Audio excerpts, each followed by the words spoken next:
Hello and welcome everyone to the Grand Showdown, this time EU edition for Shadowverse Evolve. We are your casters for today, myself, Different Fight, joined by the lovely Red Zone Rogue. Yeah, how's it going everyone? I'm really excited for a full day of Shadowverse Evolve. We have 5 rounds of Swiss followed by a top 32 cut. It's going to be really exciting with a meta that can prove to be a little bit diverse, I think. Yep, absolutely. I mean, we just had the video go up the other day, kind of taking a look at our predictions for what's going to do well in this event itself. You know, we have a brand new meta since the last Grand Showdown, and of course, it feels like all the classes have a really good fighting chance with, you know, most classes having 1 or 2 really good competitive picks. So really curious to see what we're going to get to see on stream, as well as, you know, which decks make it to the top as well. So today, before we get into the rounds, we have basically a total of, I believe, 5 rounds of Swiss, which will be played out in the best of 1 format.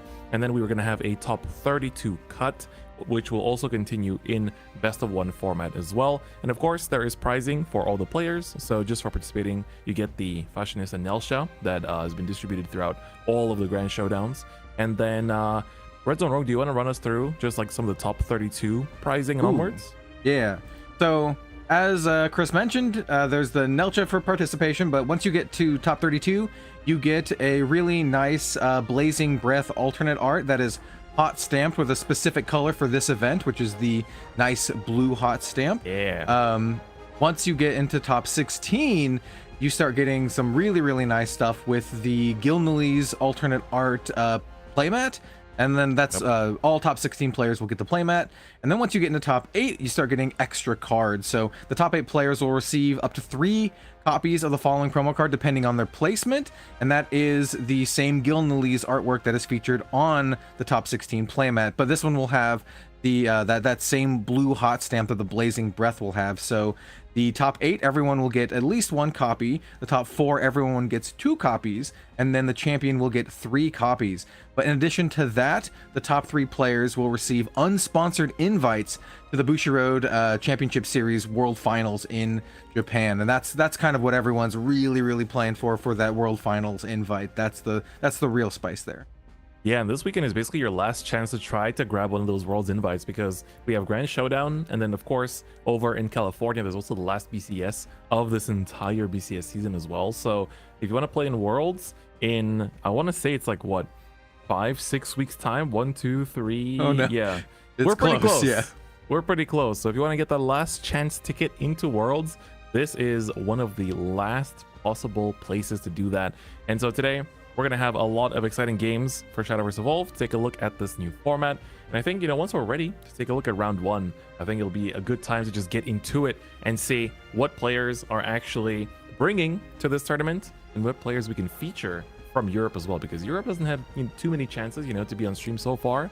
We had a Grand Showdown, you know, in NA that you casted with Igni, and then we had one in Singapore, and now finally it's EU's turn, and our round 1 is going to begin with Yuri on the left playing Puppet Forest and Flare Enix playing Ramp Dragon on the right. Yeah, and Flare Enix was the previous Netherlands champion, right? Just a few, you know, it was like a week or so ago, and he was piloting a really interesting Ramp Dragon deck that had a whole bunch of one-ofs, and I just looked at the list and I was like, yo, this deck looks really sweet. I don't know right now if he's playing the exact same list. I imagine probably a variation of it, but it's a really cool deck with a lot of interesting tech picks, and we'll have to see if those come into play here. Yeah, I'm really curious to see how it's going to play out. Of course, if you're Yuri, you do have a bit of the pressure maybe playing against someone that already won a BCS, you know, just a mere last weekend ago. Last weekend, yeah.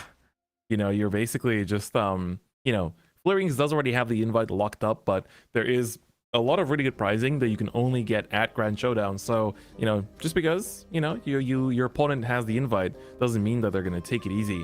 And so we see a mulligan here from Flare Enix as well. So yeah, I feel that Dragon is a very mulligan heavy type craft, in my opinion, right? It's one of those where you can have a really nice starting hand, maybe get your Dragon Oracle, but it's also the kind of class where you can have a lot of high drops, right? If you are saddled with all of your end game stuff, then it could be kind of rough. So I imagine, that's the situation where you're like, you know what, I have too many high drops, and maybe I want to mulligan and try to get some of my ramp. Yeah, exactly. I mean, you basically, if you don't draw your ramp, then you stop being ramp dragon, you're just dragon. So it does feel like slow dragon.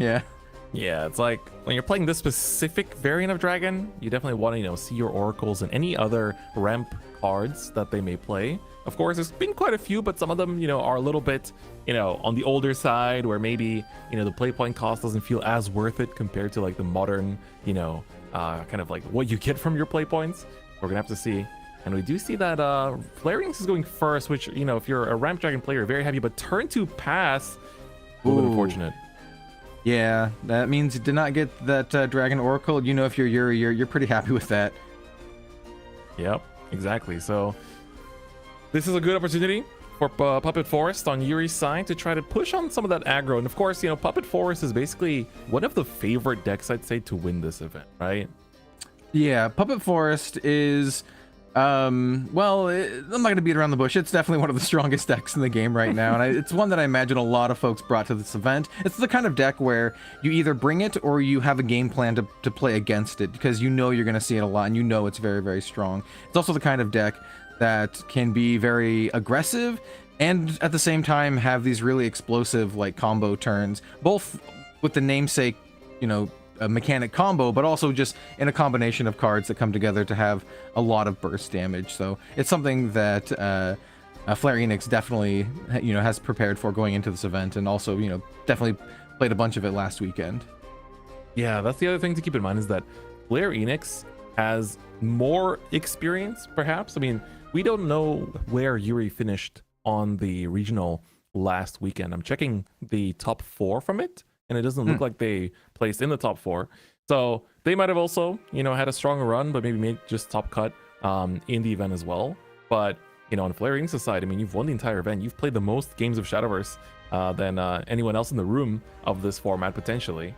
And so, looking to see. I like the, just evolving and passing, essentially, leaving up threats with, of course, the Draconeer here, and then also forcing the Puppet Forest to kind of maybe like go away from their usual tempo and just to deal with some of the threats that you're putting down the board here.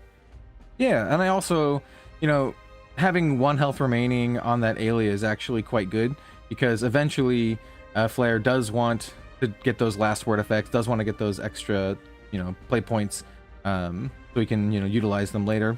The ramp part of the ramp dragon, Aelia being just a very slow version of a dragon's oracle, but an interesting pick for this deck in general. It's one of those cards that you don't see a lot these days, but can end up making the difference, especially in a matchup like this where it's a bit of a race here. Your Flare Enix wanting to race up his play point so he can play his really powerful effects, and Yuri he's gonna do his best to stop him from getting that far. Absolutely. We do see here now the setup though on Yuri's side as well. The junk coming down, making the puppets in the EX area and just passing with no remaining play points. But this is really good setup into a turn 5 Anastasia, because now you've got 2 free puppets you can play out as well in order just to proc her recover play points effect. And so we're gonna see Flare Enix though putting on a lot of pressure here, is gonna swing with the Forte here, and so Yuri's down all the way down to 9. Yeah, I mean, Forte is it's just the classic, right? I do believe that is just a really nice fancy ultimate rare evoed Forte, punching in for 4/7 here, applying, like you said, a lot of pressure. But now Yuri has the opportunity with that Anastasia hitting the field to get a lot of value out of her ability, right? He's got a lot of puppets in the pocket. Yep, exactly. So Anastasia, when she's played on Fanfare, she's a 5-cost 2/4, but she recovers 2 play points immediately on Fanfare. And then when you play cards during your turn, if you've played 3, then she recovers another 2 play points. She becomes basically a 1-cost 2/4 on her own. And so once you play 5 cards in one turn, she will also buff all followers on your field with +1, +1. So it's a very nice buff, especially if you have something remaining from the previous turn, like that junk that stayed around, which means that that card will actually receive that buff and be able to attack in that turn too. Yeah, exactly. And now, I mean, Yuri, this is one of the biggest strengths of Puppet Forestcraft is you can go from like no board to a full big beefy board at like out of nowhere. And the named puppets Lloyd and Victoria are like quite strong, and especially off the back of that board wipe here, Yuri's gonna end the turn with a big ward puppet, as well as a bunch of other buffed up ones, and with that Anastasia still on the field. So Flare Enix is going to be going into a turn where he's pretty threatened with a potent board stay here, and we do have that Lloyd warden up and protecting a little bit, being a 3/5 currently. Yeah, what's also big is that the Yuri ended his turn on a Homecoming, which is a card that we haven't seen too much lately, but it kind of worked out perfectly with how many remaining play points he had. He had to play the 5th card for the Anastasia buff, and it just happened to work out to like get rid of everything on the board, because it basically just sends all followers back to the bottom of the owner's deck. And so you're getting rid of, you can't target the Forte because of her aura, but you get rid of it because it doesn't target. And so you're getting rid of the Drakonier, getting rid of the Forte. It's actually really big removal. And so now we're going to see the Phylene come down for Flare Enix already on Overflow. Yeah, nice. Once again, a nice fancy ultimate rare Phylene coming down. I mean, yeah, that's going to engage the Victoria. That's Victoria being one of like the most threatening puppets, right? Victoria can pump out a lot of damage, so I imagine both Victoria and Anastasia are going to be like prime removal targets. If you had to choose, those are going to be the top ones. Obviously, Flare Enix is like, would love to wipe the board as much as he possibly can, but we'll just have to see if he has the cards in hand to do so. I do know the previous version of this deck did run some like conflagrations and stuff like that, but no, here we just have another Aelia. Aelia does have a sail, which is pretty good for attacking the ready followers, but coming up against this big threatening board, that is a lot of damage for this turn. Yeah, so for now we're not on lethal. This is kind of like a bit of a board lock, but we are calling it pretty close. Board lock at 4. Yeah. Oh, all right. We just see the handshake here. Hold up. All right, Flare Enix gonna take the turn, just Forte, and is gonna have it. So of course, gonna just evolve, get the aura back up here on the Forte, and then of course get the 2 burn off of the Whisper, and then Forte, of course, does have to. All right, hold up. We do have the clarification that there is a ward in the way. Yeah, Lloyd's protected, man. All right, we're gonna play the Blazing Breath. All right. Blazing Breath and Phylene going on in. And then this is what, a combination of, this is 10 damage total, right? 7 from Forte, 3 from Aelia. Yeah, I think we're just seeing them just go through the motions here to make sure that everything is correct. But it looks like we do have a general agreement. Yuri's also, very nice to be able to just be like, okay, we got a ward in here, and then allow Flare Enix to kind of like go back, fix up the situation real quick. Show him that he's got the removal for it. Yeah. So that was a very interesting first game, I'd say. Round 1, also just very fast. I mean, seeing Flare Enix, like, I think Yuri looked really good in that, especially because of the Homecoming. So I was already like, oh wow, this is like very much teched for these, more annoying, like hard to remove followers like Forte on the Evolve. But Flare Enix, the current Dutch BCS champion. I mean, it's the one and only Dutch BCS that has happened in at least so far. And so really good start. And I think for Yuri as well, if Flare Enix continues to have a good run, then you can have a really good tiebreakers going into top 32 cut with 5 rounds of Swiss. Top 32 cut, even if you lose twice, should be quite realistic with good tiebreakers. Yeah, for sure. And of course, anyone who plays Shadowverse Evolve knows that double Forte back-to-back Evo is kind of a painful game to be sitting on the other side of. So valiant effort, and we'll have to see how Square Enix does, or Square Phoenix does for the rest of the Flare Enix. There we go. Does for the rest of the for the rest of the day here. Yep, absolutely. So pretty good show, good round one from both of our players here. And up next, we will have round two ready relatively soon, but we will have a short break before that as we get ready and get the players seated. So don't go anywhere, as we'll be right back.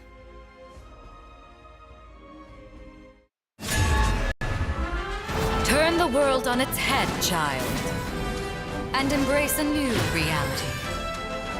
Booster Set 8, Alter Chaotica. On sale now. Will you uphold justice with steadfast conviction? Or will you bend it to your will? Booster Set 7, Verdant Steel. The Idolmaster Cinderella Girls is coming to Shadowverse Evolve! Head towards the Starlit Stage! Crossover set, the Idolmaster Cinderella Girls! Turn the world on its head, child, and embrace a new reality. Booster Set 8, Alter Chaotica. On sale now. Will you uphold justice with steadfast conviction?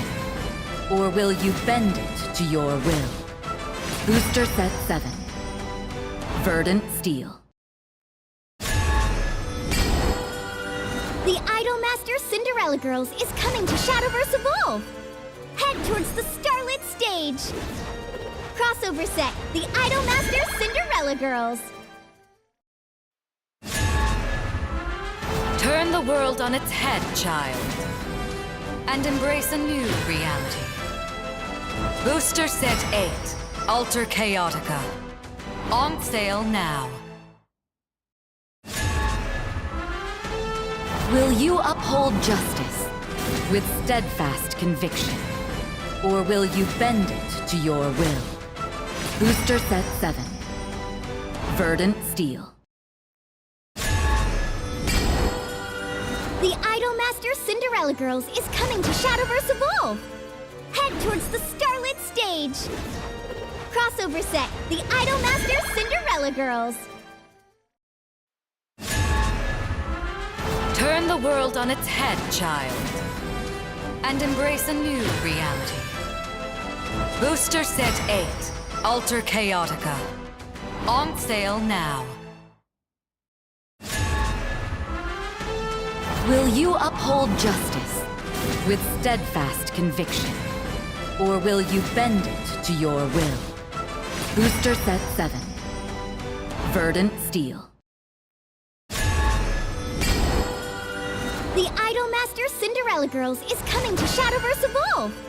Head towards the Starlit Stage!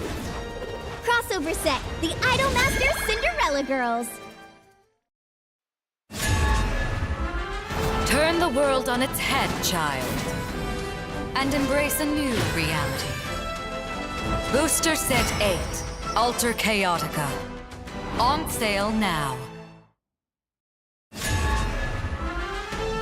Will you uphold justice with steadfast conviction? Or will you bend it to your will?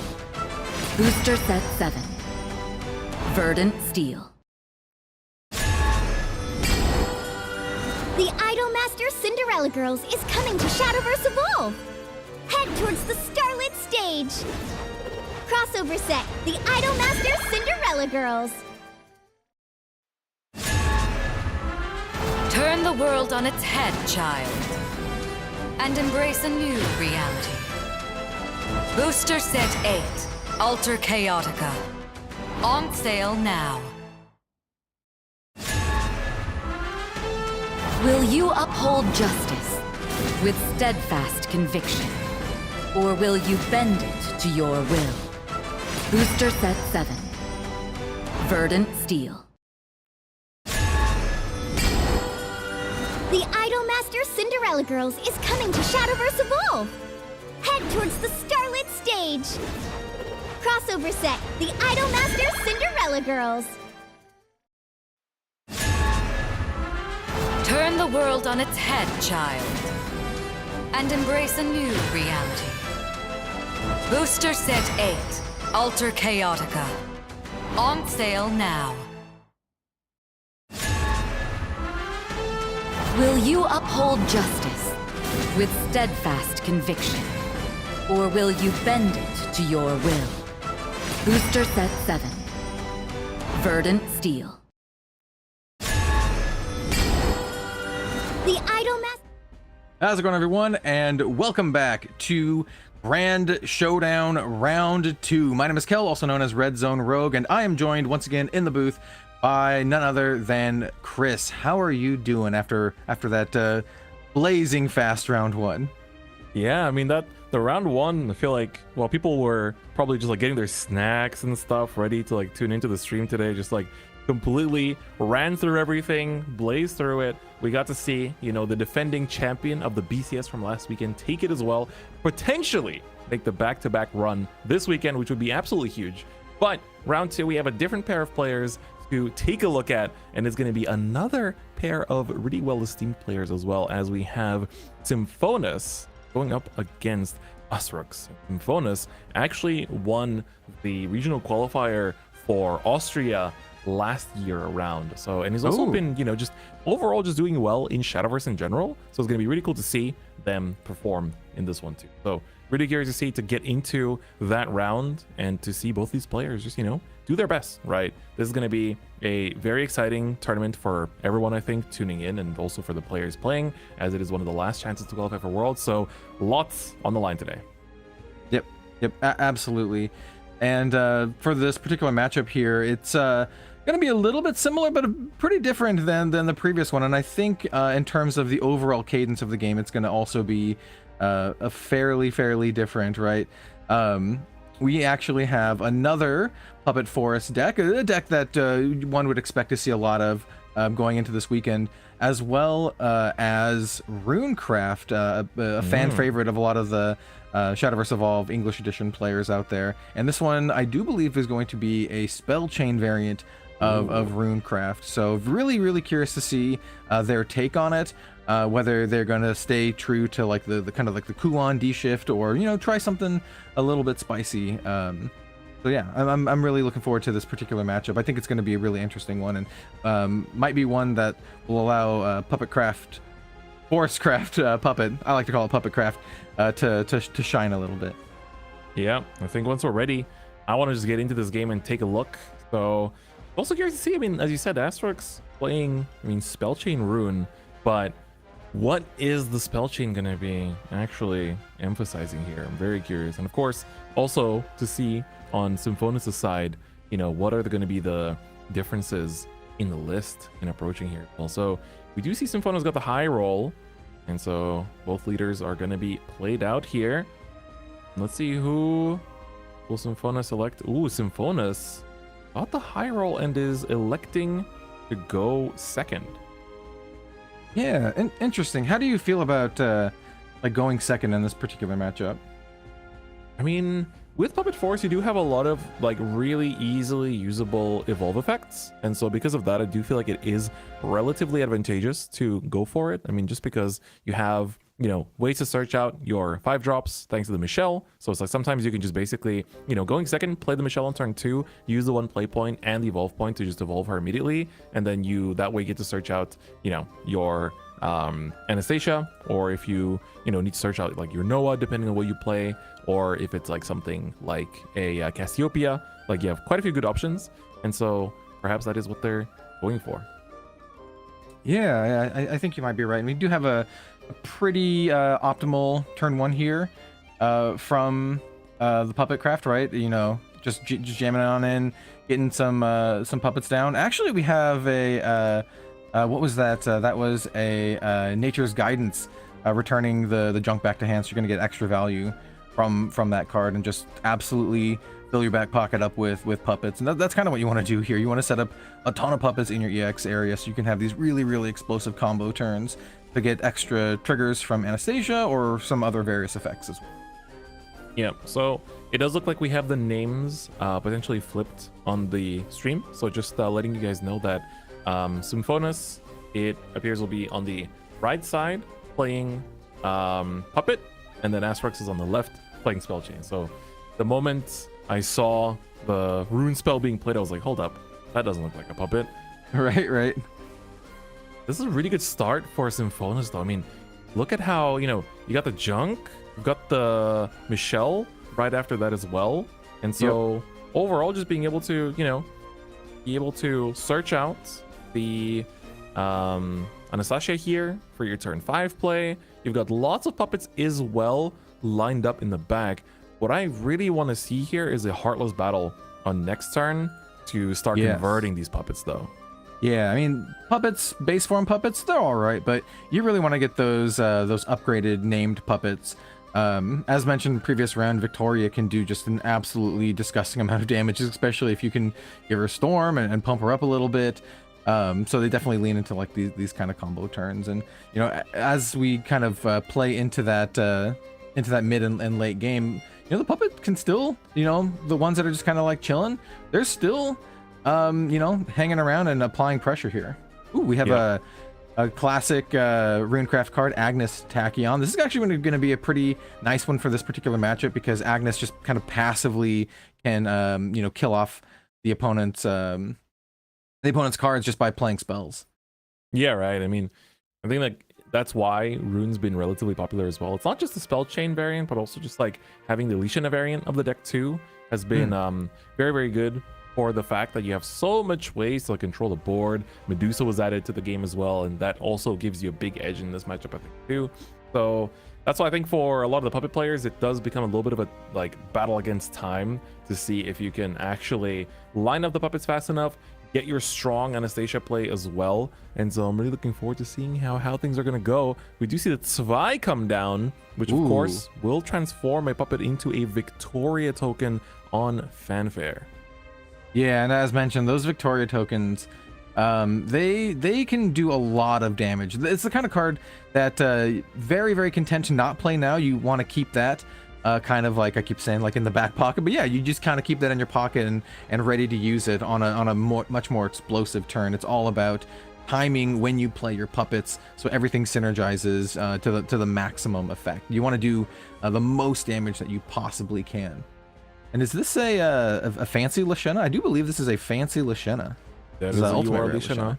I suppose Nate, I don't know about you, Kel, but I think I'm more leaning towards calling this deck Lishana Rune than Spellchain Rune out here. So this is one of the new ones that I'd say was added in this most recent expansion. Lishana, of course, not from the most recent set, but got so much good support because all the omens got support that basically now it's like you can do what Lishana wants to do of just basically like burning healing, even better than before. Now with even more better ways to remove your opponent's followers. And as long as you can get to the late game, I do think this deck outscales puppets pretty well too. I agree. I mean, it's definitely the kind of deck that you really, really play for the late game. You have so much removal. You have so much redundancy through all of your search effects. You already mentioned Medusa. There's a lot of versions of this deck run Medusa, between like Medusa and Merlin and all this kind of stuff. It's a pretty resilient deck. Honestly, one of my personal favorites. And I think in the video that we made, I said that one of my favorites to play, but it's also a fairly difficult deck to pilot optimally, I think. Yeah, it's definitely going to be a little bit tricky, but we're also seeing here Asterix Symphonis just went in with a Victoria and tried to trade into the Tachyon, but it got taken out, it seems. And so now Anastasia comes down for the 5, refunding 2, total 3 play points. And now we do see there are ways to kind of float play points here. There's the Goddess by the Sunlit Sea in hand that we see that kind of cycles a card and refunds a play point. So how are we going to play towards this 5 played cards this turn? Yeah, I mean, it's all, well, you called it there. We have the Goddess in effect here. There's a refund. Yeah, now this is what Anastasia really enables, right? She's kind of just like this engine in herself, and she allows for these also very, very large explosive plays, which is exactly why you want to save a lot of your puppets for a turn like this, because you have all these in your back pocket. You just want to play them all at once, and you'll get the extra effect from playing multiple cards, and Anastasia will then kind of pump up your squad here, which is exactly what's happening right now. Yeah, so this is also not the best Anastasia turn, I would say, just because, you know, you're just buffing up the regular 1-drop puppets. They're becoming 2/2s. They're trading into the Agnes Tachyon, which is cool. But now, if you're Symphonis, you're basically just praying that Asterix does not have an answer to this specific Anastasia. And we're going to see the backup of the Skuna come in here for some from some storm damage, and it's also going to get a +3/+3 buff to itself. Yeah, if I'm the Rune, if I'm playing Rune here, there's some really nice new cards added with the latest set, like the Zealot of Destruction, which, you know, if you have at least 3 Idol Tree cards in your field, including itself, you can actually just straight up destroy an enemy follower, which is a great way to remove an Anastasia. We'll have to see if they have it in hand, but they definitely have a lot of just hard removal just in this general package. Yep. I'm very or just, you know, you can play another Agnes Tachyon, that also works too. Yep. I mean, just keep, like, you know, it's arguably one of the most annoying cards for us to deal with. So if you can keep just like putting down this really annoying kind of like float, it's like at the end of the day, the whole point of this specific rune deck is keep annoying your opponent and keep removing your opponent's stuff until they run out of stamina and you've burned them enough life thanks to your idolatry cards just like constantly buffing and healing. And so they haven't hit the board yet, but I think we are just a mere turn away from that happening. Yeah, I think so. That's exactly what adds the inevitability to this deck. It's like a slow death as you can control the board, control like what's going on, and your little idolatry cards just kind of pick away at your opponent and gain you some life. And you know it's good if you're just jamming in, attacking with your Lishana. Exactly. So what else can you really ask for? Looking pretty good so far. Lishana's doing work and just hitting the board once. Yeah, exactly. And then we do have one of the destructions coming on in. I do believe that's the life gain one, right? Yes. I do believe so. Essentially what you do is you don't want to board lock yourself. That's the trickiest part with this deck, is to kind of overextending yourself, trying to figure out what the right combination of the amulets that you want to play in, so you can actually still play relevant followers. Even though you are playing a rune deck, you do have a lot of very relevant followers, as we've already talked about. So you don't want to overextend too much here. The big thing is that the Lishana side was unable to clear the Anastasia. So that means that now Symphonis is going to be able to reuse Anastasia's effect again this turn. So now we've seen the junk come down in play, but once Symphonis plays 2 more cards, we're going to get the refund of the play points. And then after that, we're going to also get the buff once you hit the 5. So overall, a really good start. We're seeing the Automaton Soldier here come down as well, which is a 3-cost 3/4 that puts 2 puppets into your EX while having ward. So you're also putting down some very annoying numbers on board that can be very hard to clear, because with the Anastasia buff, this will be a 4/5 ward. Yeah, exactly. This is the 3rd card played this turn, I believe. And now we just see the parade of puppets coming on in, trading into that Lishana. Yep, there was a 5th one played just now, so perfectly used up the play points as well. And so now it gets to leave up some nice threats. I think there's even a world where, okay, now he's going to swing with the Anastasia, expecting her to get cleared by some effect no matter what next turn, and then just ward up the soldier and pass. Yeah, I like the attack with the Anastasia here. It's a little bit of extra damage. You do have that protection from the ward, and like you said, you know, there's an expectation that Rune, has the hard removal to remove it anyway, so might as well jam in for the attack. If your opponent wants to try to kill it with attack damage, well, you still have your 4/5 ward.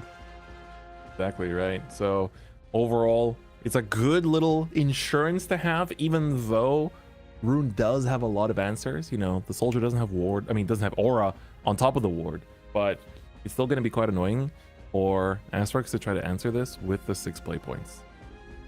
Exactly. I mean, he does have the Agnes Tachyon out, but he's facing down a lot of life on the opposing board. The -1/-1, it can add up here and there, but got to play a lot of spells to make it super relevant. Facing down a 4/5 and a 2/4, which are the 2 biggest threats here. Yeah, 100%. There are some good options in Rune, though. And this is one of them. This is a nice, just straight up 2-for-1. Destroy 2 enemy followers. This is kind of one that I was thinking of here. So he's gonna destroy the 2 and then debuff Anastasia to the point where he can attack into it. All right, yeah, that was a very clean line here. Yeah, full bloom panorama, doing work.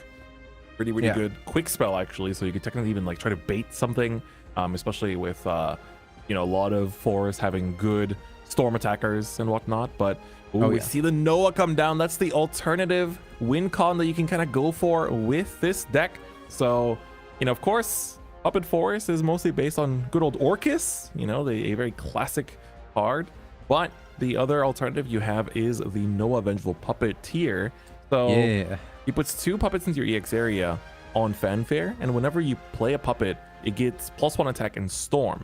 But the evolved Noah also allows you to play puppets for basically free, and that's why we're seeing this life lead suddenly become so huge. Yep.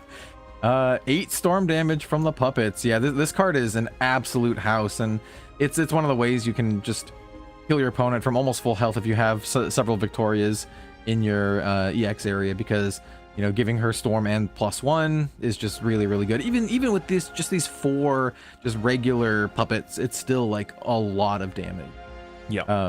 So now basically Asterix is saying, hey, do you have a board wipe? Right, I have a lot of beef on the board, and he was also able to successfully clear the enemy board here. Ooh, this is a Sweet Tooth Medusa. Yeah, that is a big this is gonna let one. him search. Yeah, so I do believe this only lets you get a 2-drop, or no, does it let you just get any spell? I have to. So the Medusa herself is once you go for the full evolution, you get to first deal 5 damage between 2 enemy followers, and then when you bury 2 of your, well, so I think first things first, you use the Fanfare, which is to search for the 2 cost or less Search for the spell. 2-drop. Yeah, okay, cool. Yeah, so it can be also a 1 cost spell or a 0 cost spell, which in the case of Lishana is relevant. But then after Yes. that, you evolve, and then you get to do the damage as well. But Yeah, she because of does so the- much. Yeah. because of the SL foiling, it was a bit, I thought like he already went into the evolve form at first. I was like, oh wait, no, that's the base form. Never mind. Gotta finish the search first. Yeah, and these serpents are also just like really annoying. They have Bane, so they're just able to take out anything that they attack into as well. So yeah, this is a great answer to Asterix's board, right? Like, you just get so much value from the Sweet Tooth Medusa between the amount of board control that you get, as well as you know, the ability to go, you know, search up the answer that you need. Yeah, exactly. I mean, you're basically, you know, we saw the Fire Chain come down there earlier as well. Like, that's just another really good card to have that kind of like board spread damage that is just really kind of like advantageous for this specific deck too. So Medusa will be used on the last puppet. Will take some damage herself, but you're passing on a very threatening board here, despite the life lead. Yeah, it's an interesting board actually. So Medusa herself is fairly large and she can push a lot of damage, but the serpents themselves don't exactly threaten life. They threaten board control, which is kind of like this interesting proposition. So essentially, Symphonius is board locked right now, but you got to be, you know, sure that he's very happy to trade those serpents in if they survive. And we finally see Orcus come on, and this is going to be the vengeful side of Orcus, just spewing out all these puppets. And yeah, this is a nice turn. Ooh, but the bullet got her. Wait, that's actually so huge. The Surefire bullet took care of the Orcus before she could start doing her damage. That is absolutely massive. So if you don't know, basically Orcus can evolve into 2 different forms, and you either have the Resolute Puppet or the Vengeful Puppet, which basically just puts out 4 puppets, and then every time while Orcus is on board, a puppet would leave the field. You deal 2 damage to enemy leader or follower. But because of the fact that she got taken out before the other puppets got removed from the board, you basically negated, like, you know, up to 8 damage in 1 turn. Yeah, that was big. Also, while Orcus was on the field, all your puppets also have a sail, so the second she was removed, the puppets no longer have a sail as well, so they're not able to attack into the you know, the readied followers. That's right. Really, really big. And now this is where Leisha Ruin starts to kind of snowball. You're going to start to see lots and lots of searching, lots of healing. I mean, already seen a lot of healing, you know, just from the idol card here. But at the same time, now we're going to start adding some pressure, some damage, and having the search from the Merlin and also reusing something off of the Merlin here too is going to really add to this snowball effect. Yeah, 100%. As mentioned before, Merlin is just so good for the consistency of this deck. You have so many ways to go search for exactly what you need, and Merlin is just one of the absolute perfect cards for that. And yeah, very, very content to not overextend as well, even with 3 play points remaining, opting not to play out that destruction. And so he's basically signaling, hey, I have interaction in my hand. I'm happy to not run this out. I'm gonna deal with whatever you might threaten me with, which is paying a lot of respect to his opponent. Yeah, and it also means that you don't want to get got by anything random right now, because you basically are in this position where if they go into another Vengeful Puppet, the Orcus gives a sail to all the puppets as well. So they can technically swing into the Merlin, they can swing into the Serpent. The Serpent's Bane will get rid of the puppet, which means that Orcus will proc as well. So if you can get rid of that Orcus in the same way you did last turn, then that would be really, really good. Alternatively, they could also go into the Noah, but that has 7 defense, so that would be a little bit harder to take out. But the thing is that the Noah, with a full board of puppets, would actually give you a good old 8 damage to face potentially. So we're gonna have to see. Don't have any puppets in the X area right now, and Noah only generates 2, but we're gonna see how the generation is gonna happen on this turn. Yeah, we're basically, Asterix is in like a rebuilding phase, right? You need to rebuild all of your puppets. The deck is really good at doing that. It's just spewing out like an absolute truckload of puppets. So we're gonna see if that comes into play here. We do have 1 currently in the back pocket, 3 play points down. Evo already used for this turn, and I do believe that is that a Nelcha, or is it 2 Nelchas? Ooh, yeah, you're absolutely right. So pretty interesting tech that I feel like took a little bit longer to catch on over on the Japanese side. But Nelcha, of course, is a very, very useful card because of her combo effect. So you get to basically give you can engage her, and as long as you've played 3 cards this turn, you can give -2/-2 to an enemy follower, or +2/+2 to one of your followers, which is really, really good. Yeah, I really like Nelcha on the puppet deck. I run a couple copies of her in my own. She's super versatile, as we just saw here, being able to just pick off anything and in combinations. I do believe Asterix is running like a standard art version and like the promo art version, which I was kind of like, wait a minute, that's 2 Nelchas. But having 2 Nelchas is very annoying.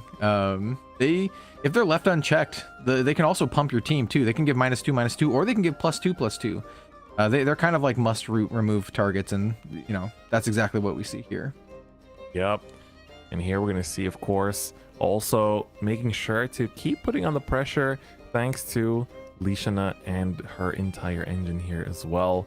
I mean, at this point, I think for Asterix, the goal basically is like just survive. If you can basically just like use your cards. I mean, they played the destructive refrain, and so that basically allows you to either, you know, do the kind of like the +2 cost to deal X damage to all enemy followers, equal to how many idolatries you have on board, or to just search your deck for Alishana. And it's like, you know, if searching Alishana and then lining up, you know, 4 of your idolatry, you know, amulets on board is the win con, then go for it, right?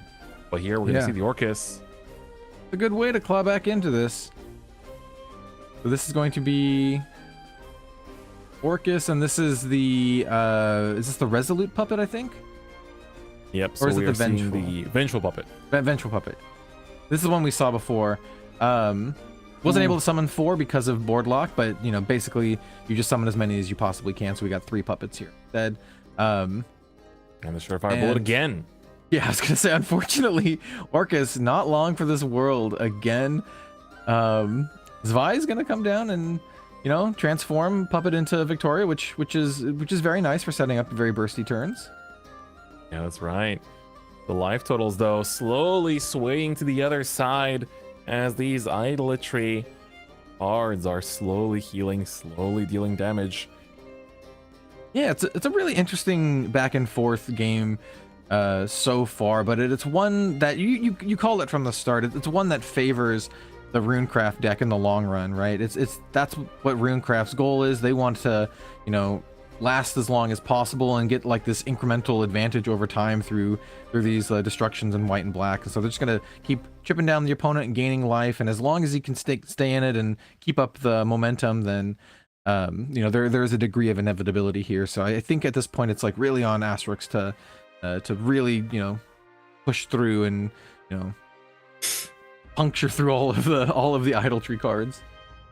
Yeah, but there was a pretty big draw there. Managed to find the decisive battle there, but the big thing was that Symphonos played the Zeal of Destruction, got rid of the Zwei while also dealing 2 damage and healing 2. But then we also saw pretty good top deck here, but the Roach is going to come down. Yeah, I saw it in the Evolve deck earlier. That's not something you see in every single one of these lists, but this is going to be huge in getting just a bit of that extra damage in onto 5. Right. Just taking them down. Yeah, Roach is a really interesting call. I mentioned that I run the Fashionistas in my deck, but I don't think I run Roach in my particular version. I actually kind of like that, as it's a little bit more of an aggressive option that you can have, as kind of like a nice little finisher or a card that you can kind of chip in a little bit of extra damage depending on what you need. So we do have a decently threatening board here. 2,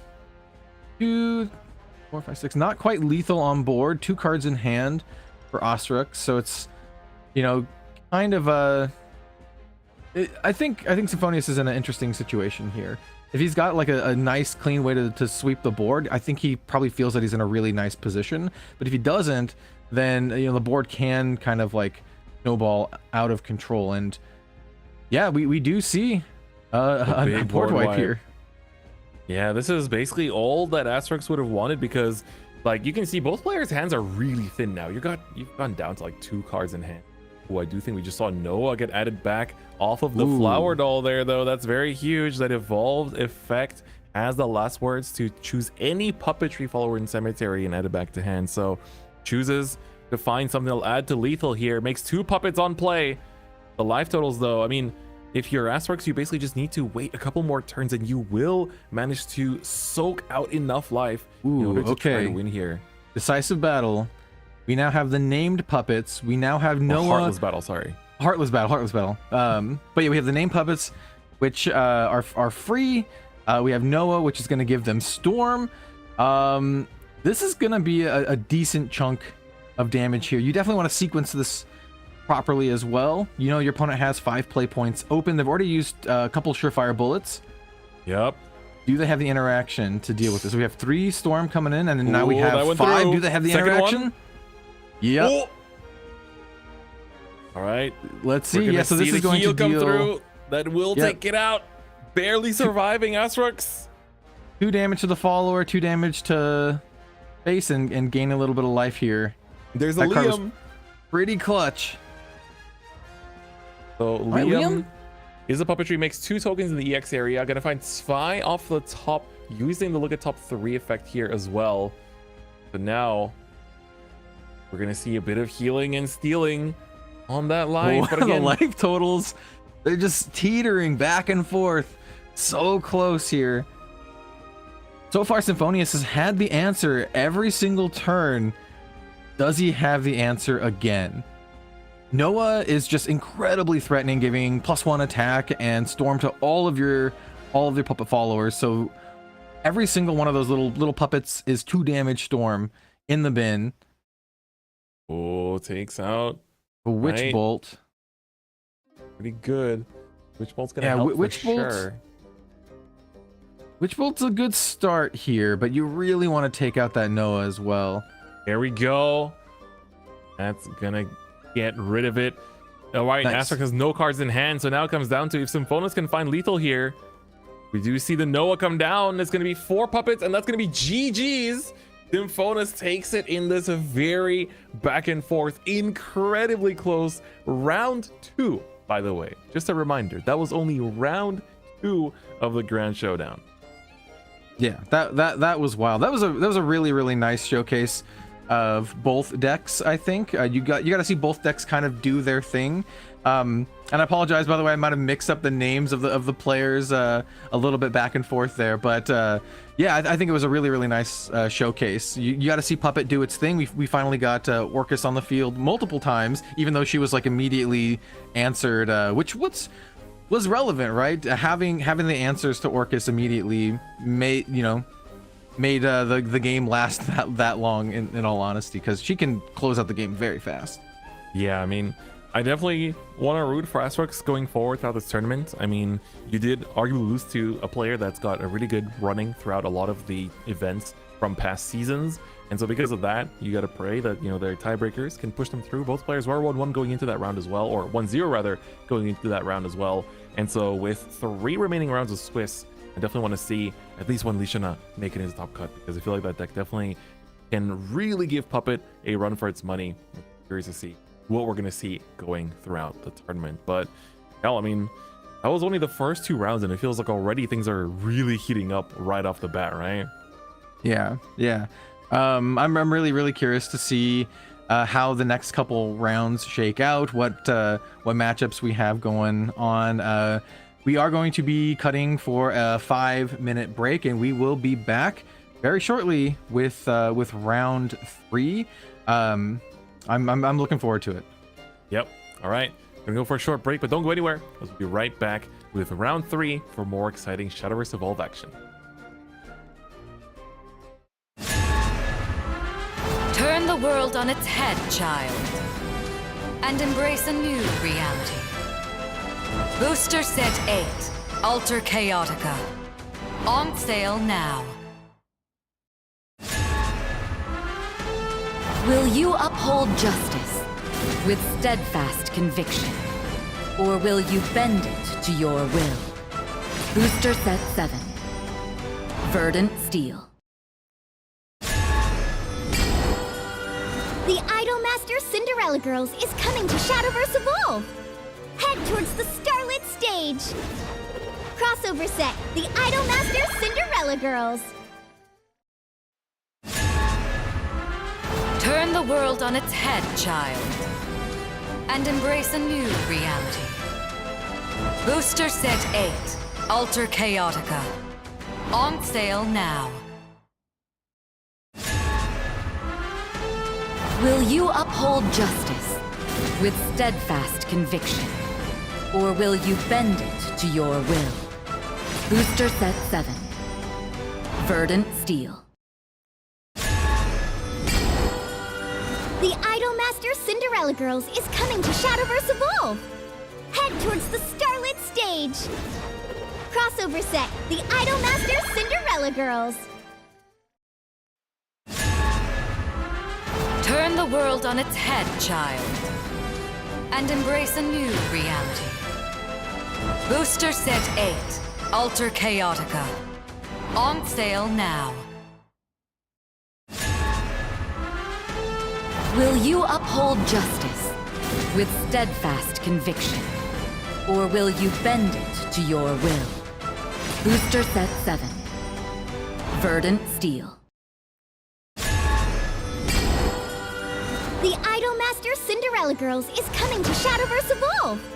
Head towards the Starlit Stage! Crossover set, the Idolmaster Cinderella Girls! Turn the world on its head, child, and embrace a new reality. Booster Set 8, Alter Chaotica. On sale now. Will you uphold justice with steadfast conviction? Or will you bend it to your will? Booster Set 7, Verdant Steel. The Idolmaster Cinderella Girls is coming to Shadowverse Evolve! Head towards the Starlit Stage! Crossover set, the Idolmaster Cinderella Girls!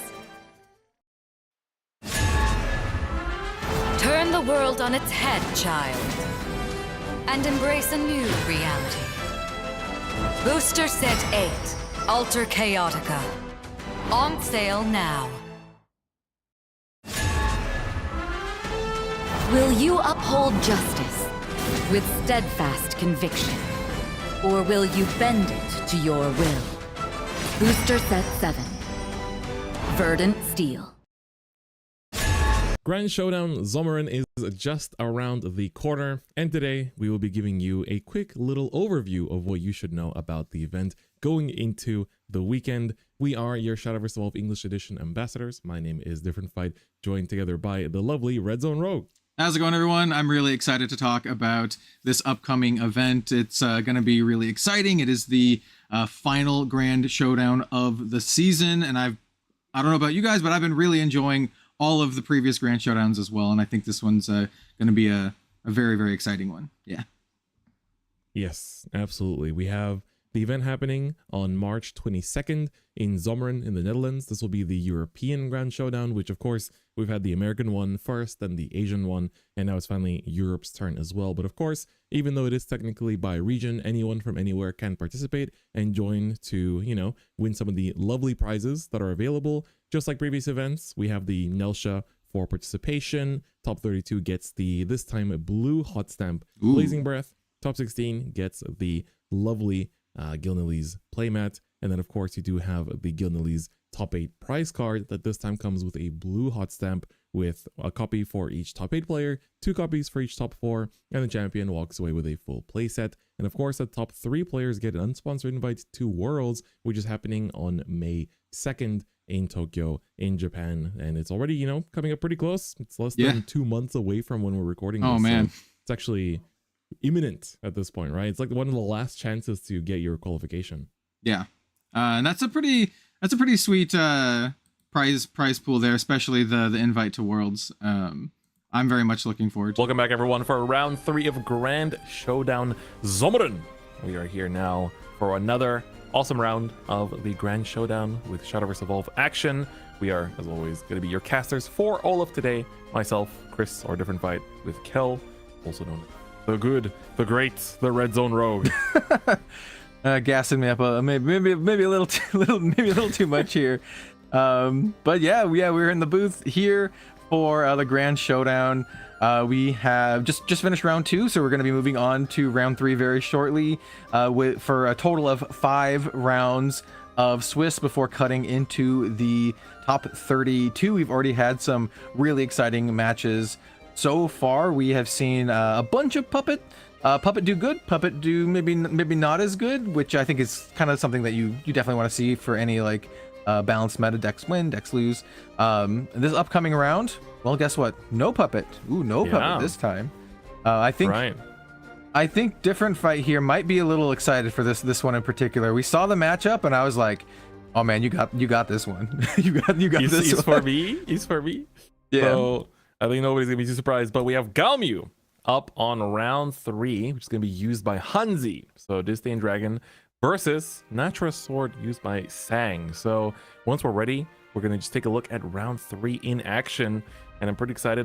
This was the deck that I personally used in this format over in Japan when we had this format about a year ago, and I really enjoyed Galmu in this format just because I feel like she had good answers into Puppet as well, because you have good AoE damage, and overall you just kind of got like more consistency tools in this set. You got ways to just make Galmu work faster, which I think is really appreciated.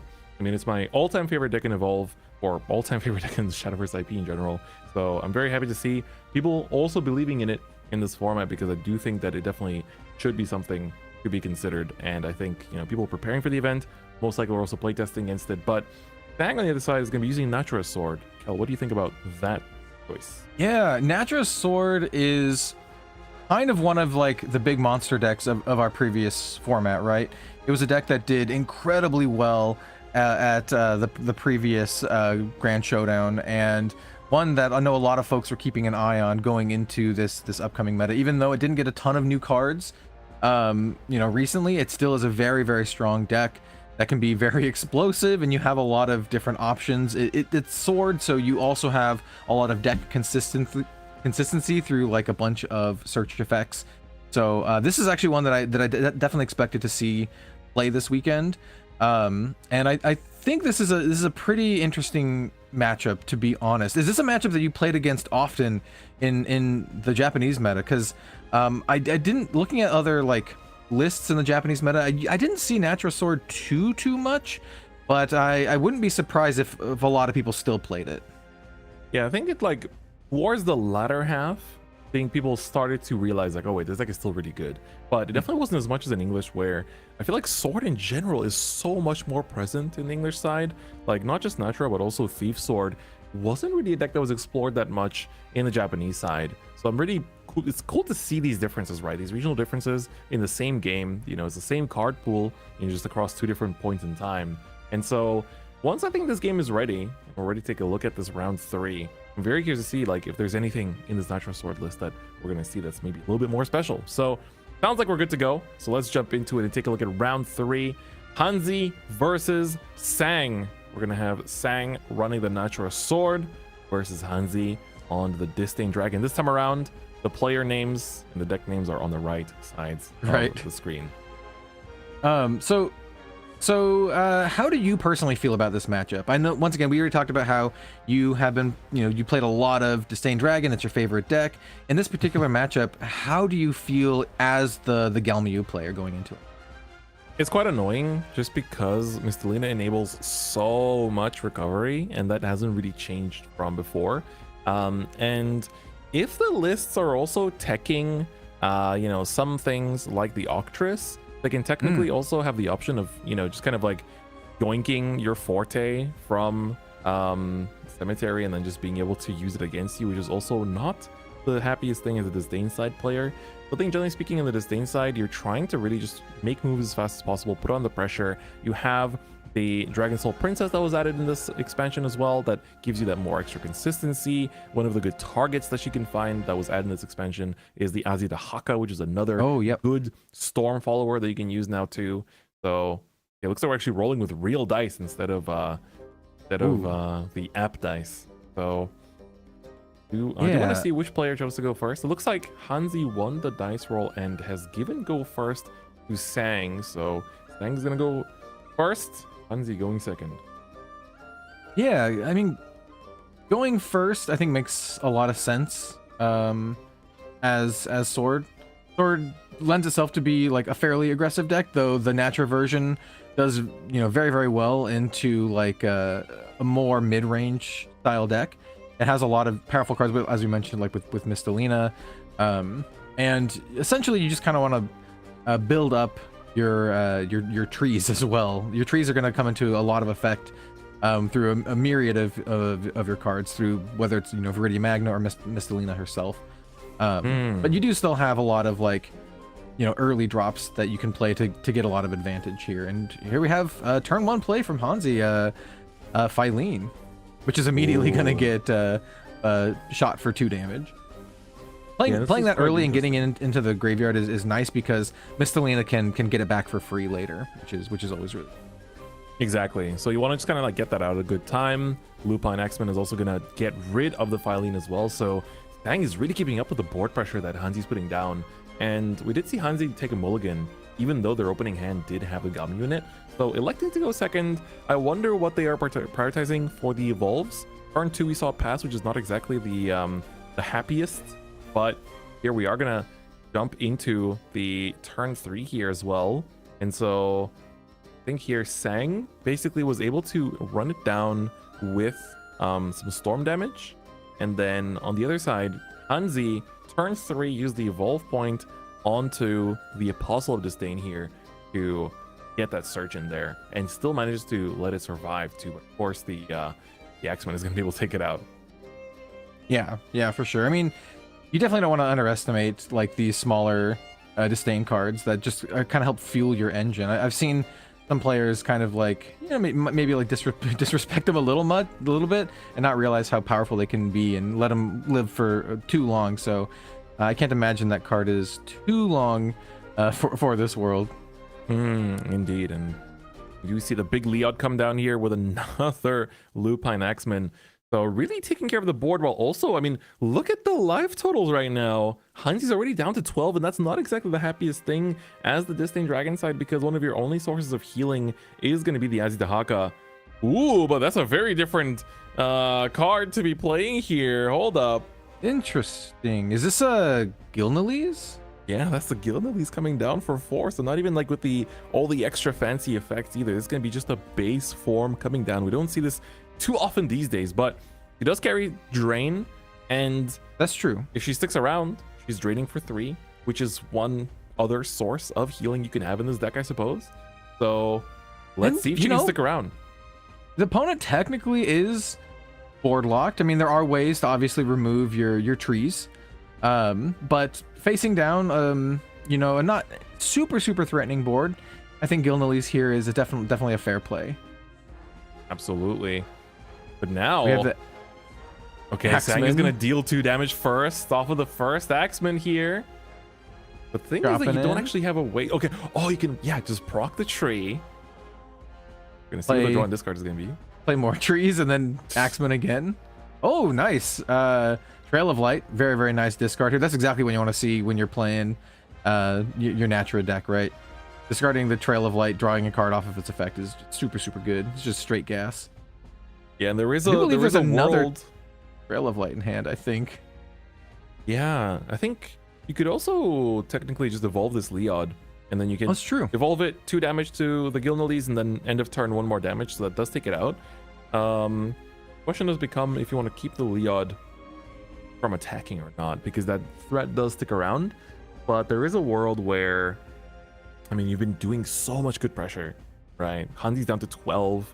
You could want to just take the more aggressive route here. Oh, but they're also holding the Viridian Magnet. Yeah, I mean, Leod is also just a really annoying card. As long as it's reserved, it has Intimidate and Aura, so just like really difficult to deal with. Because Evolve. Yep. Yeah, just gonna swing them into phase here. You put the second Leod down, so that way you have one that's gonna be just chilling there and also taking care of the Gilnalese.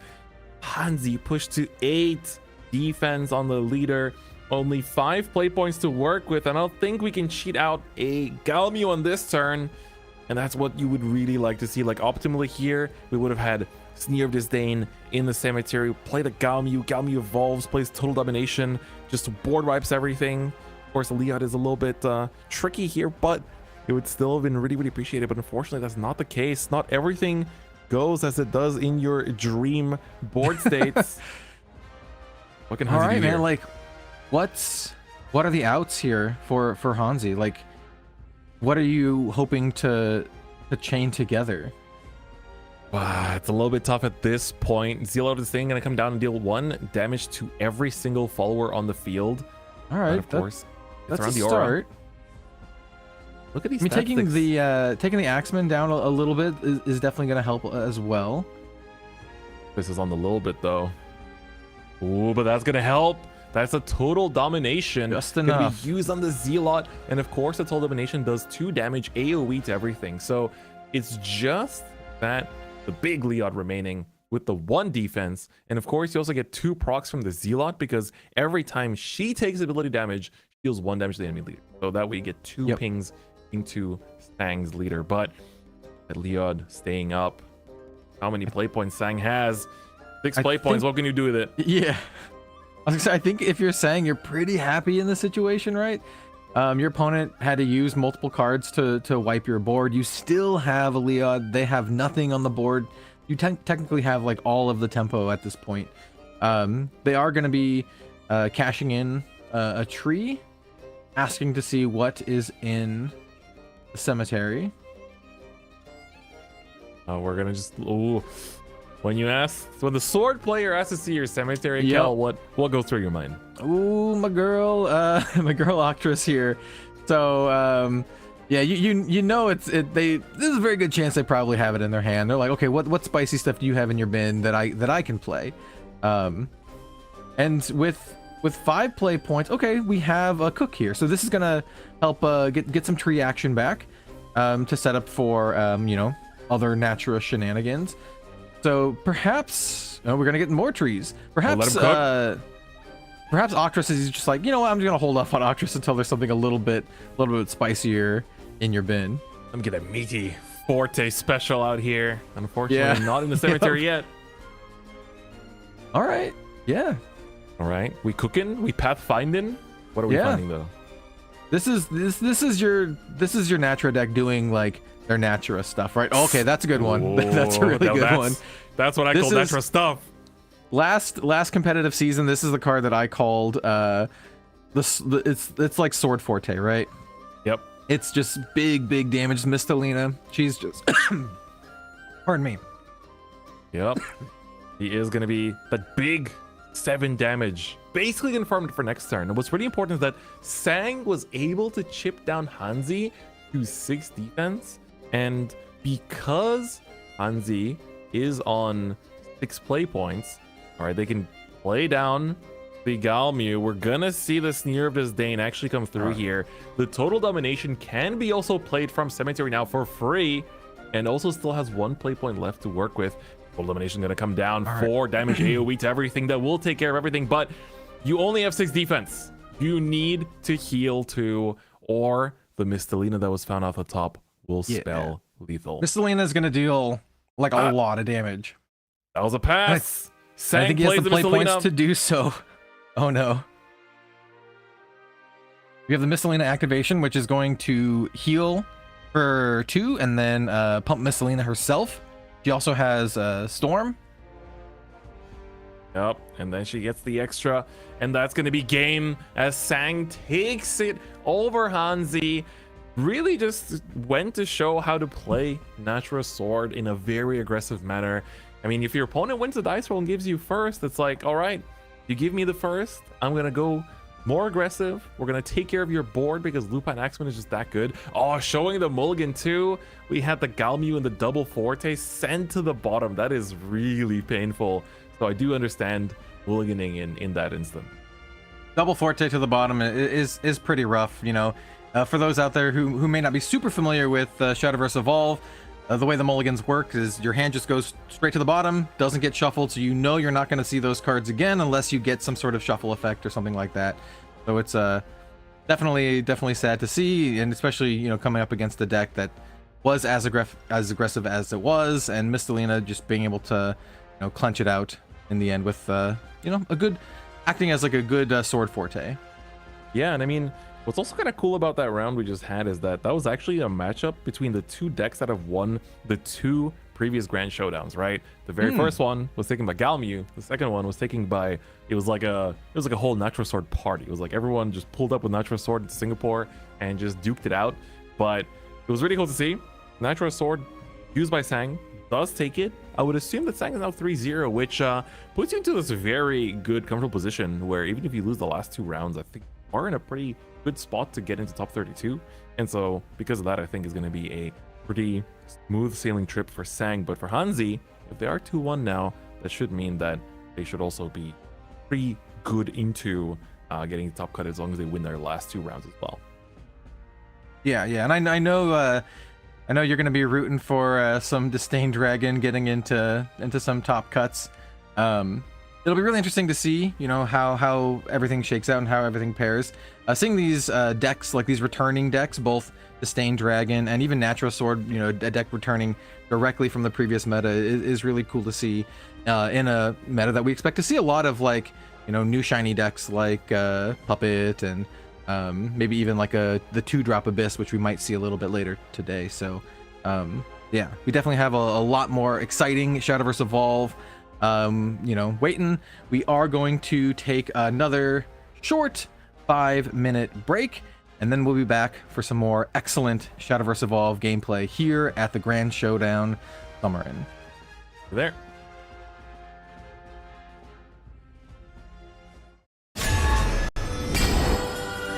The Idolmaster Cinderella Girls is coming to Shadowverse Evolve! Head towards the Starlit Stage! Crossover set, the Idolmaster Cinderella Girls! Will you uphold justice with steadfast conviction? Or will you bend it to your will? Booster Set 7. Verdant Steel. Turn the world on its head, child, and embrace a new reality. Booster Set 8, Alter Chaotica. On sale now. The Idolmaster Cinderella Girls is coming to Shadowverse Evolve! Head towards the Starlit Stage! Crossover set, the Idolmaster Cinderella Girls! Will you uphold justice with steadfast conviction? Or will you bend it to your will? Booster Set 7. Verdant Steel. Turn the world on its head, child, and embrace a new reality. Booster Set 8, Alter Chaotica. On sale now. The Idolmaster Cinderella Girls is coming to Shadowverse Evolve! Head towards the Starlit Stage! Crossover set, the Idolmaster Cinderella Girls! Will you uphold justice with steadfast conviction? Or will you bend it to your will? Booster Set 7. Verdant Steel. Turn the world on its head, child, and embrace a new reality. Booster Set 8, Alter Chaotica. On sale now. The Idolmaster Cinderella Girls is coming to Shadowverse Evolve! Head towards the Starlit Stage! Crossover set, the Idolmaster Cinderella Girls! Will you uphold justice with steadfast conviction? Or will you bend it to your will? Booster Set 7. Verdant Steel. Turn the world on its head, child, and embrace a new reality. Booster Set 8, Alter Chaotica. On sale now. The Idolmaster Cinderella Girls is coming to Shadowverse Evolve! Head towards the Starlit Stage! Crossover set, the Idolmaster Cinderella Girls! Will you uphold justice with steadfast conviction? Or will you bend it to your will? Booster Set 7. Verdant Steel. Turn the world on its head, child, and embrace a new reality. Booster Set 8, Alter Chaotica. On sale now. The Idolmaster Cinderella Girls is coming to Shadowverse Evolve! Head towards the Starlit Stage! Crossover set, the Idolmaster Cinderella Girls! Will you uphold justice with steadfast conviction? Or will you bend it to your will? Booster Set 7. Verdant Steel. Turn the world on its head, child, and embrace a new reality.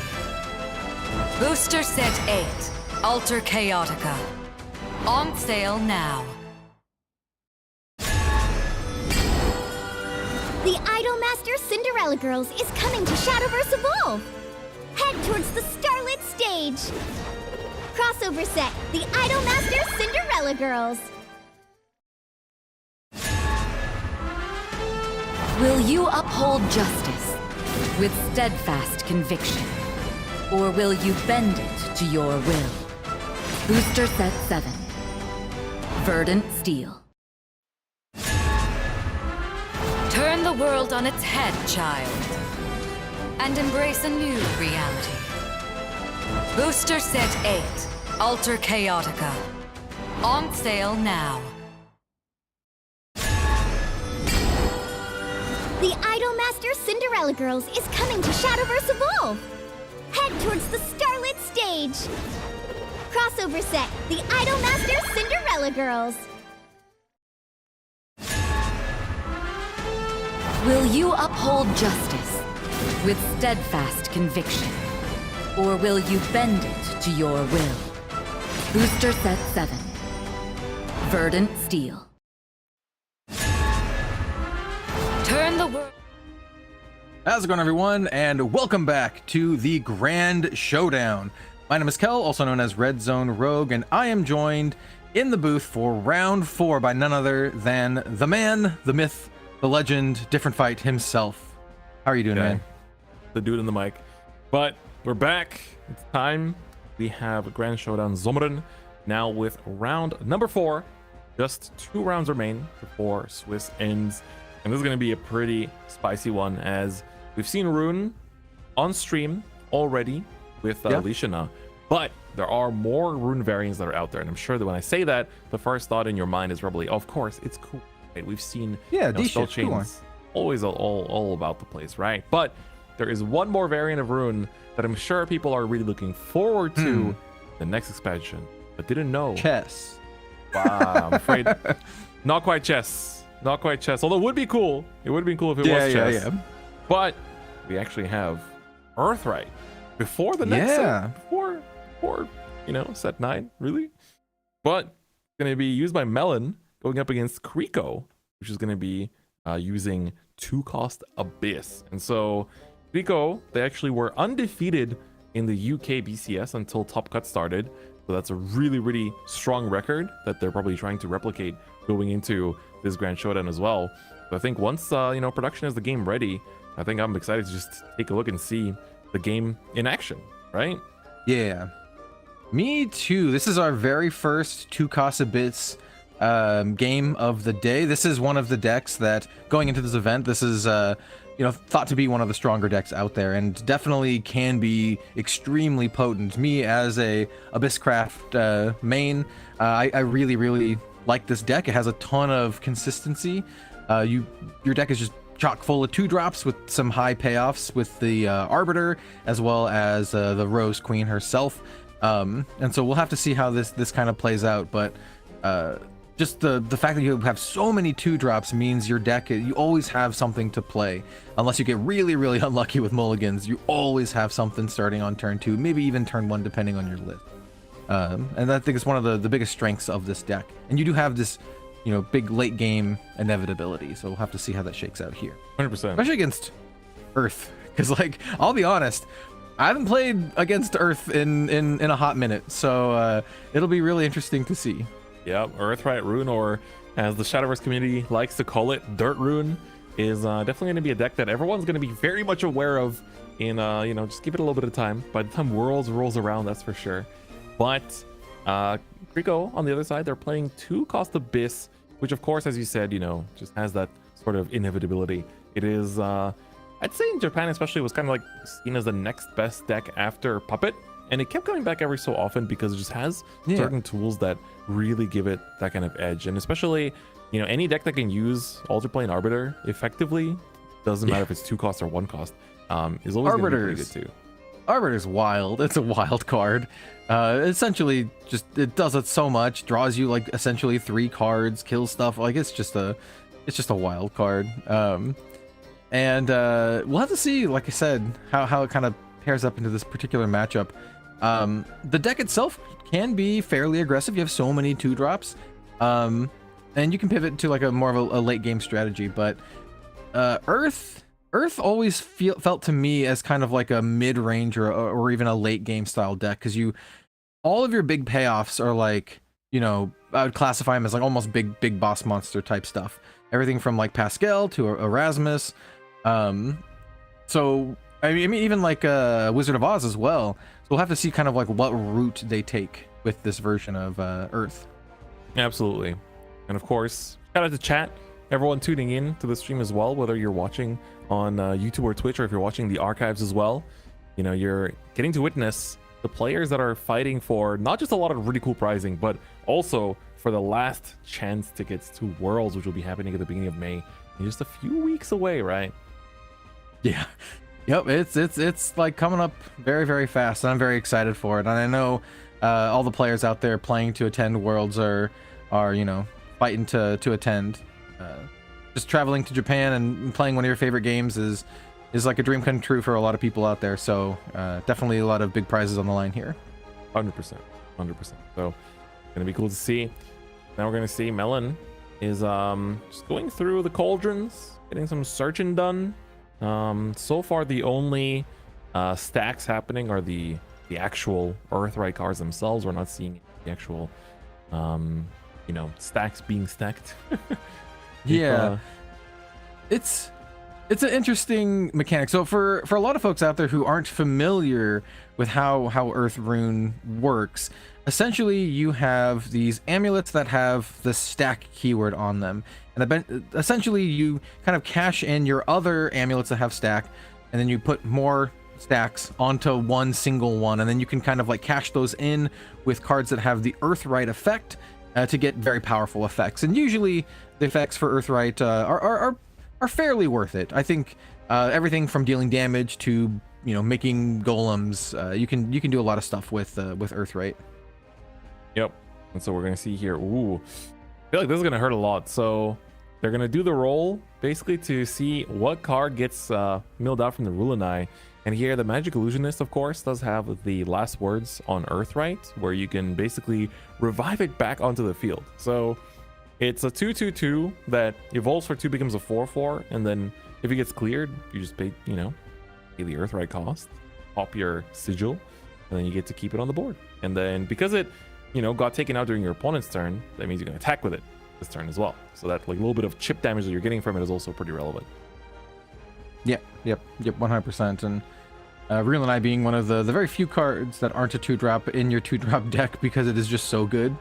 It just gives you so much value and hand control, and very, very strong. Yep. Here Rico, of course, using some of the most powerful 2-drops in the entire Abyss class. Of course, Rulanai is not one of them, but Rulanai is a very good card in just not just being a card that forces your opponent to discard a card, which is really annoying for Earthright, because unlike other rune variants, they don't necessarily draw and search as much in comparison. So you can see that Melon's hand is a lot more thinned out here.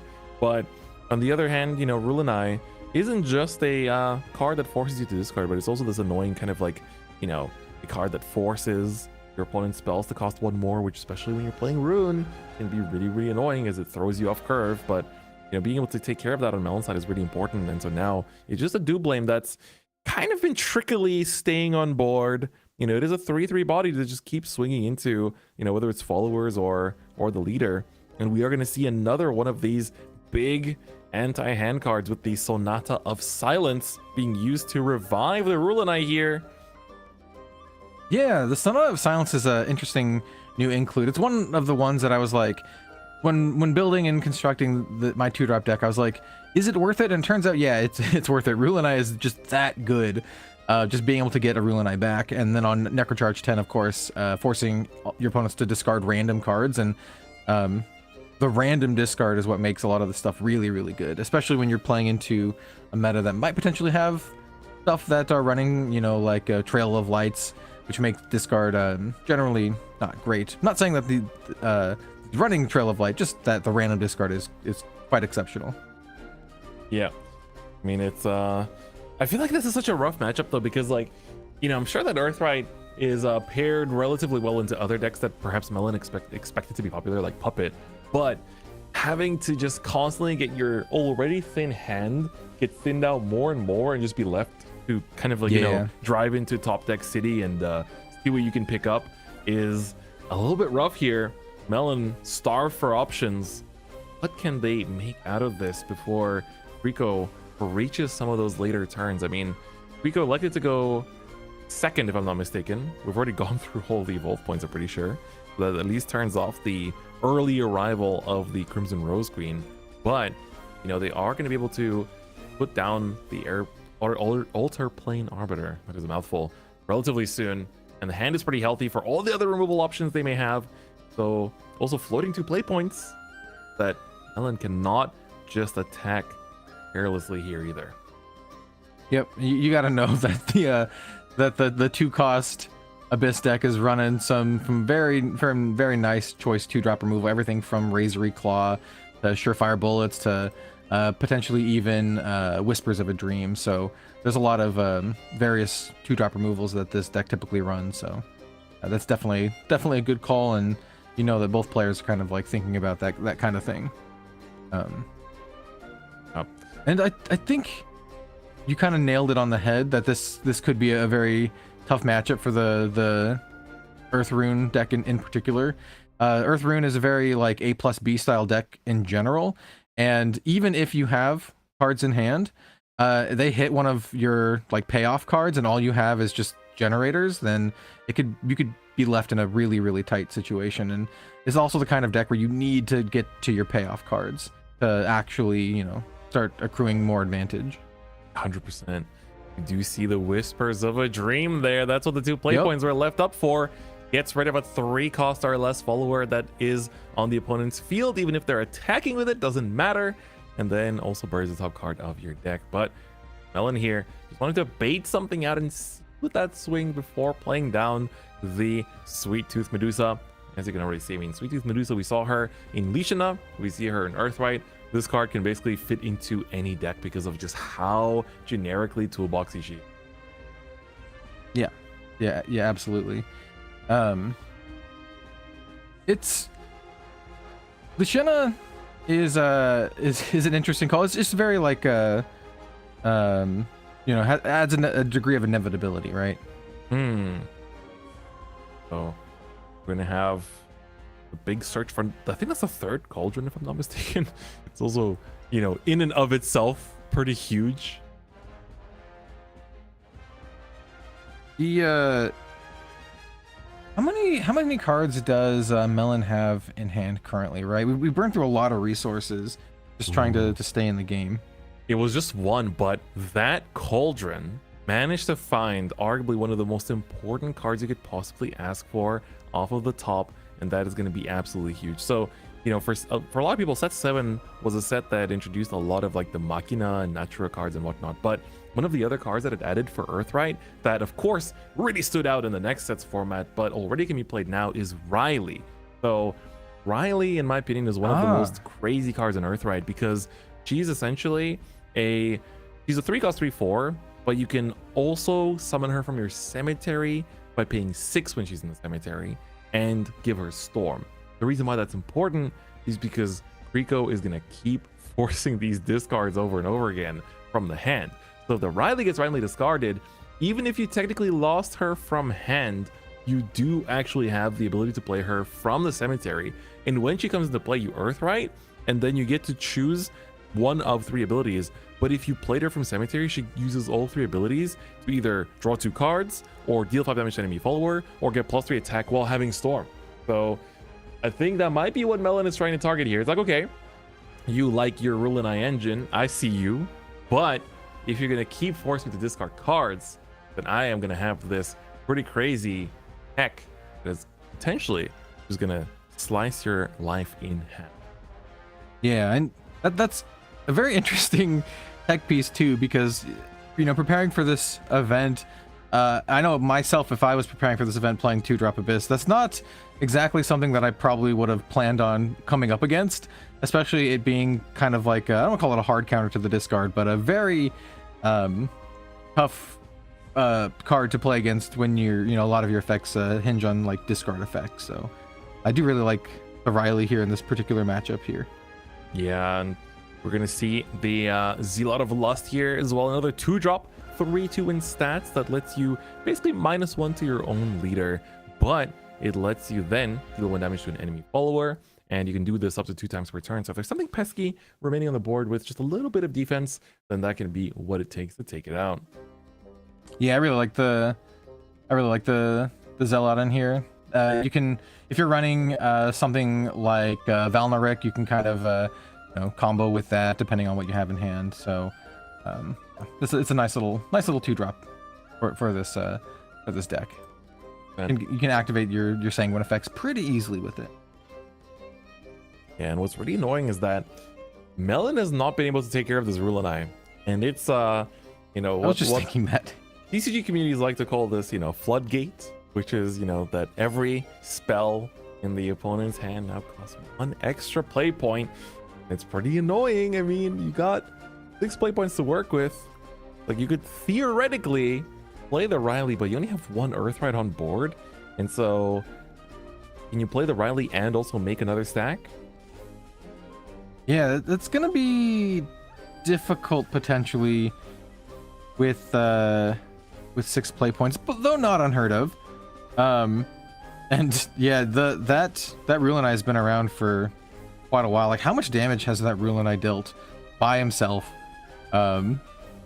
He's added a lot of pressure to this. Both players at relatively similar life totals, but we do know that, I know traditionally speaking, the 2-drop Abyss can be a little bit bursty if you can kind of set up a nice Rose Queen turn, but I do also know that the versions of Dirt or Earth can deal a lot of damage. Yeah. With, in particular, let me try to remember the card. It's the card that deals damage for your golems. I'm not sure if they're actually running. The Alchemist? Yeah.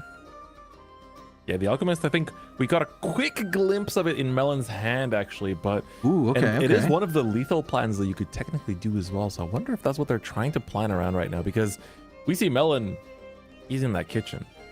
He's in that kitchen cooking, trying to find a lethal plan. Hooking up some golems, maybe. But definitely there's earth involved.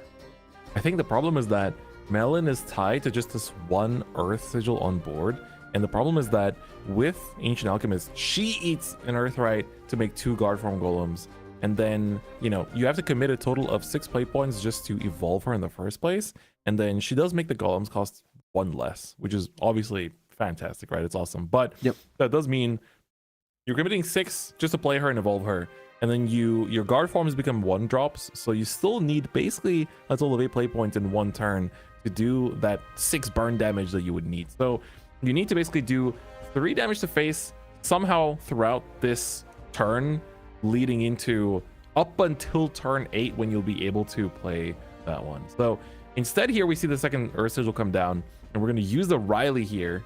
I want to see what we actually use it for, because when you play her from hand, you do have to use one of her 3 effects. Which one is it going to be? It looks like it was a nice little, a nice little 1-2 punch. Playing that sigil that's going to double as removal, and then dropping Riley. What option did he choose? I'm pretty sure he went for the damage, because Rulenai itself is yes, I see. 4 defense, right? And so just the amulet itself should not have been enough. So I think it does 2 damage base. Yeah.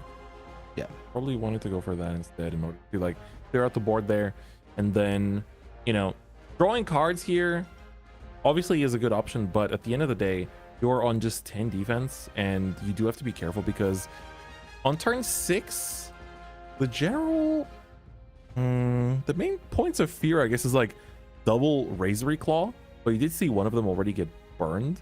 So you've got the Zealot that's sitting there with 3 attack, and then otherwise you're basically just kind of chilling. So I think you're safe at the 10 range. The problem is that next turn Altar Plane Arbiter is basically confirmed, and that's going to get back a bunch of cards that can then kind of stall out the game as well. But I don't think Rico's going to have any big burst of recovery for when it comes to leader defense until the Crimson Rose Queen hits the board, and at that point you might as well pivot into the lethal game plan, right?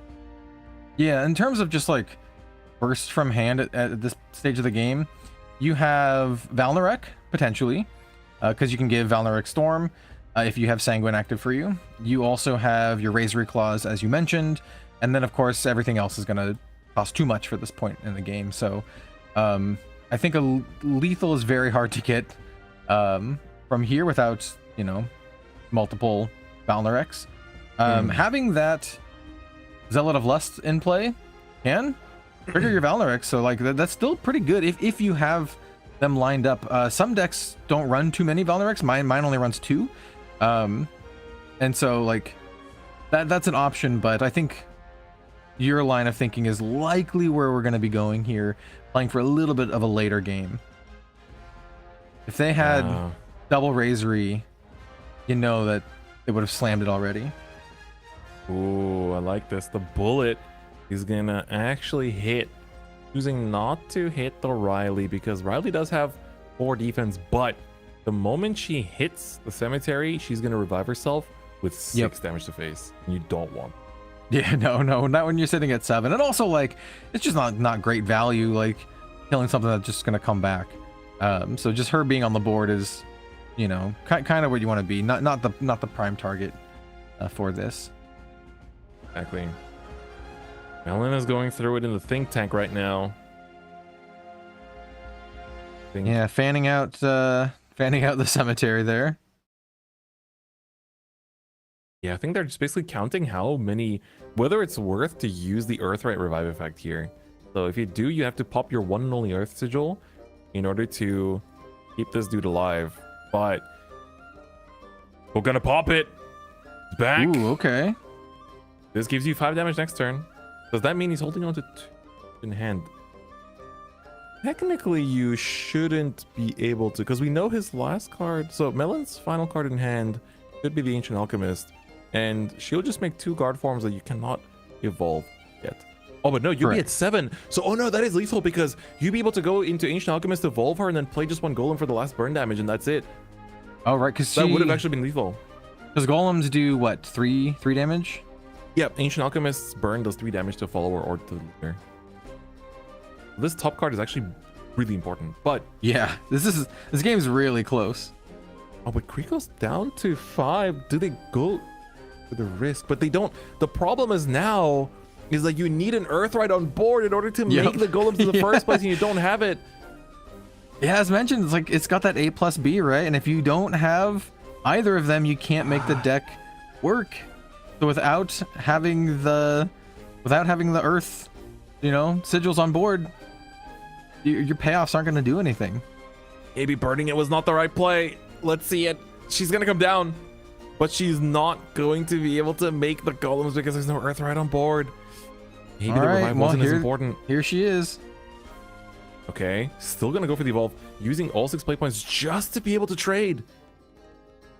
Oh, that's pretty big. She's gonna be down to 3 defense. You do have the stats to threaten lethal here, but the Riley, she still healthy on the board, which I'm not sure how happy you are about that.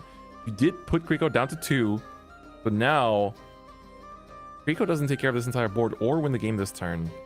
You do have lethal on board. And so, oh, Melon, he's teasing the card in hand to stream. Melon, all right, a player of entertainment. You love to see it. I also really like how Melon went through the entire cemetery, right? Counting how many Earth, Earth Seal generators have been gone through, knowing that entire deck list by heart, knowing what his chances. You can already calculate the percentage of chance of drawing into one of your Earth Seal makers, and so he probably also knows that going into the next turn too. Thinking about, okay, my chance to draw into one is this. If I can draw into it, then just the burn from the Ancient Alchemist is going to win me the game. All right, so Kriko here. On the ropes, 3 damage on board. Needs to find another 4 to cinch the game here, but I'm not sure if they have it. It's close. It's only 7 defense remaining, but 2 cost Abyss is a slow deck. It does not have early damage. It doesn't have that much burst damage either.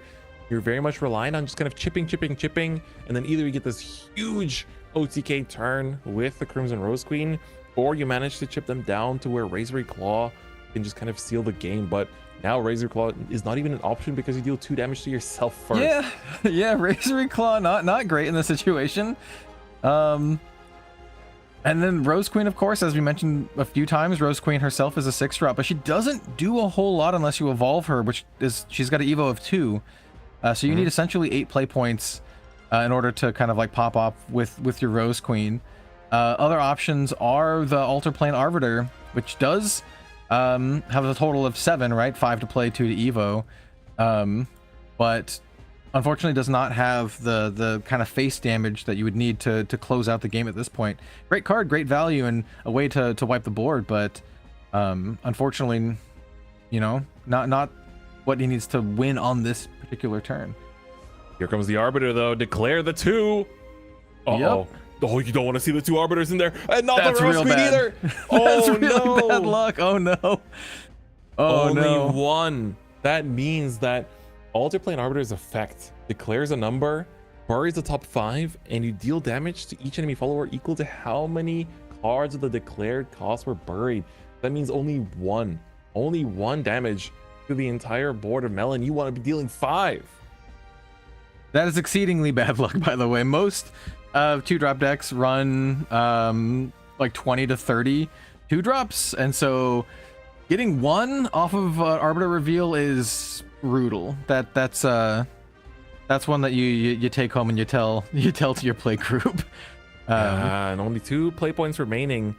There is the worst part is that if you have Whispers of a Dream, get rid of the Riley, you then open them up to use Riley in Cemetery, and that's going to be GG's. Melon is going to take it with Earthright Rune in the set 8 format over 2-cost Abyss, one of the favorites of the entire format to take it. That was absolutely huge. What a huge dub for Melon. That was man, insane. you got to know all of the Earthright fans are cheering at home. This is definitely like a fan favorite deck, and to see it now, like before we know that it gets really, really good, is very cool to see. Not one that I had you know, on my bingo card at all. Yep. So like seeing a deck like that kind of come out of virtually nowhere is wild, and it just kind of shows the level of like innovation and passion that a lot of the Shadowverse Evolve English Edition players have, especially for like their favorite kind of decks. Yeah, I mean, that was so crazy to see, because Earthright, I think nobody really expected, especially going into one of the arguably, you know, most anticipated decks of this entire format, which is the 2-cost Abyss. So I think, you know, just kind of exploiting some of those weaknesses, really playing like razor thin on the line there with the Earth Sigils, but managed to take it just with that chip damage turn after turn after turn. That was really beautifully played by Melon, and I hope to see them in top 32 cut as well. But Kel, we only have 1 round remaining, just 1 more round of Swiss before that top 32 cut. Any hopes, any expectations? Ooh, I don't know. We've had some really, really cool and interesting matchups already today. We've already seen what are considered to be kind of like the front runner decks. We've seen Puppet, we've seen the 2-drop Abyss, but we've also seen some really cool returning decks and some that are just kind of out of left field. So I'm just really excited to see what the players have in store for us. A lot of unexpected things happen so far, and I feel like this is the cadence that you see at a lot of the Shadowverse Evolve English Edition events. There's always some stuff that's really surprising, and so that's what I want to see. I want to see more surprises out of all the players today. How about you? What are you looking forward to? You know, 100%. I feel like looking at the round so far, I mean, it's like round 1 was won by Puppets over Lishana. Round 1 was won by Ramp Dragon over Puppets. Yeah. Round 2 was won by Puppets over Lishana. Then round 3 we had Natural Sword Run over Galmu, and then round 4 we had Rune, Earthright Rune, just Earth Rune. Yeah. Off the Abyss. You know, we haven't seen Abyss dub on stream yet. You know, we got a Dragon dub, Forest dub, Sword dub, Rune dub. So all we're missing is Haven and Abyss. So hopefully we see an Abyss dub on the last round of Swiss before we go to top 32 cut. With that though, we're going to go for a quick short break as we get the players ready for round 5, but don't go anywhere as we'll be back very soon. See you then.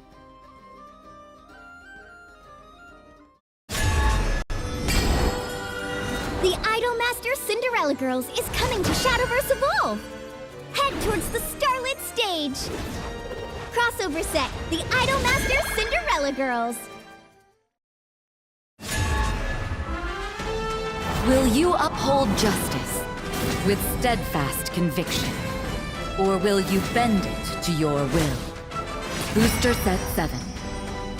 Verdant Steel. Turn the world on its head, child, and embrace a new reality.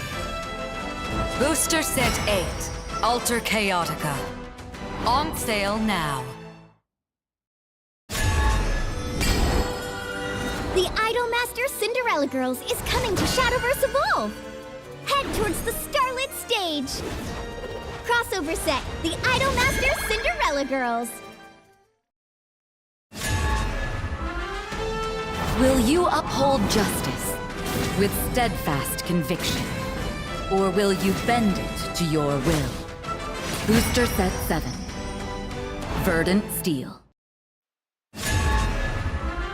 Turn the world on its head, child, and embrace a new reality.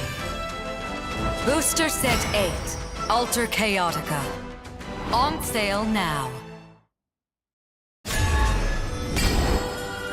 The Idolmaster Cinderella Girls is coming to Shadowverse Evolve! Head towards the starlit stage! Crossover set, the Idolmaster Cinderella Girls! Will you uphold justice with steadfast conviction? Or will you bend it to your will? Booster set 7. Verdant Steel. Turn the world on its head, child, and embrace a new reality. Booster Set 8, Alter Chaotica. On sale now. The Idolmaster Cinderella Girls is coming to Shadowverse Evolve! Head towards the starlit stage! Crossover set, the Idolmaster Cinderella Girls!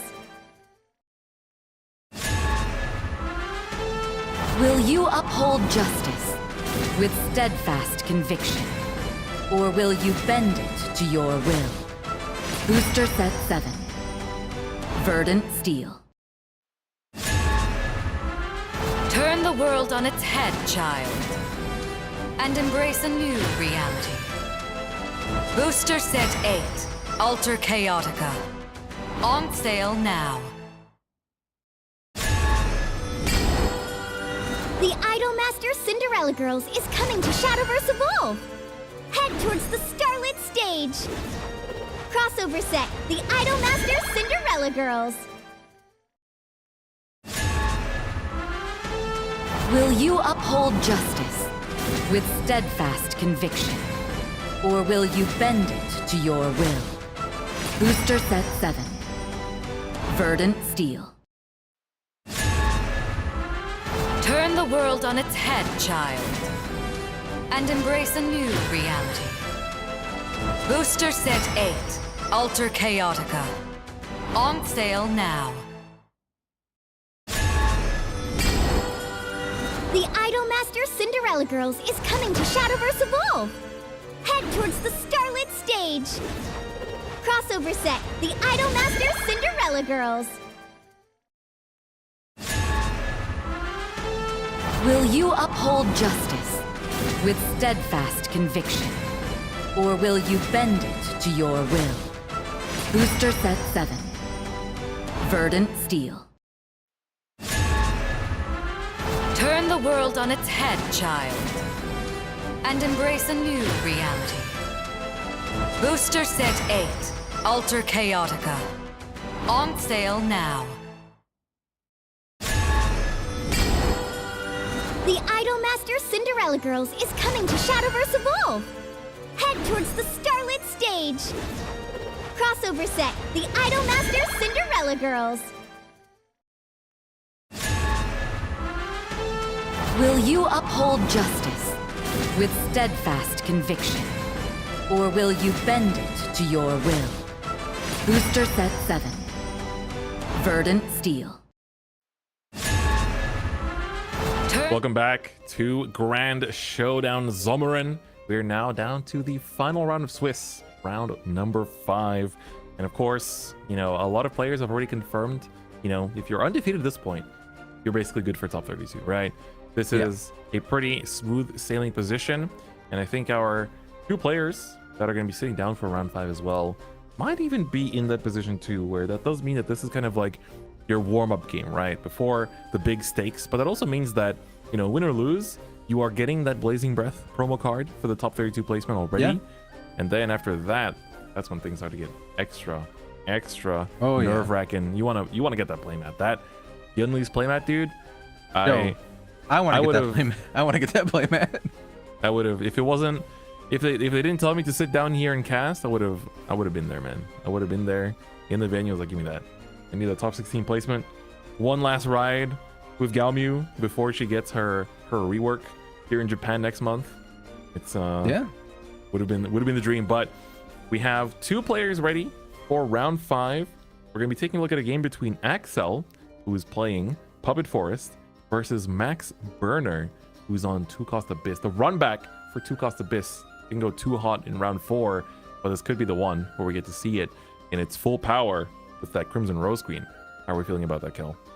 Yeah, I think this is like the classic matchup of this meta, the matchup that a lot of people expected, right? These are the 2 Forerunner decks, the decks that everyone, you prepped to play against for this event. You got to know how to play against them. So, playing the Puppet deck, they jammed a lot of games versus 2-drop Abyss, and then likewise, vice versa. So I think this is going to be a really, really interesting matchup. This is kind of like, your two titans jamming it. So I can't wait to see how this goes down. I think it's actually like a pretty interesting and close matchup, to be honest. The decks can both be really, really bursty. As we saw in the previous game, 2-drop Abyss, it's got a lot of 2-drops, right? That's kind of the namesake. And a lot of those 2-drops, outside of stuff like Razory Claw, there's not a lot of storm damage, but once they hit the field, if they can stay around, you can deal some chip damage here or there until you can kind of get to the place where you can just burst them out with your Rose Queen. So my hope is that we actually see a Rose Queen hit the field and Evo and do some cool stuff here. So that's my hope for this particular match. Asking a 2-Cost Abyss player why their deck is called 2-Cost Abyss is like asking Bigfoot why his name is Bigfoot. It's like, bro, that's just me, right? That's just me, right? It is, yeah. That's just how it is, right? I was born this way. I was born to be a 2-Cost Abyss player. That's just how it is. But I'm feeling the same. I want to see 2-Cost Abyss make that run. I mean, honestly, we've seen Puppet Forest on stream twice. This will be the 3rd time. So far, 1-1. Let's see how that record's gonna keep up. Let's jump into that game once it's ready from the production side and get into it. Is it gonna be Orcus or Rose Queen? We had that poll back in the day of for the giveaways, right? Oh, yeah. Choose Team Rose Queen or Team Orcus. Which side are you, Kel? We got a lot of Orcus.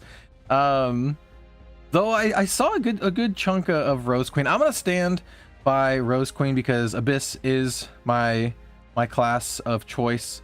Though I would be lying if I said I didn't like Orcus as well, especially the nice ultimate rare one that I pulled. So just a little personal bias. How about you? Team Rose Queen or Team Orcus? Who are you? I'm afraid Axel's choice of sleeves has already sold me. He's using those lovely Misaki sleeves that came out when the Vanguard collab set came out for Shadowverse Evolved in Japan. So I'm sold.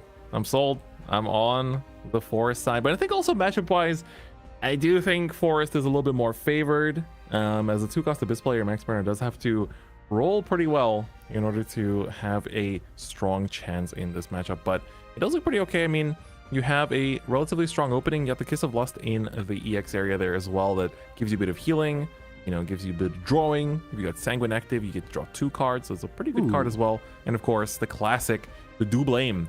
Did a lot of work last round. Gonna do a lot of work this round as well, as it takes out 2 followers with just 1 body. Yeah, this is a pretty good opening for the 2-drop deck, right? You have relevant 2-drops in the first couple turns. They can apply they double as aggressive threats, right? They're cards that give you advantage themselves, but they're also threats here that can either clean up the board or just provide life threat. So yeah, I think this is a pretty solid start for the 2-drop deck. And speaking of good starts, yes, Orcus Resolute Puppet hits the board. There's a lot of puppets.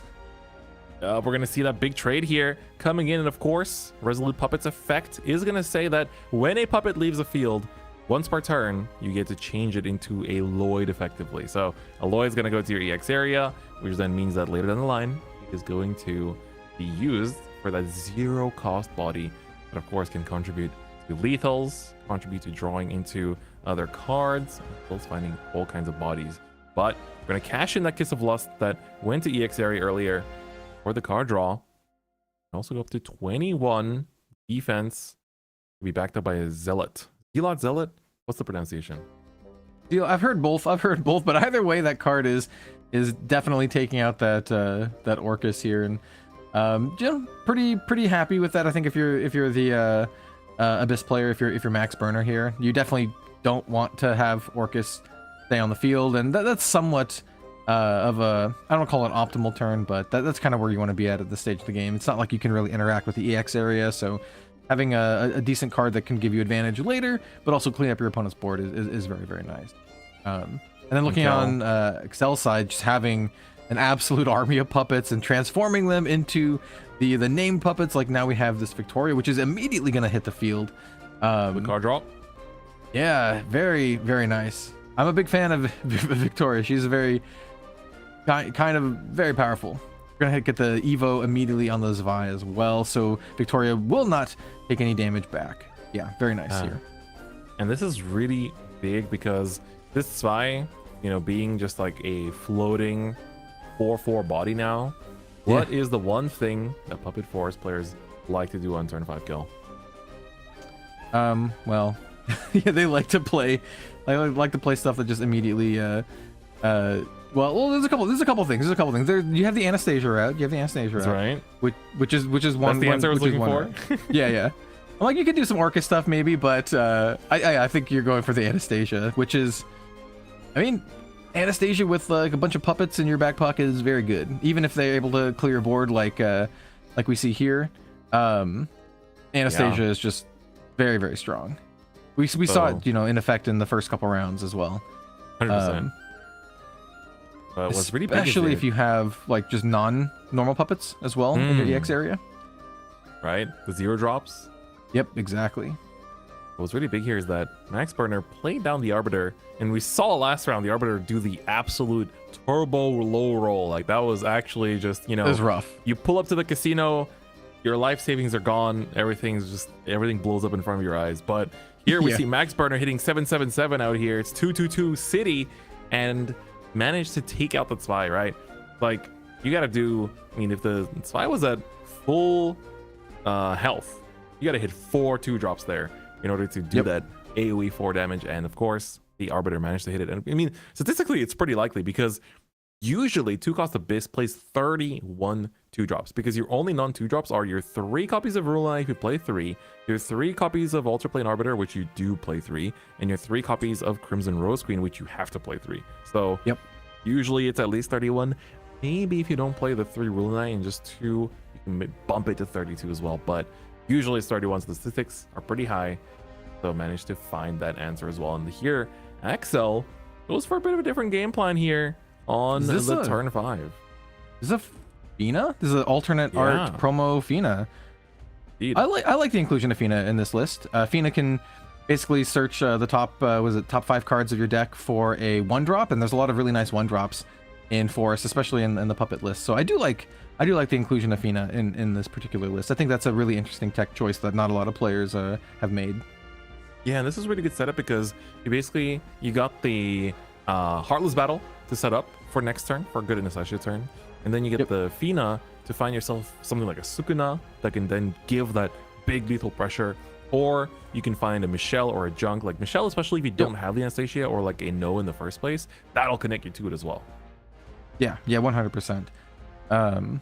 It just adds a lot more consistency to the deck. And yeah, I like it. I do have some promo Finas myself that maybe they're looking for a good home, so maybe I'll swap them into my own puppet list after seeing this. Time. So we do have that the Arbiter just kind of chilling, and that's huge. Yeah, you can just spend 2 play points, evolve him, and essentially draw 3. You get 3 of the same cost card from your bin here. So this is really, really nice. He just gets to pick and choose the best 3 2-drops from the graveyard and be very happy with it here. And so it looks like we're choosing, that's what we got. Valnarek, we have the Zealot, which pair very, very nicely with each other. Going to be able to give that Valnarek Storm if he does choose so, or maybe going to go for a Razor Claw. Give me the Either way, damage. you're gonna be able to get some pretty nice cards here. Okay. Thundering Roar, I like that. Right now, you got And like the Necrocharge count is getting pretty close to 10 if it's not already added, which means that you're going to get to hand rip 1 and also deal 3 damage to something, which is really, really good. So being able to like have that Arbiter survive is actually probably one of the biggest turning points of this turn, of this game rather, because you have a 6/6 body that's swinging face, chucked Axel down to 12 defense. And then not only does your opponent have the mission of taking care of that, but now you also play the Zealot down to take care of more annoying cards on the board while having a 3/2 body in there. Well, so now all that's left is Athena. Axel, if you've got that Anastasia, you might want to use it here. yep, that Arbiter just accrued an insane amount of value here, and as you mentioned, it's also just a 6/6, right? And it's just a couple swings away from being lethal. So this is the kind of turn where you gotta kind of clean up the board. Like your opponent has 9 power on board. You know what they just brought back to the hand. They have like some aggressive stuff. You got that Razory Claw. So So Cassiopeia. yeah, Does Axel run Cassiopeia? This could be a It's- really huge answer. 6 play points. Yeah, Cassiopeia would be a Because really, you can really run in the nice. Fina too. You can use the Fina to help you take care of the Ether. Yeah, because Fina is a 3 attack. She's a 3/2. So Arbiter, sorry. oh yeah. They would run into the 6/6 Arbiter. Cass would be a very, very nice pull here, but you gotta think like if they had Cass in hand, they'd probably just jam it out here. There's some other options depending on how deep they want to go, because you got your puppets, and puppets are good at running into enemy followers. If you have something like an Orcus, it's not the best use of Orcus, but it could be something that you have to leverage here. Yeah, right. I mean, you have quite a few options here, but right now, looking at Orcus, you do need a total of 7 play points, and To in do the order to vengeful. go into the one, which would Yeah. be really huge here because you'd be able to just like run everything in, do a bunch of damage, catch up on the life lead. But right now, if you don't have the Cassiopeia, this might be a little bit tough. Yep. Fell in the tank. Running through all the different options here. Very, very tight spot. As mentioned, 9 power on board. We know they have Razory Claw in hand. There's a Roach in hand for Axel, though. That's interesting tech that we're seeing more and more now, I think. Yeah, I mean, Roach is a nice little include here. In a deck that you play, like, you're going to be comboing off and playing a ton of cards in a turn. I do like the addition of Roach. I see in hand. I see Junk. Oh, I see is that a song? Elf Yeah, I song? do think so. We got that elf song for the big buff. That'll be pretty Right, huge as so- well. I think it's a matter of sequencing things here in order to maximize combo without board locking yourself. So we do see the elf song come into play. Yep, We're gonna pump the squad, get a fairy. gonna get it done. Chose not to play the Lloyd in order to keep it for next turn. Is holding on to a Noah here as well. Several Noahs actually. Yeah. That 2/2 puppet's gonna swing on in. Oh no, it's only 1/1 because elf song only buffs forest followers. Never mind. Yes. So yeah, not buffing the puppet or Fina. I mean, there is enough power on board to take out the Arbiter, but it's requiring a decent amount of resources to do so. We do see that that Roach also come on into play. Roach is going to do its damage effect here to take out the Zealot. Ooh, and fire bullet there as well. See. Yeah, taking out the Roach on attack just to save the Arbiter a little bit, to force Excel to trade more stuff into it. Yeah, and so now Axel sees that, the Arbiter is basically cannot be taken out. So here we're going to essentially just swing in with the Fina to try to equalize the difference in defense and then ward up the 3-5 here and just kind of hope for the best. I mean, at the very least, you know that the Crimson Rose Queen cannot come down because she needs to use 2 play points to evolve. Yep. And so at the very least here, you're dealing with the Arbiter. I think the biggest nightmare is if Max Burner has a way to answer this Lloyd with spells, and then he's able to swing that 6 damage into face. Yeah. 3 damage and a random discard. You're gonna be. What do we get? Ooh, okay. It's Goddess? just the goddess. Oh, number With 2. a second one? Oh no. That's rough. That's real rough.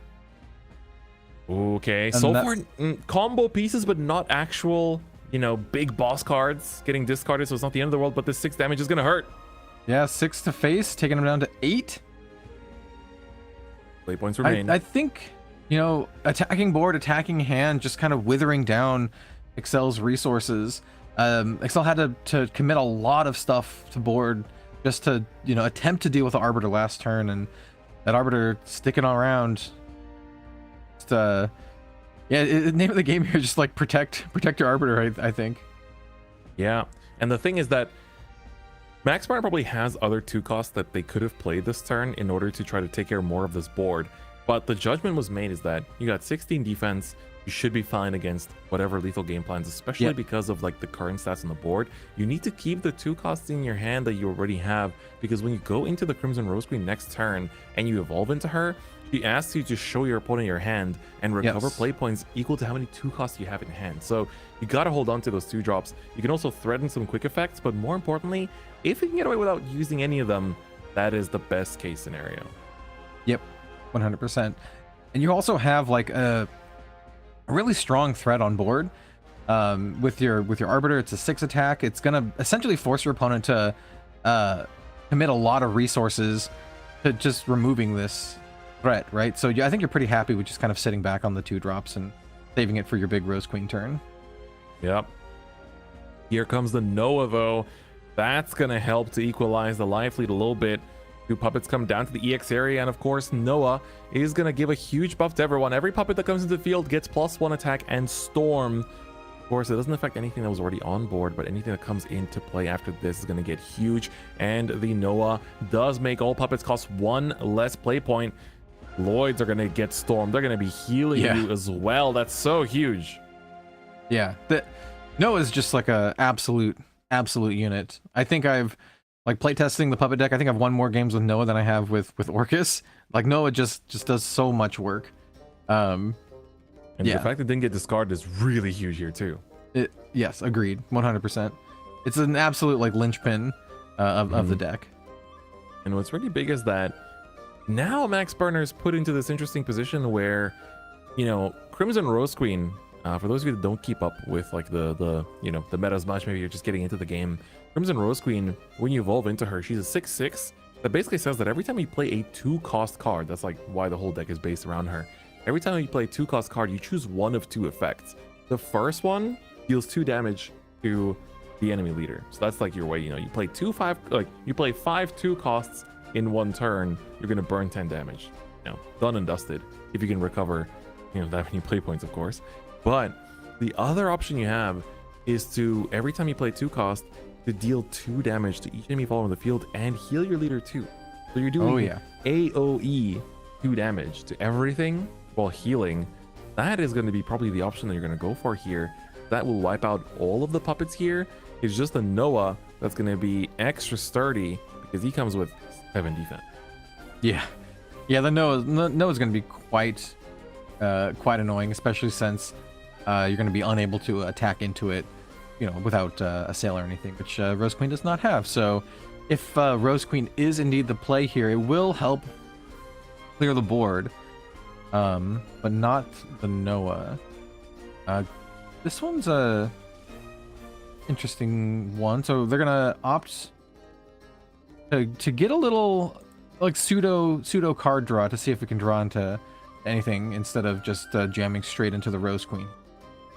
Get the buff on it too. We like ourselves a pseudo card draw here in the X area, but that does mean you're not going for the Rose Queen. Does that mean Max Barner didn't have the Rose Queen? Because that would be the backbreaker. Yeah, now Max is in a quite a tough situation. The Zealot here is gonna help a little bit, but not exactly what you want to see with what he has on board currently, especially when you're staring down an absolute army of puppets backed by Noah. Doubly when you have a ward puppet as well. I'm gonna use the effect on both of the leader pings. Deal 2 to the Lloyd. What are we looking at in this hand that could answer this entire board? Yeah, I mean, yeah, he's in a tough situation, and that's like, you know, just one of the big strengths of the puppet deck, right? You can just spam the board with just units, and if your opponent doesn't have the answers, then it could spell the end. Right. Gonna be a tricky situation. Max has what, 2 cards in hand? Look like it, and that means that you're once you hit that Rose Queen, that's not a lot of 2 costs that you can show. I think we know one of them is Razory Claw, right? Because he hasn't played it yet. I'm not sure what the other one is. Razory Claw, not gonna do a ton here. I mean, it could help take out you know, Lloyd or something, but not ideal, and not enough to go face. Exactly. Getting a little bit suspect. And the big downside of Razory Claw, obviously, is that it also deals 2 damage to yourself, and you're at such a precarious situation here where your goal is to, you know, basically, you know, live, right? And Razory Claw, yeah, sure, can take out a 3 damage Lloyd, but it's going to deal 2 damage back to yourself. So a lot of it here is just like running the numbers. Can I play my cards effectively to the point where I don't die? And I think a big part of it is just you need to clear the Noah, because he's just going to give all of your puppets Storm, and you know, you see your opponent still has puppets in the EX area. It's just a tough situation, and you know he's running all the numbers. Like, is there a situation, you know, a sequence of cards that I can play where I don't die here? The question you have to ask yourself, unfortunately. Double Demonium pass?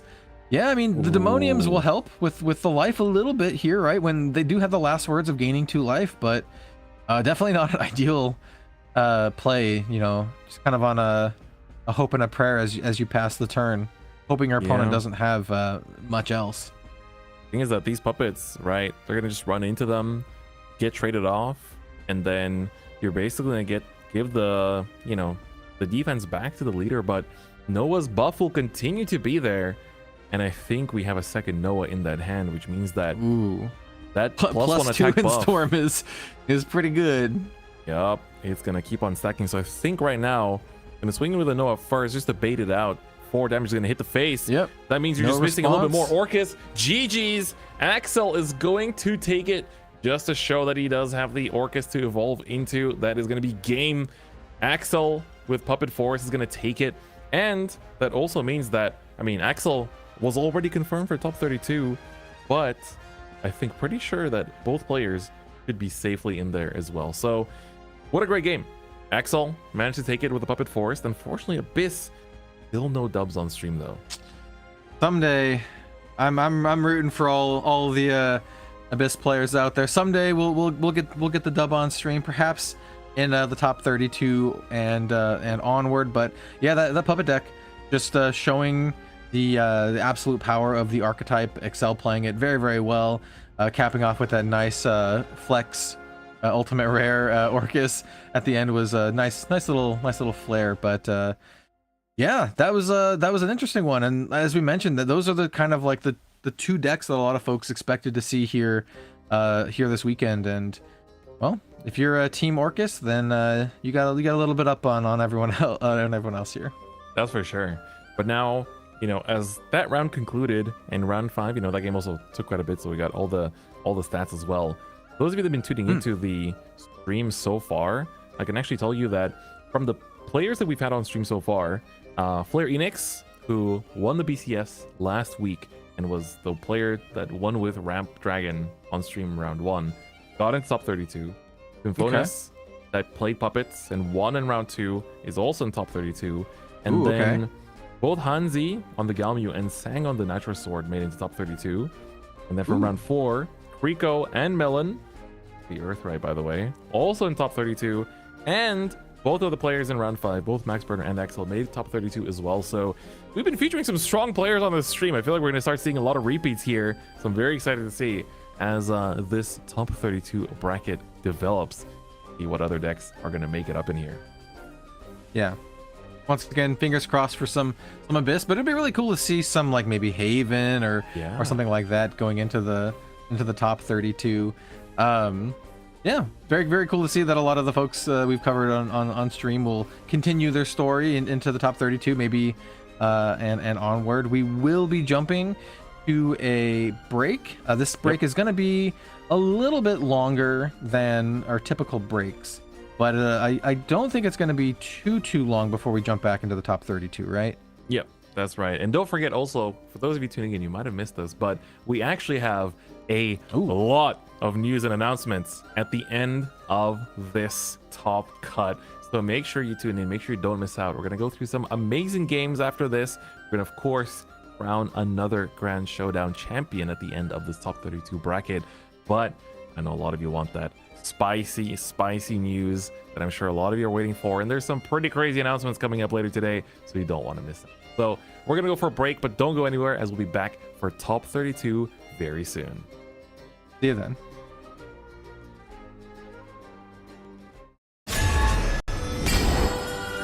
The Idolmaster Cinderella Girls is coming to Shadowverse Evolve! Head towards the Starlit Stage!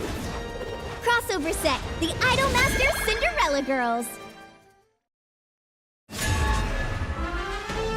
Will you uphold justice with steadfast conviction? Or will you bend it to your will? Booster Set 7. Verdant Steel.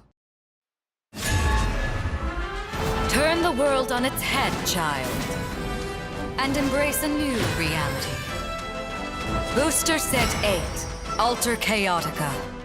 On sale now.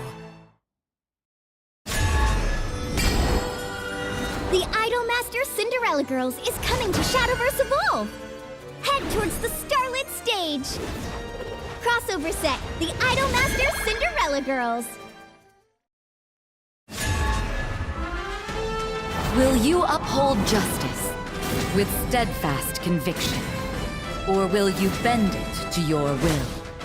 Booster Set 7. Verdant Steel. Turn the world on its head, child, and embrace a new reality. Booster Set 8, Alter Chaotica. On sale now. The Idolmaster Cinderella Girls is coming to Shadowverse Evolve! Head towards the Starlit Stage! Crossover set, the Idolmaster Cinderella Girls! Will you uphold justice with steadfast conviction? Or will you bend it to your will? Booster Set 7. Verdant Steel.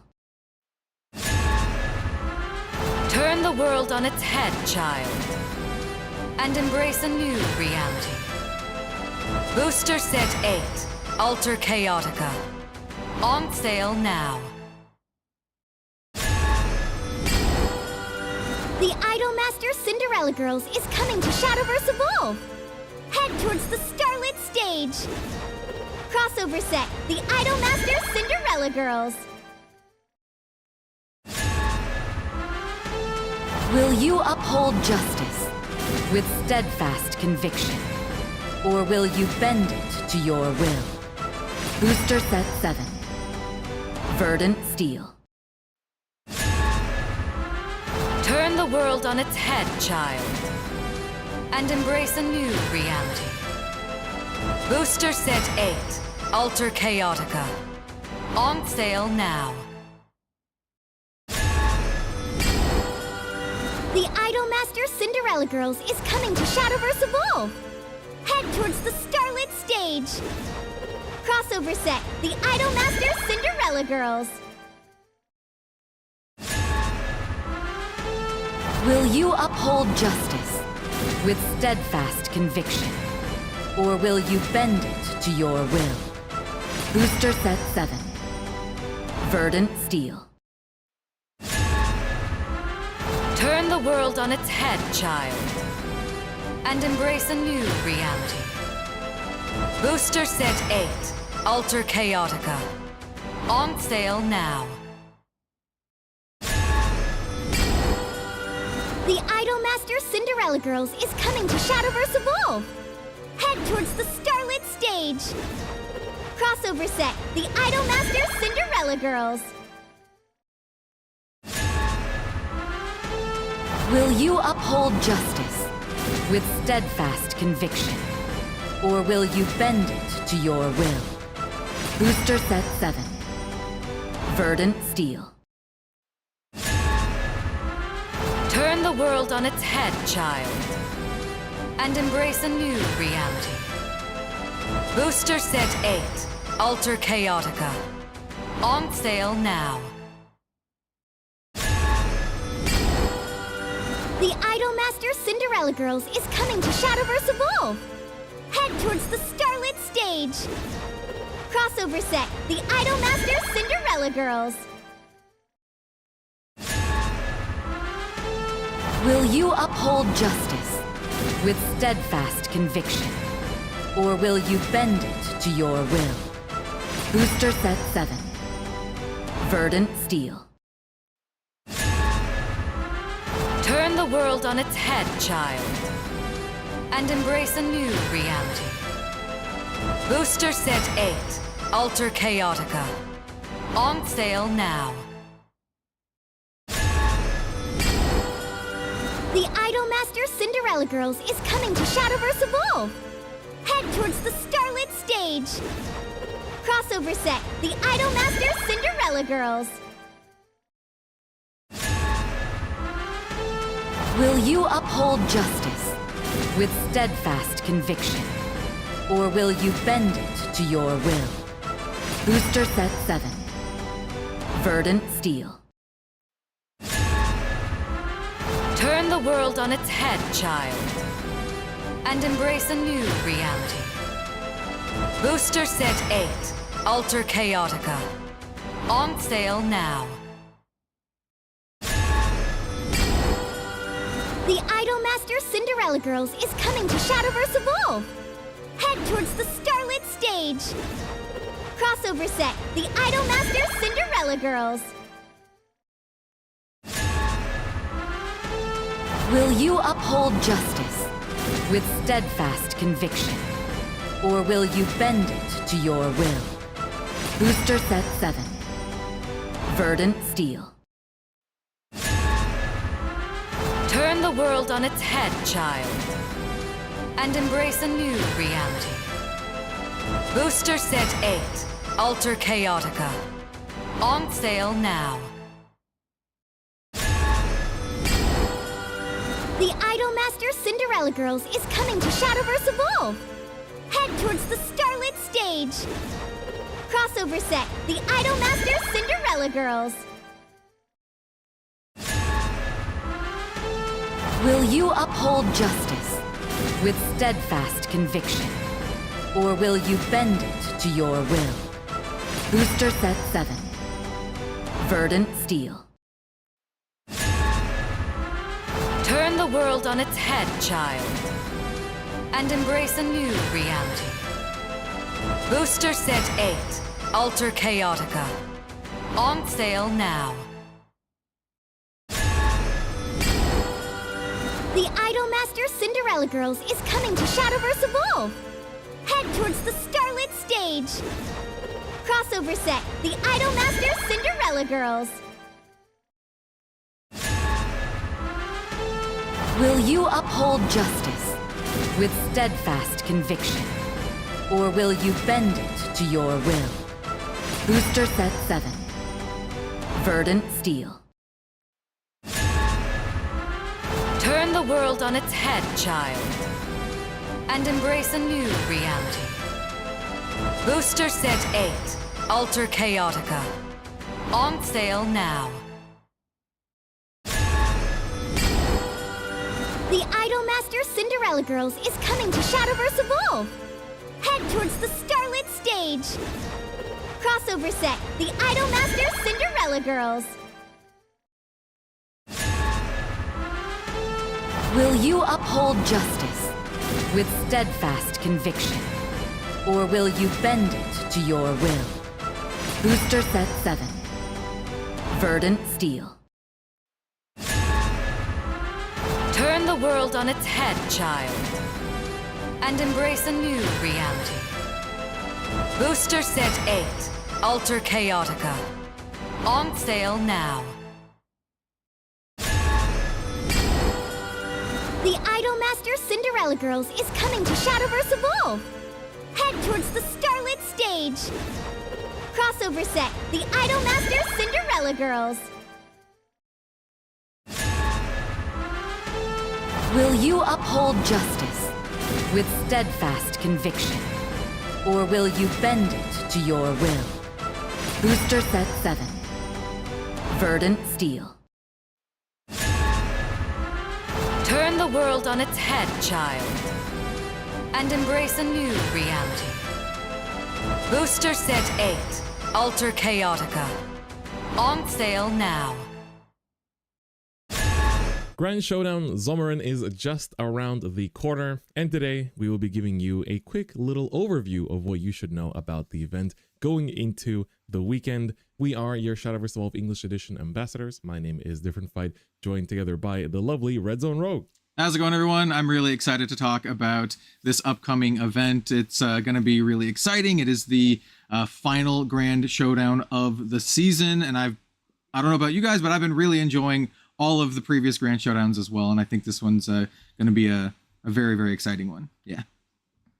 Yes, absolutely. We have the event happening on March 22nd in Someren in the Netherlands. This will be the European Grand Showdown, which of course we've had the American one first, then the Asian one, and now it's finally Europe's turn as well. But of course, even though it is technically by region, anyone from anywhere can participate and join to, you know, win some of the lovely prizes that are available. Just like previous events, we have the Nelsha for participation. Top 32 gets the, this time, blue hot stamp Blazing Breath. Top 16 gets the lovely Gilnilly's playmat, and then of course you do have the Gilnilly's top 8 prize card that this time comes with a blue hot stamp with a copy for each top 8 player, 2 copies for each top 4, and the champion walks away with a full playset. And of course the top 3 players get an unsponsored invite to Worlds, which is happening on May 2nd in Tokyo in Japan, and it's already, you know, coming up pretty close. It's less than 2 months away from when we're recording this. Oh man, so it's actually imminent at this point, right? It's like one of the last chances to get your qualification.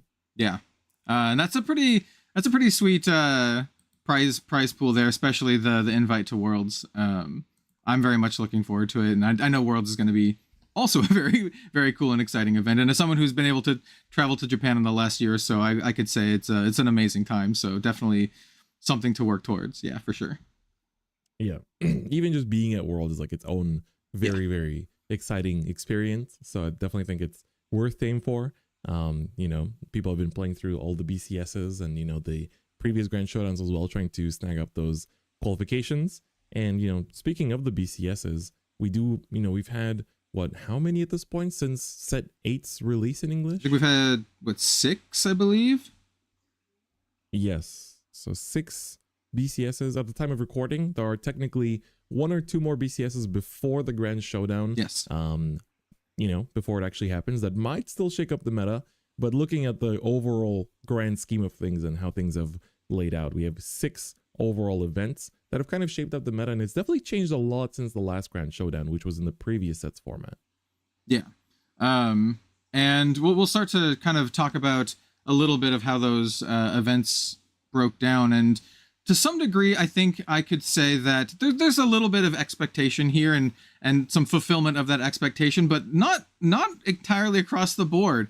There are some BCSs that had like top 8s that had 4 different, you know, class representation, which I think is actually very, very cool. And so it's one of those metas where, yes, there are potentially some outlier decks that seem to perform a little bit better, but that's not the entire story here. You do have these other decks and you do have options. So if you're a player who's like, I'm really into Dragon, for example, I think there's still room to be a Dragon player and to find success in the meta. And I think these 6 100%. events can prove that. That's for sure. I think just to give a good overview for people watching that maybe haven't been keeping up week to week on like what's been topping. So going in order of the events that have been happening since the set released, the first one we had was BCS Florida, which kind of was like one of the more widespread ones. So we had 3 Forest, 2 Rune, 2 Dragon, 1 Sword, which were mostly made up of a lot of the new set decks. But then we had the UK one, which had 4 Swords, which were kind of split between 2 different archetypes, 2 Forests, 1 Haven, which was also a big surprise, and 1 Abyss, which was kind of surprising. People expect Abyss to do really well in this format. And then in Sydney, going to Australia, we had 4 Forests, 2 Abysses, 1 Rune, which is like the big 3 that people kind of see in this current format, and 1 Dragon.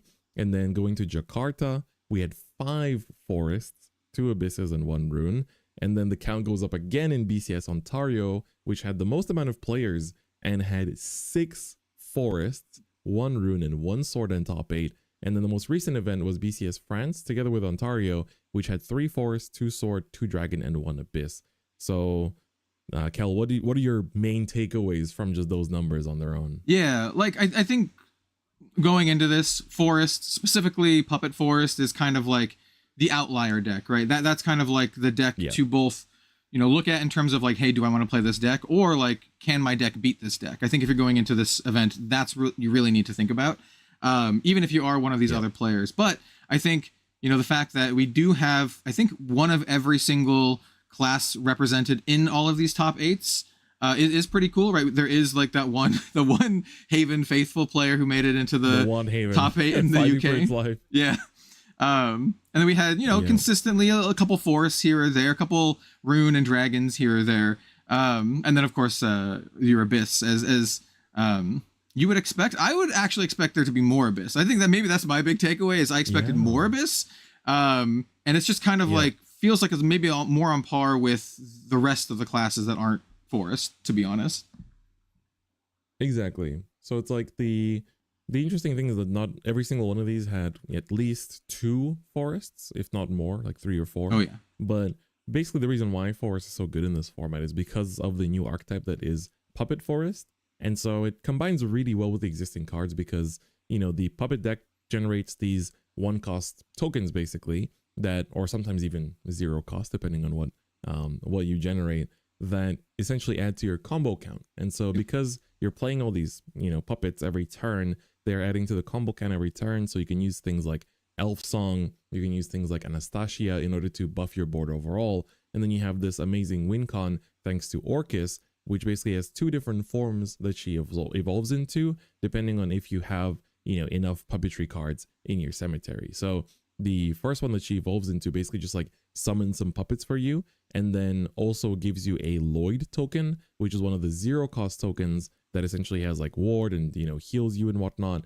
And then the Vengeful Puppet, which is the one that you can evolve into for a higher cost of the Orcus. She summons 4 puppets, gives them all a sail, and every time a puppet leaves the field, you can deal 2 damage to an enemy follower or enemy leader. Yeah. And so that means that you basically, once you chip your opponent down to 8, if your board is wide empty and you have something to like, actually swing into, you basically have 8 damage confirmed. And so a lot of the gameplay in this format comes down to how you play around that, and then how Forest manages to find lethal on turns when the opponent is playing around that. So when they're not giving you that easy way to just like swing in 4 times to deal 8 damage, how are you using things like Anastasia and also lethal, other older cards. I do say Puppet is a new deck, but technically there are some Puppet cards from past sets like set 5.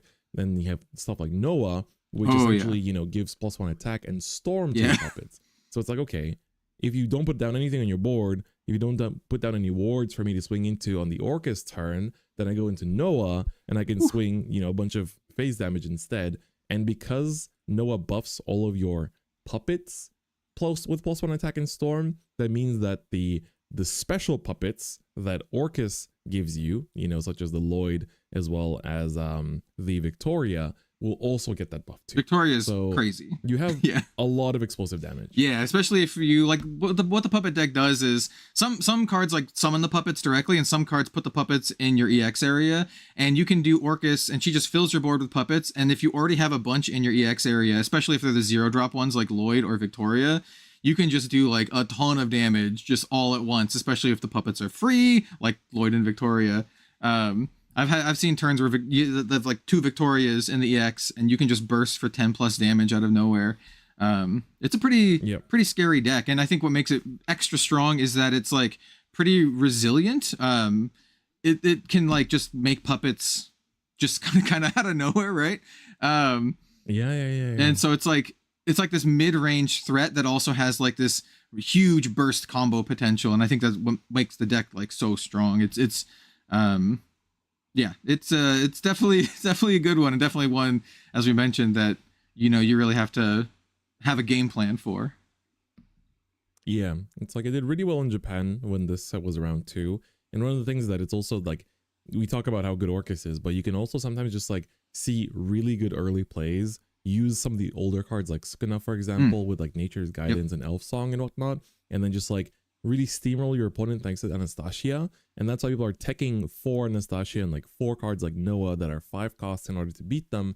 And the only like big weakness of the deck is that it's really tempo reliant. So if you don't open like your optimal turn 1 like a Junk, or like a turn 2 Flower Doll, or like the Liam, then you do fall off in tempo a little bit. And so it is important to actually be putting down things every turn and setting up that EX area for the big burst turns, because if you don't, the game plan gets delayed, and then that can give a chance to the other decks as well. Yep, for sure.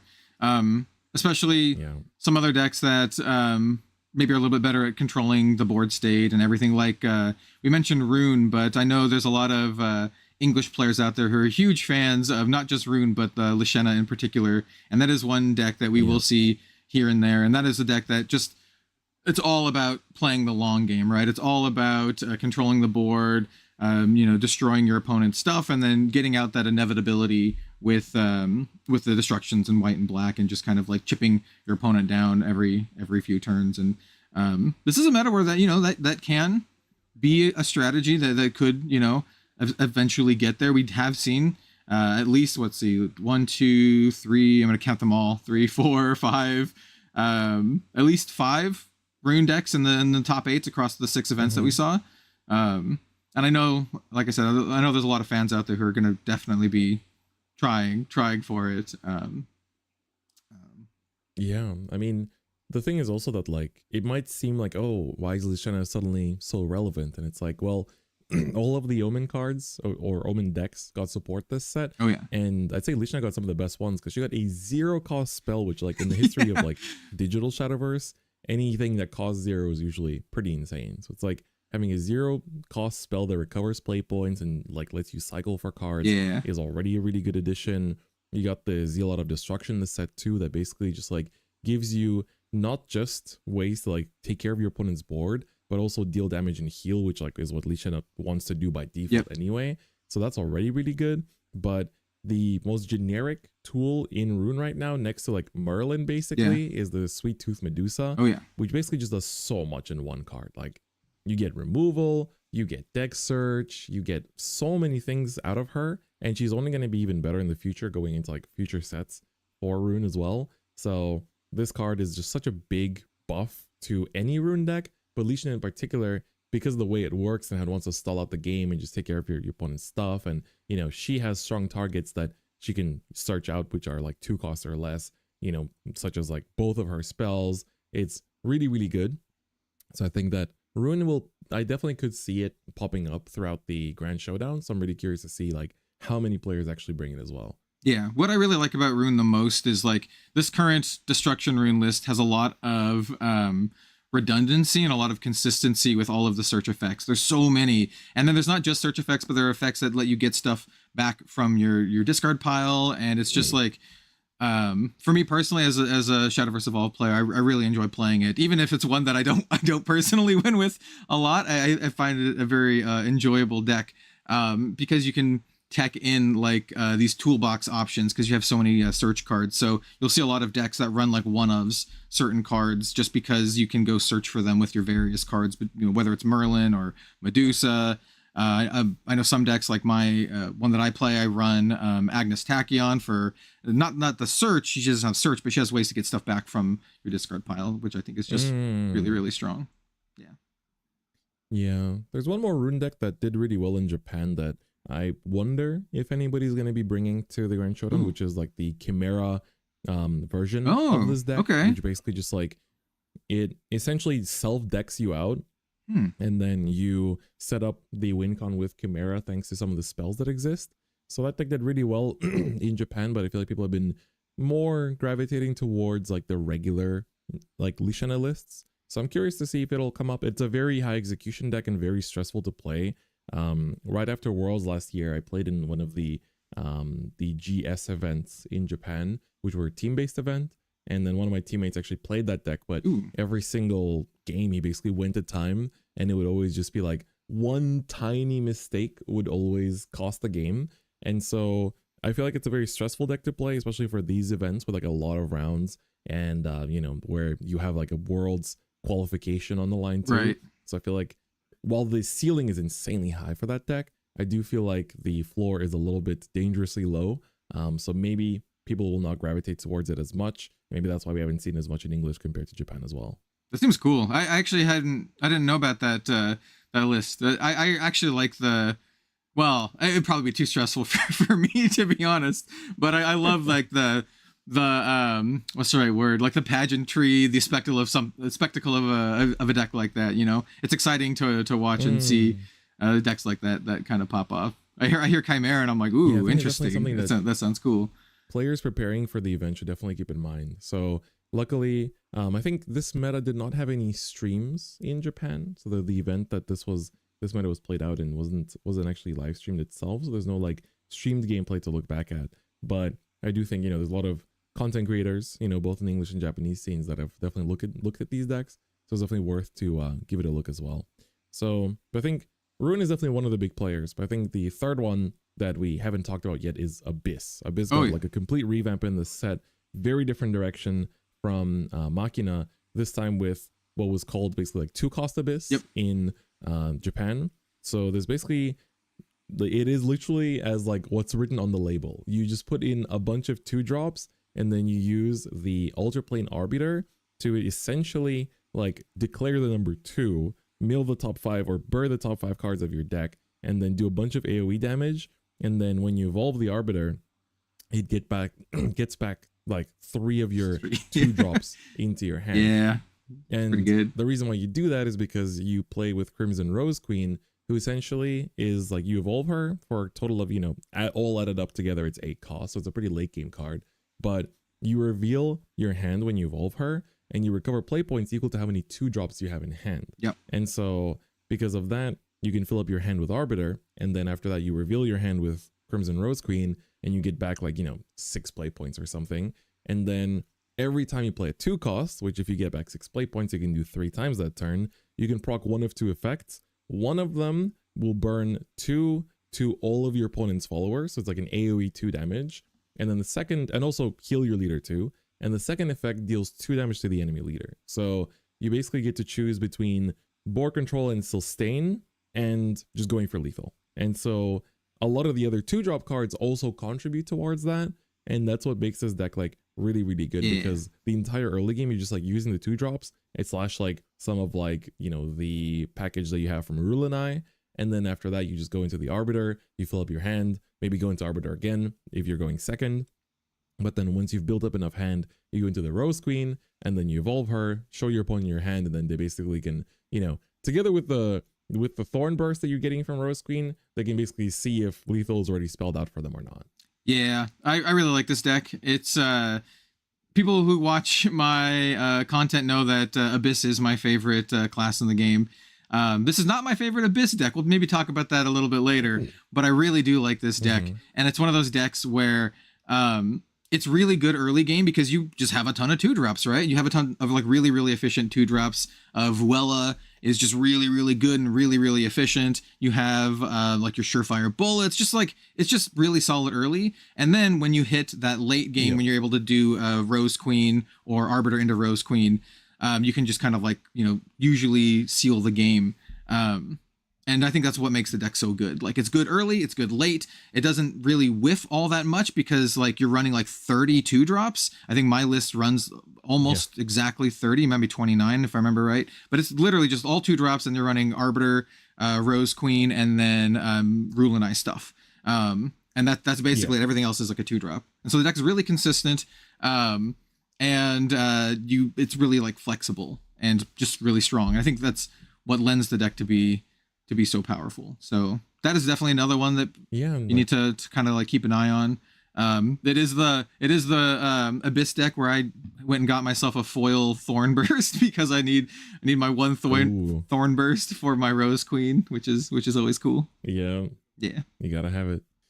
Yeah, I think it's definitely a deck that I expect to do well. It surprisingly didn't get as many tops in the BCSs, but when I remember the lineup that we had in our team during this metas event as well, we actually had Puppet Forest and then the Destruction Rune, and our third pick was actually not Abyss. It actually was the deck that I was on, which I think shouldn't be a surprise to many, but it was actually Galmew. So Disdain Dragon got really good support this set, and especially it's very well positioned right now because of like you get that AoE from Total Domination that essentially just helps to answer early puppet boards really, really well. So especially because Galmew's game plan has been kind of sped up in this set, it got really, really nice. So the biggest card of support is Sneer of Disdain, which basically is just a 1-drop spell that deals a damage to one of any follower. But more importantly, when you play Galmew and you have this in Cemetery, you can banish it to deal 1 damage to one of your to any follower on the field, on your field. And the, of course, strong thing about that is that when you play Galmew, you banish this and deal 1 damage to the Galmew. Now she can evolve for free on turn 5, which she couldn't have done before unless you kept up like a Disciple or something from turn 4 previously, right? And so that just like auto enables it. So if you can ditch it for like Apostle, or if you just like use it as a 1-cost spell to like deal 1 damage to something early, it's really, really good. And then the other really strong support card is the Zealot of Disdain, which basically is like a 2-drop 2/2 that she deals 1 damage to every follower in the field when she comes into play, both yours and your opponent's. And whenever she takes ability damage, she deals 1 damage to each enemy leader. So it's like sometimes Galmew had this problem where you'd be missing like 1 or 2 damage from lethal. You know, you'd be like counting lethal in like either amounts of Forte you can play or like bursts of 3 that you can do from Galmew. And you'd be like, oh man, I'm just like 1 or 2 off. But then thanks to Zealot, that 1 or 2 gets covered, which is really, really good.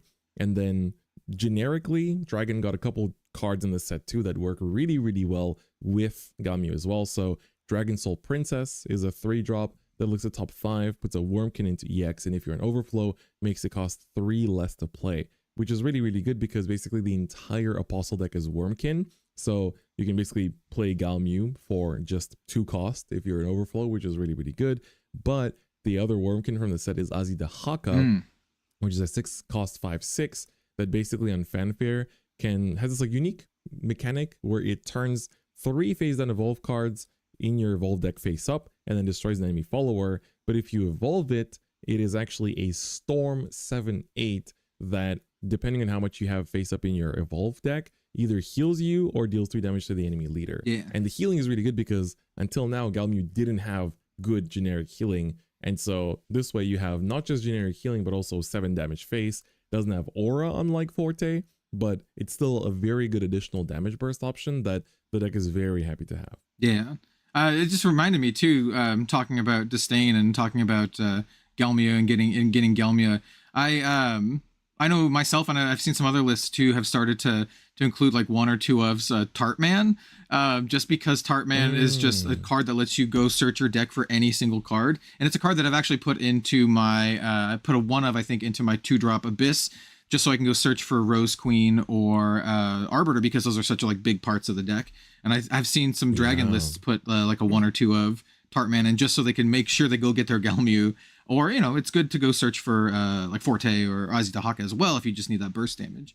But just wanted to mention the Tartman as like a 1 of or 2 of in some of the decks, which I find pretty cool. speaking of like good generic tools, right? I mean, it's just very good in like if you have that one specific, boss card that your deck needs to function around, it's basically like a fourth copy of it, right? Yep.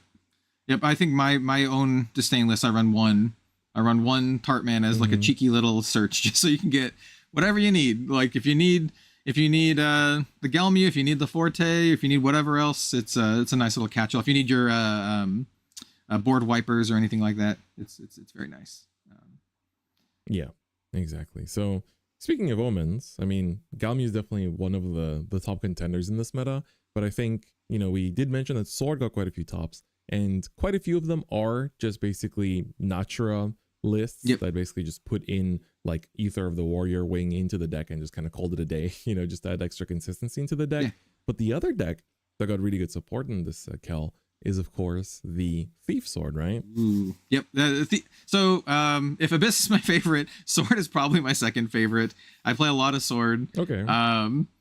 Sword's probably the deck that I'm like best at playing as well. And the Thief archetype is my favorite version of it. And I got some really nice new toys to play with. We got all some of the new the Thief cards. And just overall, it's a deck that has become a little more resilient. So we did get some Thief cards. We also got some other cards that aren't specifically Thief cards that let us get basically, I'm just gonna say dudes from our cemetery back. They let us get 2-drops back. Yep. And one of the things that, like in Shadowverse Evolve, one of the deck strategies that I think is just really good is just a single card that can just absolutely flood your board with stuff. And Sword got multiple copies of that type of effect in the set. Actually, let me look it up. I don't remember the names of the cards. I mean, we have like Sword Flash Panther was one of them, right? So it's like a 4-drop that, chooses a 2-cost or less in your cemetery, summons it and gives it +1 attack. So, that like works really well with something like Ralmia, for example, that you can then just like bring out and evolve as well, as long as you have the, the board to reduce her evolve cost. But specifically, Thief Sword itself got things like the Dance of Usurpation, which is the 4-drop spell that basically deals 4 damage divided between any number of enemy followers. But then if your opponent has 10 or more cards in Cemetery, you make that into 8 damage. But if they have 20 cards in Cemetery, then you also deal 8 damage to each enemy leader. Which hit him for 8. You get to 10 pretty easily, right? I mean, your whole deck's point and objective is to do that. Yep. But getting to 20 has gotten easier with this set as well. And you also have like Grand Acquisition from set 6 that like, buries the opponent's top 3 cards of their deck. So getting to that 20 point is actually pretty easy now. So sometimes you do just use the 4 play points on this spell just to burn them 8 damage, because like 8 damage is a lot, right? That is, at some points it is just basically a lethal range that your opponent has to be aware of, and if they don't think about it, then they are going to get got, right? And speaking of the 2-drops, I guess that the Sword Flash Panther can revive, there's a new 2-drop for Thief as well, which is the Zealot of Usurpation, which is like a 2-drop that is a 3/2 with a rush. And on Fanfare, it buries the top card of your opponent's deck. And if they have 10 or more cards in their cemetery, you put the top card of your deck into your EX area, which is basically just like draw a card, right? Except that because it goes to EX area, your Octress can make it cost 2 less, which is also very good synergy. Yeah. The deck just is one of those kind of like, I don't know, mid-rangey threat decks, but can have like really, really good burst potential too. We still have cards like is it the Disciple of Usurpation, the one that's a 3/2 storm that can get the +2 on attack. That one's quite strong. And then you still have cards like Gem Staff, so you can go like search your deck for whatever you need. The deck is pretty sweet. And I will say I have had a couple matches where I was playing against Lashena, particularly like grindy matchup, but I ended up milling them out. Like I completely decked them. They couldn't kill me. I couldn't kill them because I had so much removal, but I just ended up getting rid of their entire deck. So it's not something that'll come up every now and then, but hey, it's happened before, and I think it could happen again. It's an interesting deck. I'll say this. And if you are the kind of player who likes to play your opponent's cards, then this is a great one. You're gonna love Octress. Yeah, let me yoink that Ozzy the Hawker real quick. Yeah. It's like, I guess Ozzy is one of them, you know, in case, although it's kind of like difficult since you'd have to turn your own evolved deck face up. I guess like Forte is still a pretty good one. Yeah. But especially in the current meta. I mean, when you think about like, I guess when it comes to trying to steal your opponents, like in the puppet matchup, you could technically take your opponent's like Noah, and then he's going to give the storm to your side of the field too. So that's also not too bad. And then, you know, trying to steal one of your opponent's like hand discard cards in Abyss, or some of the removal cards in like the Rune matchup. There's definitely quite a few. Like when you think about what's popular in this meta, Thief is also pretty good because as long as you know what to steal, it is also going to be very, very effective in that matchup as well. Yeah. And the one card that I forgot the name of, but I just had to go look up. He's a new card, and I forgot his name, but his Azord, Duke of the Mists. It's a pretty interesting card. This is one of the cards that just helps flood your board with stuff. He's 4-drop 3/4 with Ward. He can Evo for 3. But when he evolves, he lets you take 2 sword followers that cost 2 or less in your cemetery, and you just summon them. So he's kind of like double Panther. He's just a single card that you can drop in the mid or late game and just be like, here, now I have a giant board. You'll just have to be careful. You can't combo him too well with Ralmia because you have to Evo him to get the effect. So you can't Evo him, get Ralmia, and then Evo her. You have to wait for the next turn to do that, but because you can't Evo twice. But still, it's a really sweet. Like I think the deck has a lot of resiliency now too. Like there's a lot of removal going around, so the fact that you have these cards that help you get stuff back from your cemetery is just really strong. 100%. And so we've talked about almost every single class. Yes. Or the main classes, but the last one remaining, of course, is Haven, which did get one single top in BCS so far, and the deck that got supported and did get the top is Wardhaven in this set. So Wardhaven's been kind of sort of around here and there and always gets like some cards of support here and there, which are like, you know, if it's a Haven card that has Ward written on it, technically is support for Wardhaven. But the main support card, I guess, this set is the Holy Lord Nectar, which basically is a way to, you know, it's a ward that revives 2 of your Haven followers that cost 2 or less from your cemetery. And it also gives all Haven followers rush. And if you banish 3 Haven followers from your cemetery, it gives each other follower in your field +1/+1 as well. Yeah. I think Ektar is really good.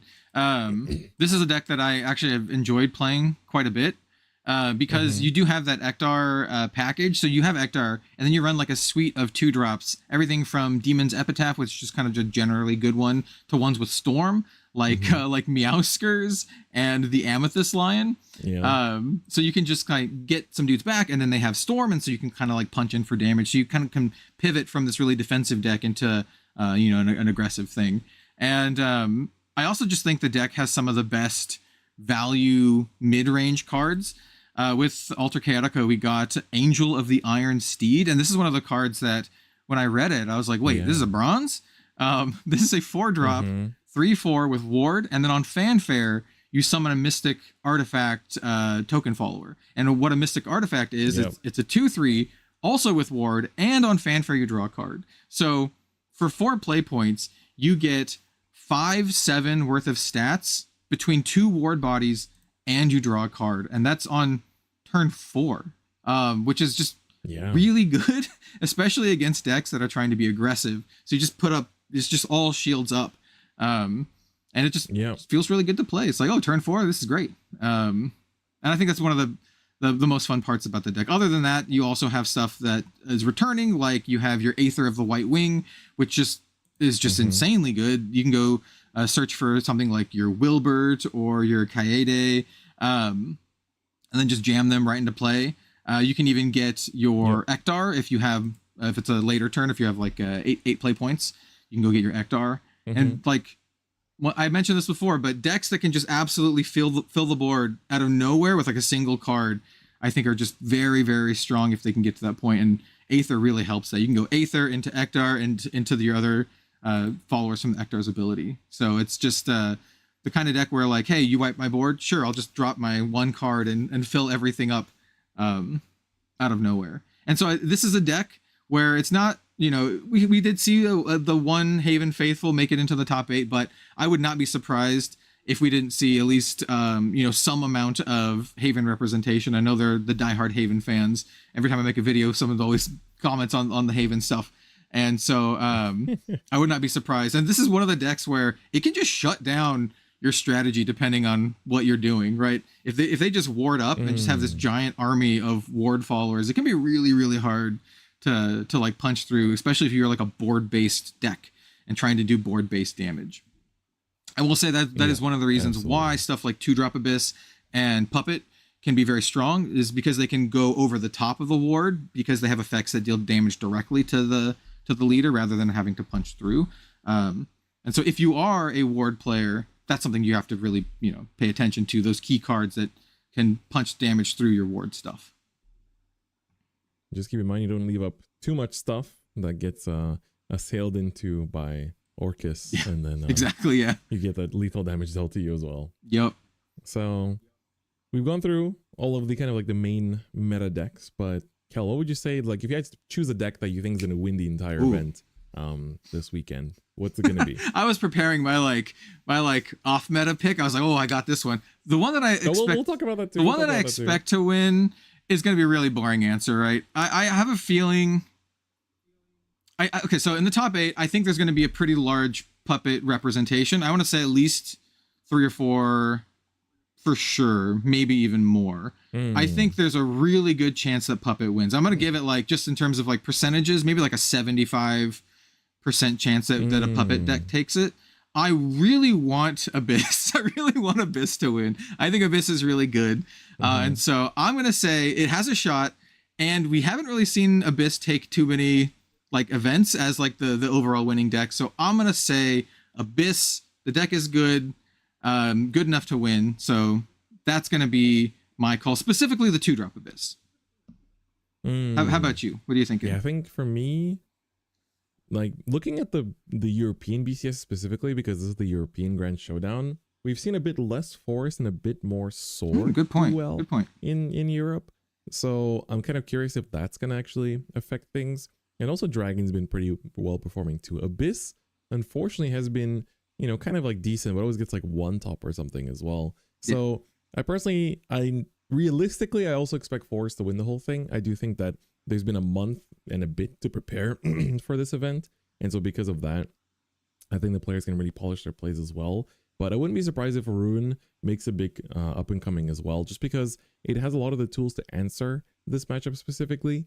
And especially, things kind of just like play out right. You do have ways to deal with the Puppet board, and you have a lot of sustain and healing. They can just kind of like try to stall them out as well, as long as they don't open the absolute nuts in their early tempo as well. But realistically, I do think everything is very favored for Forest. And I do think it's going to be interesting to see, how much, for example, some of the players are going to be teching some of the cards that you could tech in this specific format in order to help to answer this matchup in particular. So you do have ways to get rid of things like the, the Anastasia or the Noah, thanks to the inclusion of one of the more generic cards in this set, which is Sylvia the Condenser. So she like lets you pay 2 and discard herself to just destroy an opponent's 5 cost or more follower.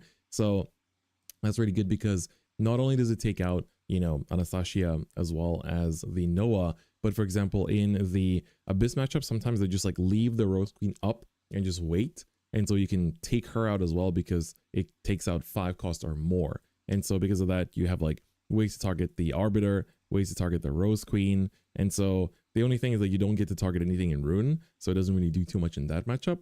But I expect techs like that to be run quite a bit in this format. And so I'm curious to see if any decks using techs like that will be able to make use of that Forest matchup. But otherwise, I'm also locking in Forest for the win slot. But any surprising decks that you think might make it into the top? Okay, so let's talk about Sylvia a little bit more, because I really like Sylvia and I think she's really good in my personal favorite deck. And this is kind of like my pet deck. It's the deck that I've been tweaking every here and there since, I don't know, like set 2 or 3 or something. And that is Control Abyss. My version has shifted a little bit more towards your Reanimator package with Death's Breath and Israfil.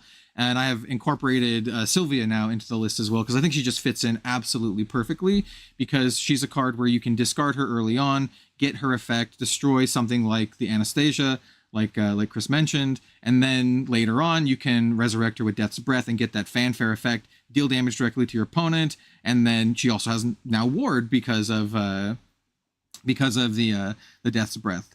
The deck also packs a lot of hand disruption. I do run the full the full Rulinite package. I was like, what's his? He's the discard guy. What's his name? I do run the full like Rulinite package as well, and the deck just has a bunch of just incidental discard. So it's like a lot. It's hand disruption. It's like board disruption. It has resiliency, and it has ways to close out the game and ways to gain life because you have your Israfils who gain life as well. So I really like the deck. And I'm also running stuff like Kawi, who's also really good at just killing stuff and gaining life. I still run my my Ginsetsus. So I know there's other big like Control Abyss fans out there. I really like the deck. That is my personal rogue pick. Do I think it's going to win or get top 8? Probably not. But if it did, I would be really, really hyped. And I wouldn't be too surprised. I think it's very good. And I think it's just really fun to play. So that's mine. That's kind of my off meta, my rogue pick. Do you have any that you're kind of like, thinking about or cooking? I think for me, the deck I want to see, at least on stream once or twice, is definitely just Galmu. It's definitely my favorite deck, and I think it was really, really good in this format too. I do think Aggro Dragon got a little bit of cool support in the set too. The Otohime, the other legendary in the set, is definitely quite good in just being able to do a bunch of like burn damage, and then also like have these like tokens that have rush that like take care of your opponent's board as well.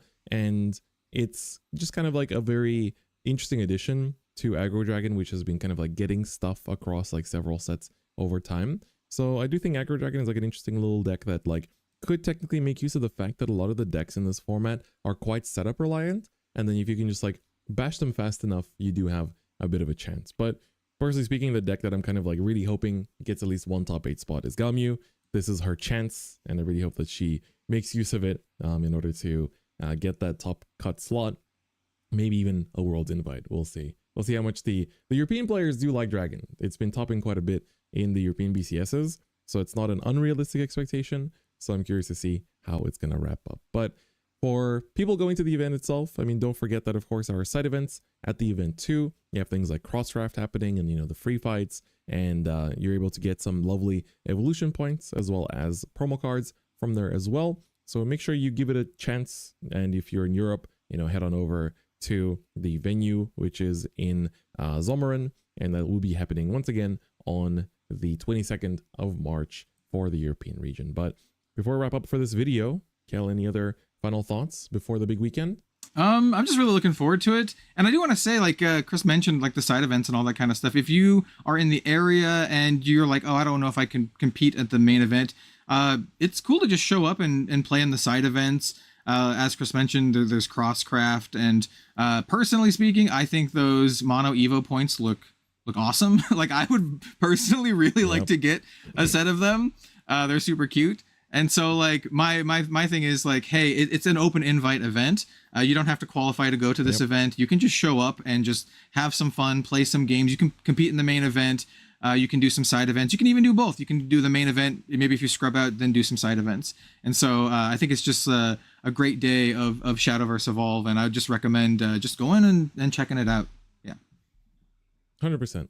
100%. And of course, if you can go and check it out, there will be a stream for the event as well. So we've kind of already mentioned it here and there, but make sure you tune in. It's going to be streamed on the usual channel as always. So make sure you subscribe to the Shadowverse Evolve English Edition official channel. And of course, all of the other social media that Shadowverse Evolve English Edition has. And we'll see you on the stream, even if you can't make it to the event to watch all of the very exciting games. We will be your 2 commentators for the event as well. So it's going to be exciting to see how the EU players will perform. So I'm definitely really looking forward to it. But I think that's about it for our sort of expectations, preparation tips and whatnot. So the decks to look out for in this very exciting set 8 meta. Every single class has a fighting chance. So I think it's going to be very exciting to see what the players actually do end up bringing. But before we close out, any other final thoughts? No, I think that's it. I'm just really looking forward to it. It's just right around the corner. Hoping to see a sweet top 8, and yeah, I'm looking forward to it.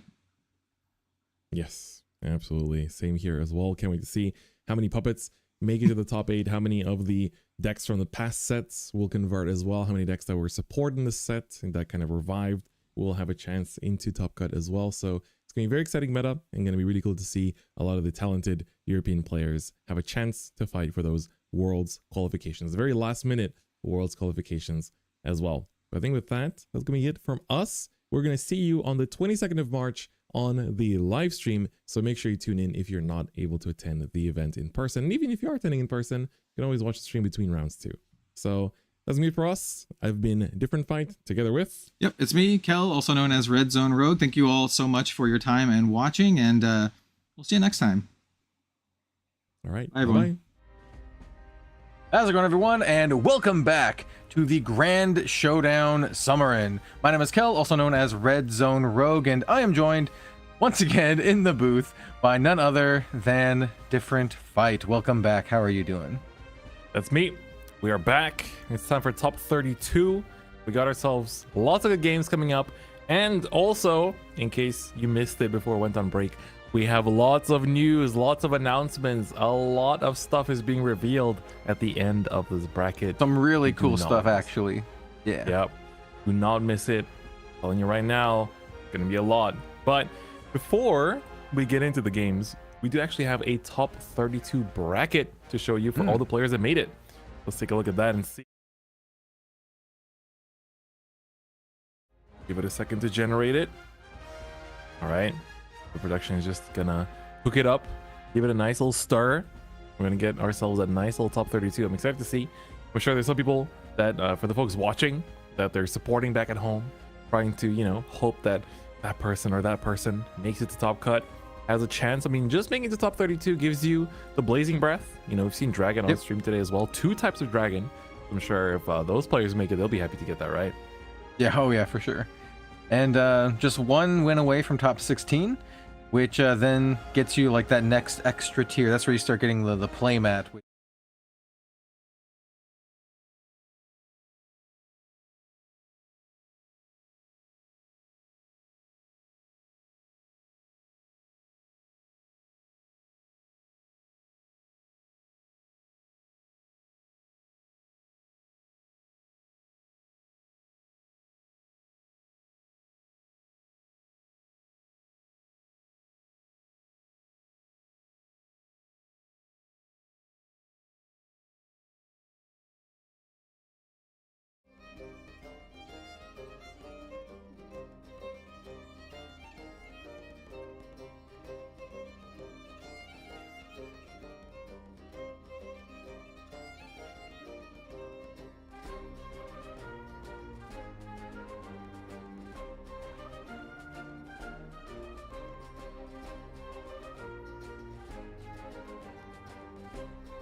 Going to be exciting to see who actually gets to take it all and run it down for the title.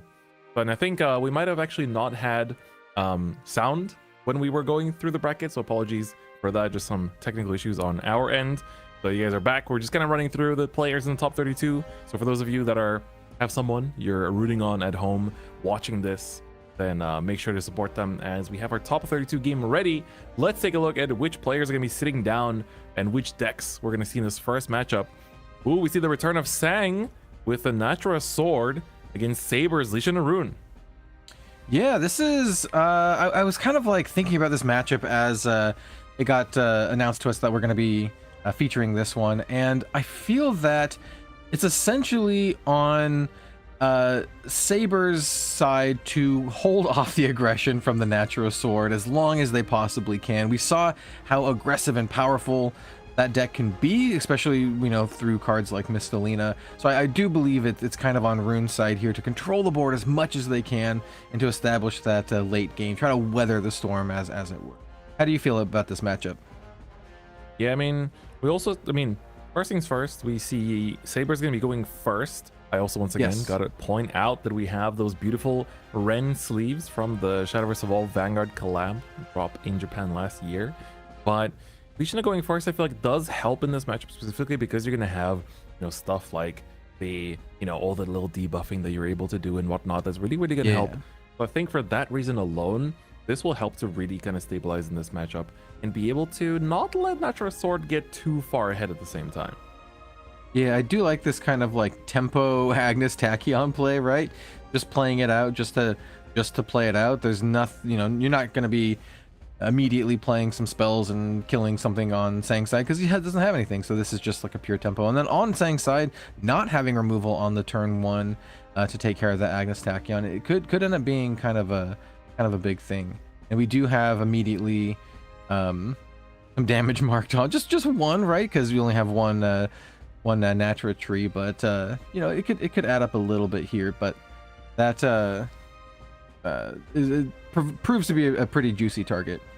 Yep, absolutely. And for those of you watching at home, don't forget also let your friends know that we are back in the top 32 now. There's announcements and news coming up at the end as well. You definitely don't want to miss out. Let your friends know, make those social media posts, ping those discords. Let's get everyone in here to see who will be crowned the next Grand Showdown champion, as Saber here is going to go ahead and go through the motions, I think, using the Destructive Roar, if I'm not mistaken, here to search the Lishena.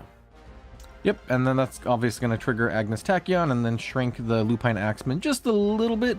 The Lupine Axeman having 3 health is a little bit to get through. And by a little bit, I mean, you know, you got to play 3 spells to actually take that off the field.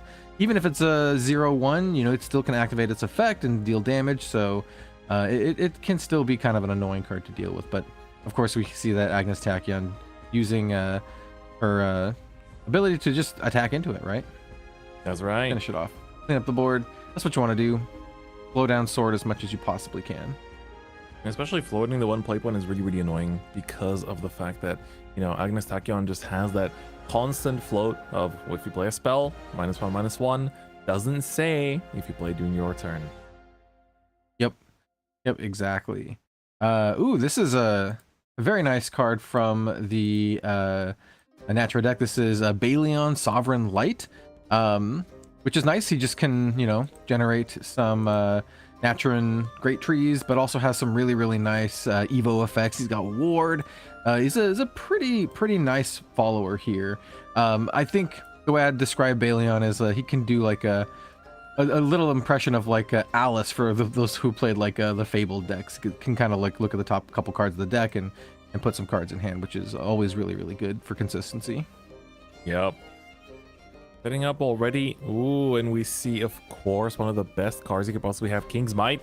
Helps to really take care of any of the annoying boards, and especially because you played in before you go into any attacks, you get to evade that timing for any spells to be played in response to an attack. And here we're going to see, ooh, okay, Saber is actually going to just kind of ignore the Balion here and just play out the Lishena. So that's pretty risky. Keeping the Balion up could mean that things are going to get a little bit tricky down the line, but we're going to see a Joy of Destruction hit the board here first. Or not hit the board, but he played for one nice play little point. 0 drop. Gets you a play point back. And of course, I said Balion into hand. Of course, this goes into the EX area, but yeah, the Lashena here is a pretty interesting play, right? When I play this deck, I'm afraid to go all in on my Lashena. You're kind of like shields down, but that Joy was able to get at least one play point back, which is you still have some room, a little bit of wiggle room with that. So yeah, I mean. That's something that Lishana couldn't do until now, right? It's thanks to the addition of Joy Destruction in this most recent set that you're able to do that. Very, very welcome bonus. Yeah, and because of that, able to run out your destruction, which is pretty nice. So you can start to establish that ongoing pressure, establish your inevitability, and having the idol tree cards out there is gonna be nice for all the cards that care about the number of idol tree cards you have on the field. Now, dang, I mean, having another Balion in EX area is really, really huge because, even a second King's Might is so good. You take care of the Lishana, and now you could even technically push out just use up the 2 trees here to see what you draw into first. Make this Balion be a 6 attack. Saber doesn't have any play points. So this 6 attack is basically confirmed to go in, and maybe you could even make some more trees onto this board now. Discarding the Trail of Light too. Ooh, okay, I like that. This is very nice. A lot of game actions taken with no play points spent. Still having 4 play points up. Balion is now buff. You have a lot of options to go from here. I think debating what card to discard here from the tree effect. Ooh, okay, that makes a lot of sense. The strike. That's a card you can get back for Mistalina. Yeah, that makes a lot of sense. And now it's kind of like mission drawing to Mistalina as well, right? We're Yep. gonna see the tree go forward. All right, so off the evolve point. I think you're trying to find something that can make a tree for 1 play point. I think if you could find an ether here, that'd be pretty huge because that means you get another tree onto the board. That also means that you would be able to make use of that Balion again. You can also play the Cook technically, and that will also allow you to put the tree onto the field while healing 1. Oh, and the Mistalina for turn 6. He's ready. All right. We have a clock, a very real, strong and powerful clock, especially since we have a 6 attack Balion already on the board. Putting the Princess's Strike as well. Oh, that's huge. Because That's of course, so much value. It's a quick, you said add to hand, but I mean, we all know the EX area is basically just a public hand, right? This Princess Strike is ready to fire if 1 play point stays up. So now the question is, you play this Cook, of course you do. You want to make use of that +2 attack that you can make off of this Balion, and you can also use there you go. Oh wait, engaging 2. The same one. All right, Balion up to 8. Gonna punch in for a lot of damage, right? Because that Balion came into play last turn. Yep. Looks like we're just gonna kind of cycle through our trees now that they're spent. Yep. That's gonna be 8 damage to face. That is huge. Down to 12. That's a very big tempo swing in Sang's favor. Sang managed to win round 3 against Galmu on stream, and now looking to make that a double victory in this top 32 game. Heal up that playmat. Yeah, this is looking real scary for Saber here. 8 power Balion, a second evolved Balion, and the Cook also has got 1 damage too. But that's a lot of power on board on turn 4. Yeah.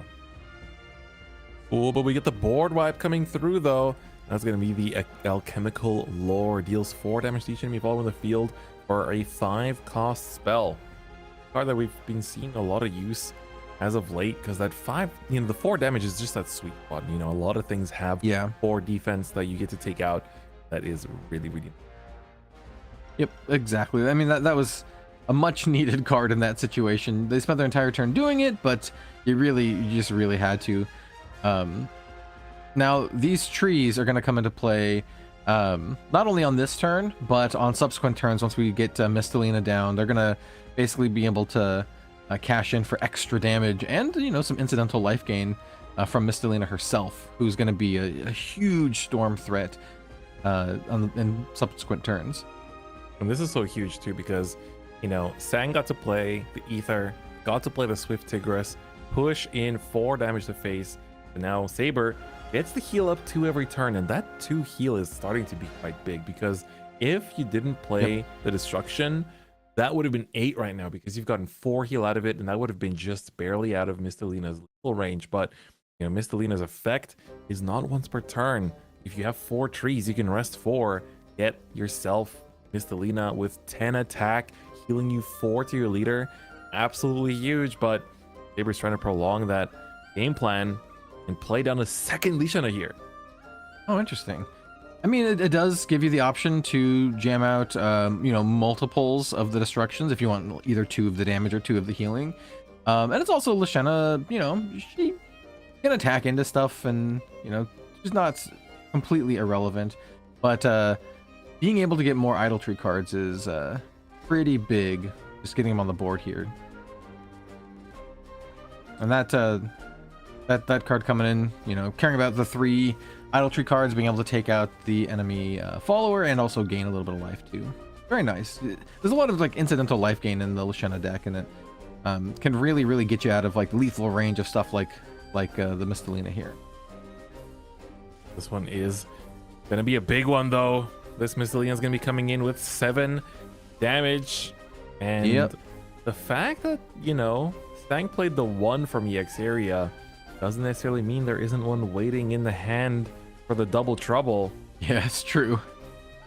That's true. And trying to get a glimpse at his hand, still has a pretty, you know, pretty nice grip of cards there. Both players do, to be fair. And going into Saber's turn, 7 play points with a full grip of cards. You know, they're essentially, they are going to need to kill this Mistalina, but also set up a, you know, this inevitability. They do have a bunch of the destructions in their EX area, but keep in mind that, you know, you do have a limited play space in Shadowverse Evolved. You don't want to accidentally board lock yourself or get yourself into a position where you, you know, can't play any followers where you need to.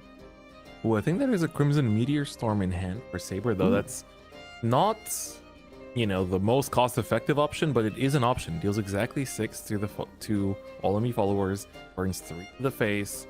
Obviously, you'd like to use it on a more wide board, but you need 6 damage, and that's the only source of 6 damage for 7 play points that you can do. That might be the option you have to go for. Yeah, leaving a Mistalina on the field is pretty scary. There is a Witch Just Bolt. so much damage, and, you know, can get those pumps, you know, turn after turn. Next turn, her attack is going to go up to 10 if left unchecked with just what's on the field right now. We know that Natura Sword is able to pump out trees left and right, so as Chris mentioned, you can activate her ability more than once per turn. We're going to have a little 1-2 punch here to take out that Mistalina. Okay, Fire Chain gonna be the last spell to take it out. Gonna hold on to the Crimson Meteor Storm for a more wide board. I do think that is wiser, especially when, you know, Natra has, you know, 2 different game plans it can do when your opponent's on 9, right? You can keep swinging big with Mistalina, or you can just try to make a big wide board, you know, especially with stuff like Leod that can't be targeted. Be pretty big in this matchup. Yep, absolutely makes sense. At this point, Sang just needs to keep up the pressure and to just keep fighting through all of the removal that Saber has. Saber running out another destruction, and, you know, it's that type of you know, staying power that makes Lishana Rune like so strong, right? You have all this removal, all this control backed up by your inevitability, and you know, stabilizing is kind of the name of the game here for Saber at this point. They just need to stabilize the board and get to a point where they kind of feel not, you know, as threatened. And, you know, Sang is gonna see that and be like, hey, I'm gonna try to put the pressure on as absolutely, you know, as much as I can. It all depends on what he has in his hand. If we see a second Mistalina, yes, being that's gonna be big. very powerful card. It's gonna have 7 attack this turn. Ooh, but Saber that has... life gain is really come in handy for Saber. Saber's got play points though. Nope, we're gonna take it. Ooh. Goes down to 2. Pretty All right. dangerous range now. There are a lot of things that can randomly just get you. You've got Swift Tigress that just comes in with the Storm next turn. Could be a third Mistlene as well. Ooh, is that the Craving Splendor? Ooh, interesting. Yeah, 4 damage to a follower and Think heals 1. so. Yeah, 4 damage. Not enough to clear the Mistelina, though. You know, it could use a combination of cards this turn to kind of finish it off. Gaining 4 life from the 2 destruction in whites on board. Though 7 is a pretty nasty number to be at, you know, against followers that can attack for 7. Especially just attack for 7 from hand. Ooh, but if you have a Zealot of Destruction, that could actually take out the Mistelina and heal your leader too. So that could be a source of healing. Monochromatic Destruction can also heal as well. It does 2 damage to something as well. And then also burns 2 and heals 2. So you do have quite a few ways to just heal back that 2 that you need right now. Just get out of the 7. Get out of the 7. Optimally, if you're going to go beyond that, if you can get out of 10 as well, that means you're also safe from, you know, Mistelina 4 trees. Yeah, double activation turn. Okay, the Merlin will do that. Even Merlin, you know. Merlin just one of the best rune cards in the game since it was printed, essentially. Being able to go search for any spell card and basically just, you know, exactly the spell that you need at this point in time. And with 5 play points left over, you know that they're gonna have a lot of options here. Gonna be a big one. See. Most importantly, you need to get that heal. The heal is very important here. And you could also even get back something like a monochromatic. You can search monochromatic destruction. But then the problem would be that you'd play it once and then you'd be able to. I think that's another Craving Splendor, isn't it? I think so. It's a little bit difficult to tell from the glare, but I think you are right. That would get Craving you that. Splendor, of course, doing 4 damage. I mean, perhaps they already have some sort of life gain in hand. I think they Or might just want to maybe keep that in Evo. hand. Yeah. And then evolve the Merlin, play the Craving Splendor that was played last turn for free. That gets you a heal of 1. And then It's you enough to get out of the 7 range, at least. Yeah, right? And you still have 3 play points left for next turn. So you are doing okay. The only kind of issue here is that you haven't really been doing damage much. Now Sang is at 23 defense. Yeah. I feel like we're kind of settling in to potentially be one of the longer games we've featured so far on stream. And this is, you know, essentially what the Lashana rune does so well, right? It controls the board. It controls life totals so they can, you know, go into the long game. Ooh, okay, this is a Sylvia. I really like this card. It's an interesting inclusion into Natura Sword, but it just, you know, clears up a follower and deals 5 damage directly to the enemy leader. This is a card that I've actually started tacking into a lot of my lists. Yeah, she's so good, right? A bit. And they're just hard playing that Trail of Light, right? Yeah, it looks like it. Do they hard play it to draw? I think so. Does look like it. I did use up all the play points as well, but this is just a really good way to answer these annoying situations, right? I mean, it's like it gives you a really good option as a body, but it's also really good for its in-hand effect as well, because there are so many annoying cards in this current format that are 5 or more in terms of cost, right? So paying 2, discarding it for the kind of bonus effect is good, but also just on the body, right? It's a 6/6 that pops something and deals 5 damage. That can be really huge in terms of, especially like doing big chunky damage when your opponent's healing 4 every turn is what's gonna actually help you to catch up and seal the deal. Yeah, agreed. I think the card is fantastic. Though Saber going back up to 8 life, you know, these destruction and whites putting in a lot of work. That Witch Bolt is going to finish off the Sylvia there. You got to know that you know, the Lashana rune players pack in tons and tons of removal, and it's, you know, I think we're just gonna see this kind of like back and forth between the 2 decks as, you know, Natural Sword tries to put as much damage as they possibly can onto Saber, and Saber, you know, trying to survive, wipe the board, gain health, and eventually get to the point where they can start running out some actual, you know, damage. So maybe commit one of those destructions in black to the board so they can start, you know, chipping away at Sang's health. The only thing that's quite concerning is that Sang now has shown us 2 Baleons, 2 Mistelinas. We've seen 1 Yep. Swift Tigress.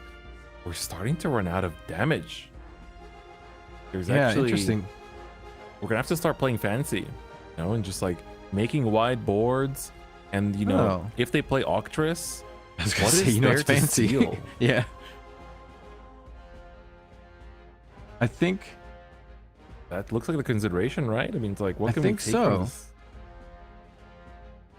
I don't see too much. I mean, you got all kinds of fancy spells that can do a little bit of damage, but I think also Saber's been quite careful about what they play because they don't want to give up anything that can get taken and just deal damage back to the face too.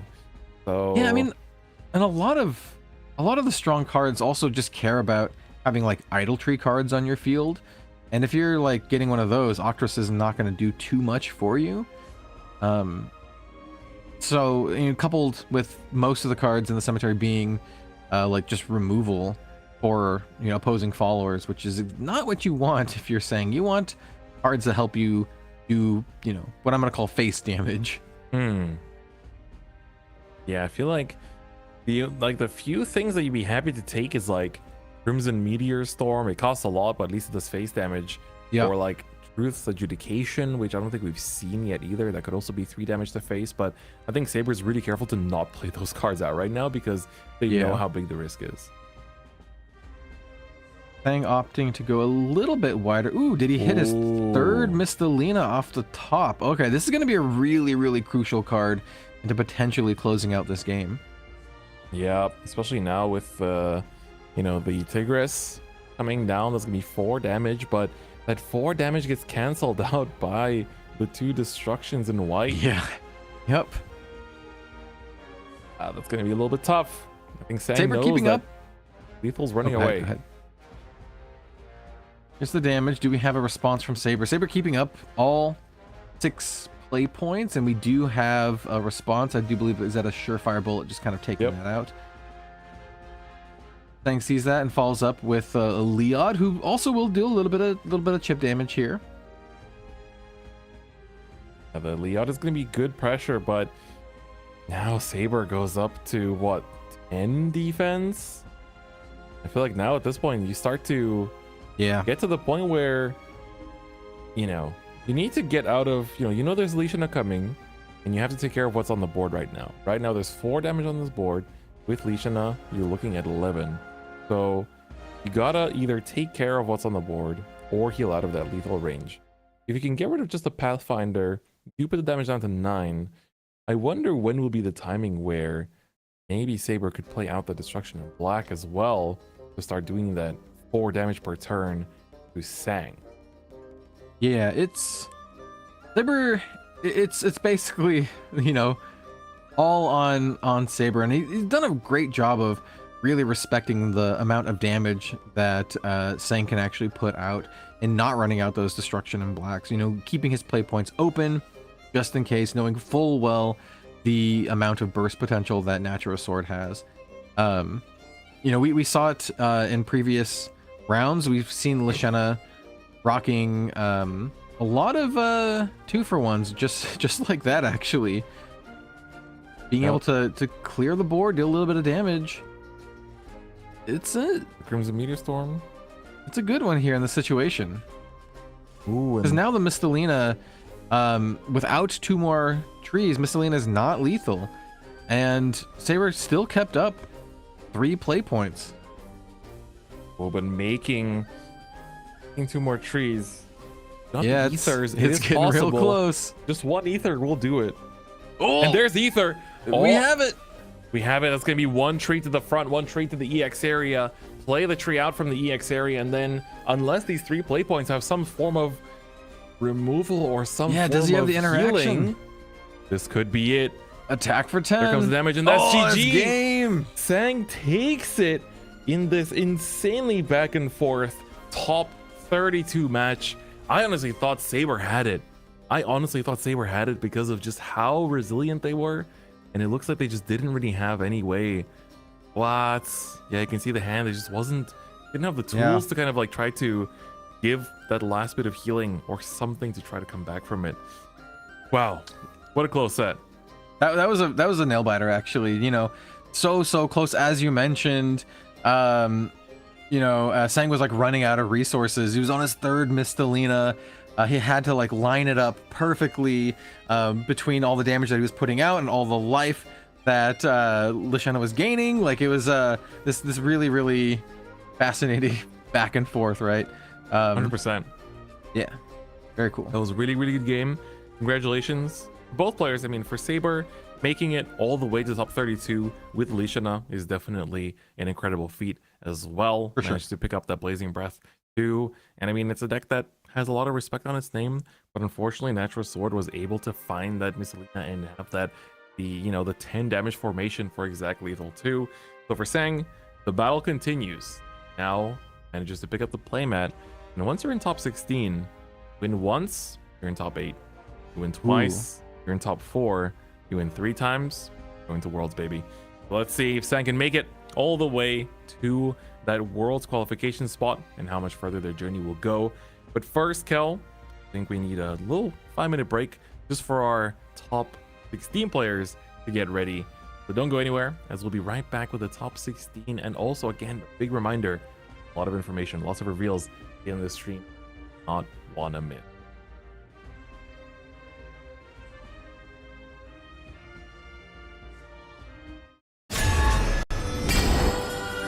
The Idolmaster Cinderella Girls is coming to Shadowverse Evolve! Head towards the Starlit Stage! Crossover set, the Idolmaster Cinderella Girls! Will you uphold justice with steadfast conviction? Or will you bend it to your will? Booster set 7. Verdant Steel. Turn the world on its head, child, and embrace a new reality. Booster Set 8, Alter Chaotica. On sale now. The Idolmaster Cinderella Girls is coming to Shadowverse Evolve! Head towards the Starlit Stage! Crossover set, the Idolmaster Cinderella Girls! Will you uphold justice with steadfast conviction? Or will you bend it to your will? Booster set 7. Verdant Steel. Turn the world on its head, child, and embrace a new reality. Booster Set 8, Alter Chaotica. On sale now. The Idolmaster Cinderella Girls is coming to Shadowverse Evolve! Head towards the Starlit Stage! Crossover set, the Idolmaster Cinderella Girls!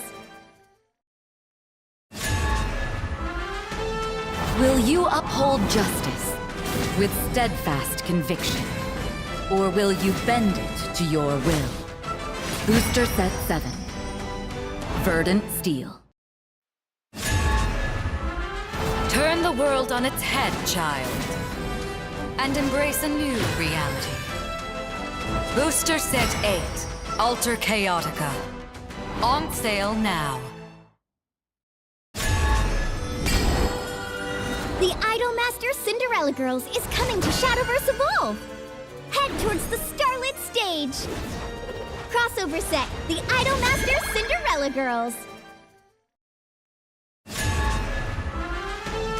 Will you uphold justice with steadfast conviction? Or will you bend it to your will? Booster set 7. Verdant Steel. Turn the world on its head, child, and embrace a new reality. Booster Set 8, Alter Chaotica. On sale now. The Idolmaster Cinderella Girls is coming to Shadowverse Evolve! Head towards the Starlit Stage! Crossover set, the Idolmaster Cinderella Girls! Will you uphold justice with steadfast conviction? Or will you bend it to your will? Booster set 7. Verdant Steel.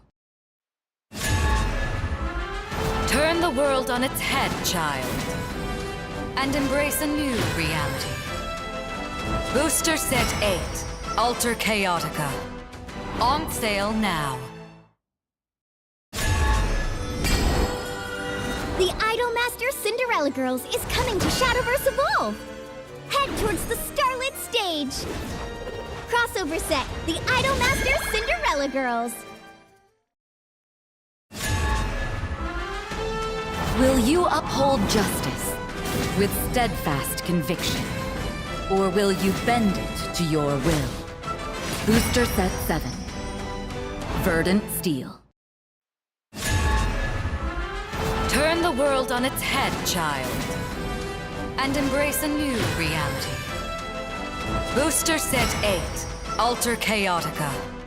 On sale now.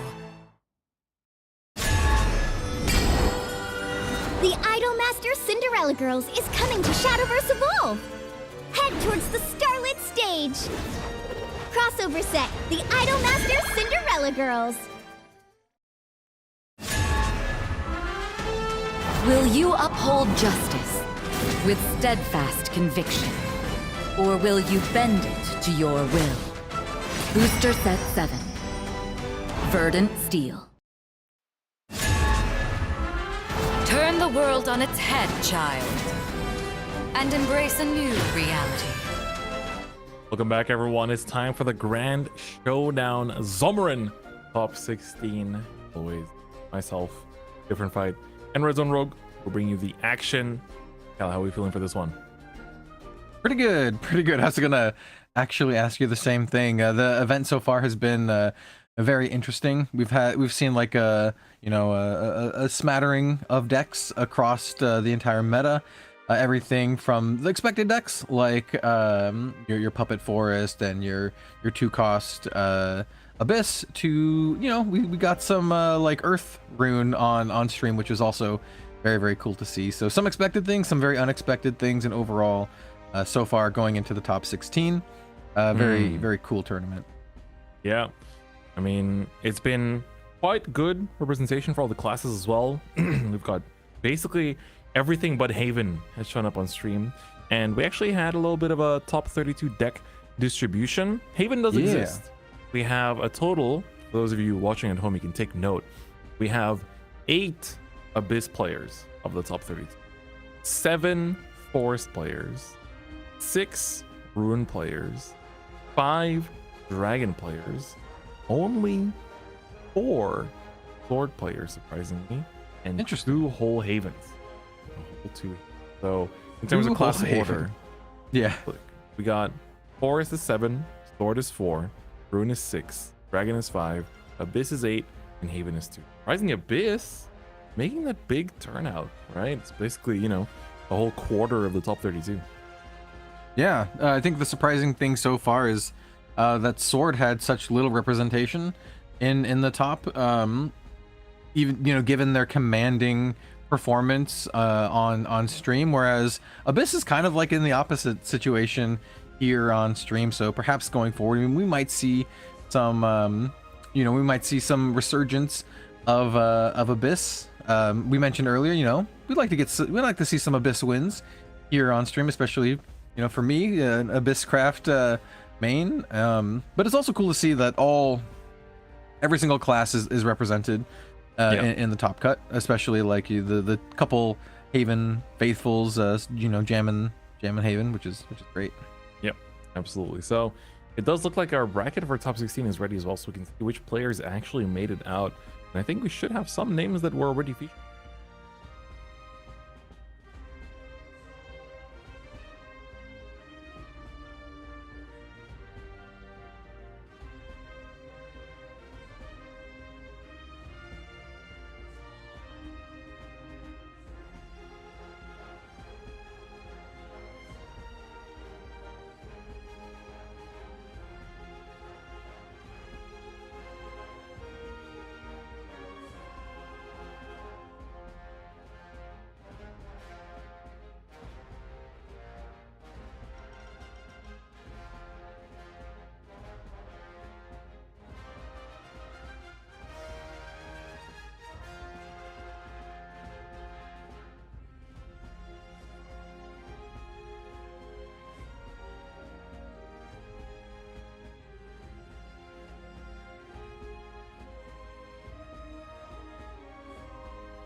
from the Luciana rune package. We saw it with Disdain on stream, so it's really cool to see like these returning decks do so well. Yeah, absolutely. But it looks like our top 16 match is ready, as we teased earlier. Light versus Selphon. Gonna be a pretty familiar matchup as well. I think once we're ready, take a look at the game, get right into it, and see. But the decks that they are bringing are gonna be a familiar sight, folks, that we're watching just now as well. So let's just get into it and see what we have for the two players. Yeah, Here we go. I'm ready to see. I'm especially ready to see the differences between this one and the previous round, because we have the same matchup as we did for the top 32.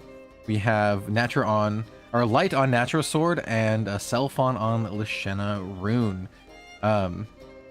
Yeah, it's gonna be a very similar sort of situation here. I'm trying to see which player ends up going first, and which is going to be, very, very important for setting the pace and the tempo of this particular matchup. Love the fist bump, love the camaraderie as well. I do think, generally speaking, as I mentioned at the start of the previous round, that it is on the Rune players, it's on them to kind of control the pace of this game, because the sword deck is just be like, I'm gonna try to kill you as fast as I possibly can. I have a lot of aggressive units. I can, scale really well into the late game. So it's your job to gain life and control the board. And, Rune going first, I think they have a good opportunity to do that here in this situation. All right, Cal, you mind if I yap for a little bit? Yeah, go for it.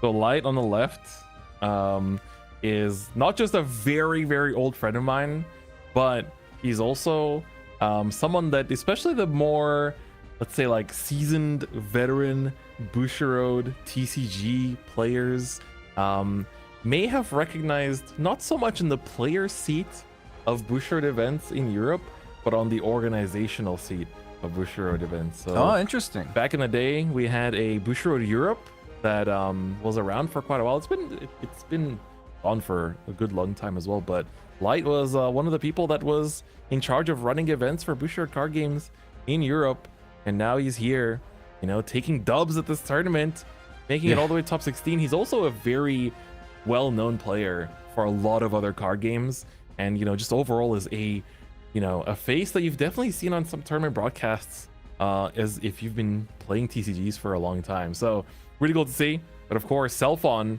has had the exact same run, making it to top 16 here. And as we saw top 32, Natural Sword versus Ishina. Natural Sword took it, also going second, exact same pattern here. But it did really come down to the wire. It was a really close matchup. Will things swing Selphon's way this time around?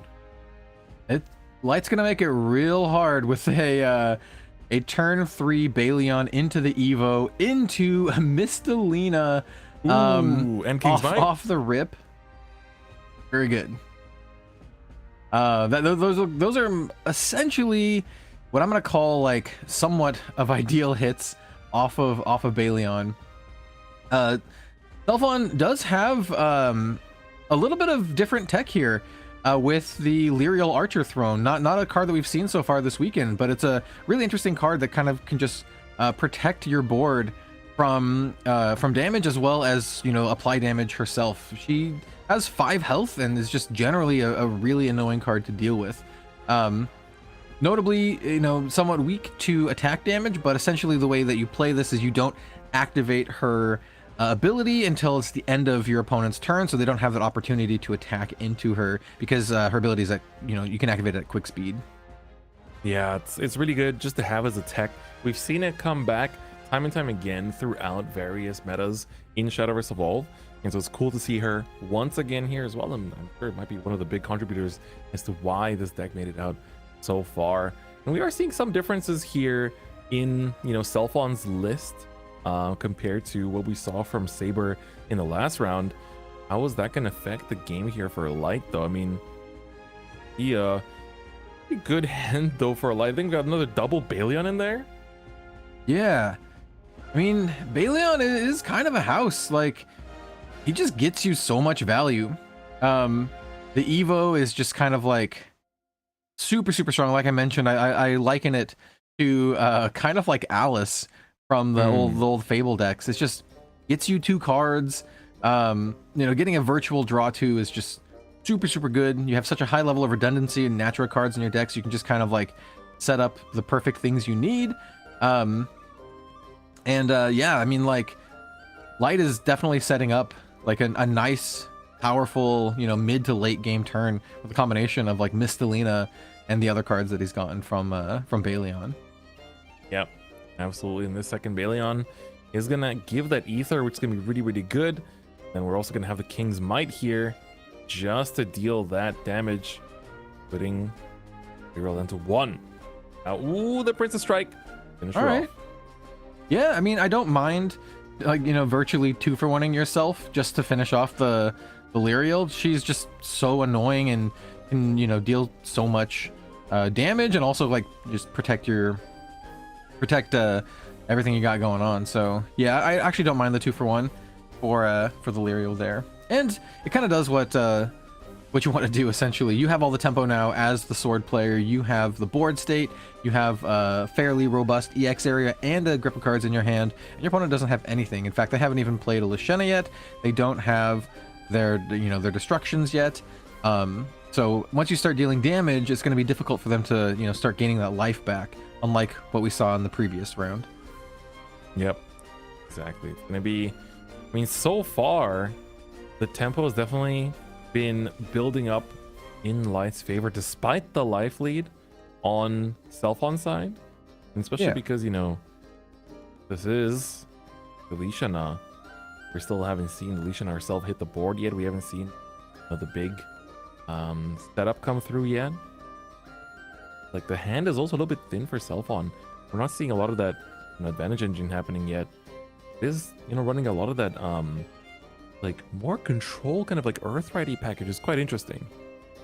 Yeah, here we have yet another Baleon, which is going to come on in and give Light even more card advantage, and just this overwhelming amount of card advantage might actually see him through victory here. He's just chewing through all of the removal that Self-on has, and at some point Self-on is either going to run out or accrue some card advantage himself. But at this pace, especially getting another Mistalina off of that, it's the advantage is starting to stack up here.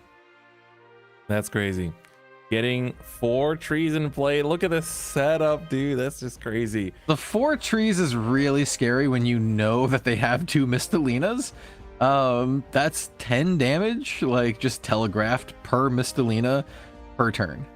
Yeah, it's like, you could, the thing is that if you ignore the Baleon and go like, well, I guess that means I just leave this Baleon up in your board lock, it's like, well, no, because Baleon will then eat 2 of the trees, buff himself, and then Mistalina will come into play.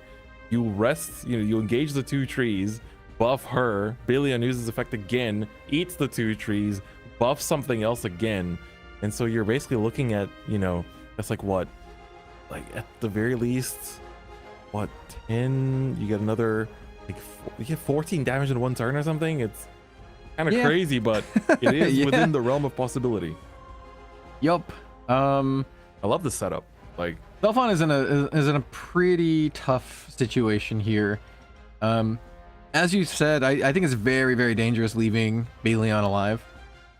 I don't think you can really play into like a board locking type situation, especially against like Natural Sword with a bunch of trees. Those trees are like, they're ephemeral, man. They're here to just be crunched by various cards. So if you leave them alone, they're just gonna get cashed in for even more damage. Especially when you have so much damage telegraphed. Light even has an extra tree just in the back pocket, just waiting there in case he needs it. Yeah, this really feels like it's almost like checkmate at this point. Like, it just feels like such a big just setup turn for Light. Like, okay, we got rid of the Baleon, but when you've got Mistalina comes into play, Princess Strike just pings off something on board. if you can't set up like double ward to stop her, it's gonna be pretty tough. And this build, I mean, float 3 play points. Try to bounce back the Mistalina. Yeah. First things first. It's a strike. Get a free princess strike. Right, and then here we we go. have double activation, gaining 4 life. Mistalina goes up to 10 attack. Swinging on for 10. You have interaction. Nope. No, you Takes don't. the 10 on the chin. Okay, now this is where it starts to get extra dangerous because you have a Mistalina on field and a second Mistalina. Wait, 2 more Mistalinas actually in the EX area. Yep. I mean, I think basically just like play one from hand and just show your opponents like, all right, I have super lethal. If you, I got 20 damage. I mean, like, more, you know, because this there's is... the Tigris too, right? So it's like 24 damage in the EX area. Yeah, it's a little rough. I mean, 14 health. He has a little bit to play with here. I mean, like, obviously you can jam another Mistalina next turn, double activation, gain 4 life, have that 10 attack. But he's providing very, very potent threats. Even though Selphon is doing a valiant effort to clean up the board, it may not be enough here in the face of such reckless Mistalinas. Yep. And here we finally see, you know, we've been saying Lishana, finally a card that is related to Lishana hits the board. Right. So I feel relieved for a while. I was like, wait a second, is this not Lishana? Are we looking at a different deck here? But nope, it was indeed still a Lishana deck, as we see, of course. You know, I will say I do like Selphon's, like, you know, different tech picks for his Lishana deck, right? Oh yeah. Obviously done a fantastic job to make it this far into the top 16. And you had the cool tech picks like the Lyrial Archer Throne, which is pretty cool. I like seeing like these different variations between everyone's decks. Exactly. But, so Servant Destruction just gonna hit the board. Didn't really do too much, but it is threatening, you know, just to evolve, deal 2 damage to a follower and the leader, and then after that you also get to run in 4 damage. But that's an easy job for Mistalina to take care of. Light's just gonna basically do this every turn. It's gonna be like, all right, I mean, I'm a heal 4, heal 10, wipe out something on board. I have this play point I can do something with. yeah, got an extra play point. But for those who don't know, Mistalina on Fanfare is able to play one of the princess strikes from your graveyard, which is what he did. Able to clean up the board. Yeah, I mean, this is I don't like calling games prematurely, but it's a tough situation for Selphon here. You got a tough hill to climb up to feel at least a little safe, especially when so much is telegraphed already. Is on 1 play point. Selphon, you can see from the look on his face that he is doesn't really feel like there's something in here. It finds Alicia finally, but it might just be a little bit too late here. Light, Yeah. really put this checkmate situation down nice and early, and has just been kind of pushing throughout turn after turn after turn. Alicia is gonna come down. The namesake of the deck will hit the board. Here she is. But man, triple Baleon and triple Mistalina, it's difficult to overcome. Yeah, it's like Arbiter is going to be able to destroy the follower, heal 2, but that's only going to be down to 6. Light basically just needs to start turn, and that's going to be GG. Light takes the top 16 match and advances the top 8, taking Selphon out of the running, but at the same time securing a spot in that top 8. And of course, that also means that lovely update in pricing. That means Light now is the owner of 1 copy of the Gilnilly's prize card as well. That is so huge. That is absolutely so huge. And I feel like, especially, you know, it's like you got to focus on each game one at a time. You got to think, it's like, in this one, don't think about the rest. You know, obviously there's worlds qualifications on the line, but if you can't win your, you know, first round of Swiss, there's no point thinking about that, right? You got to focus on each game one at a time, and it looks like that's been working out for Light really well. Yep, absolutely. And you know, skilled players on both sides, but when you're facing down triple Baleon, triple Mistalina, it's a little bit to pull through. So yeah, big congratulations on Light making it into the top 8. Yeah, I mean, Natura Sword, it's very good. It's still very good. Once again, I keep saying this, but it's cool to see decks from previous metas still be relevant into a new meta. We obviously have seen a bunch of Puppet, but seeing a previously strong deck still be strong is very cool, especially for folks who've already built the deck, especially, you know, other players and viewers out there. That's for sure.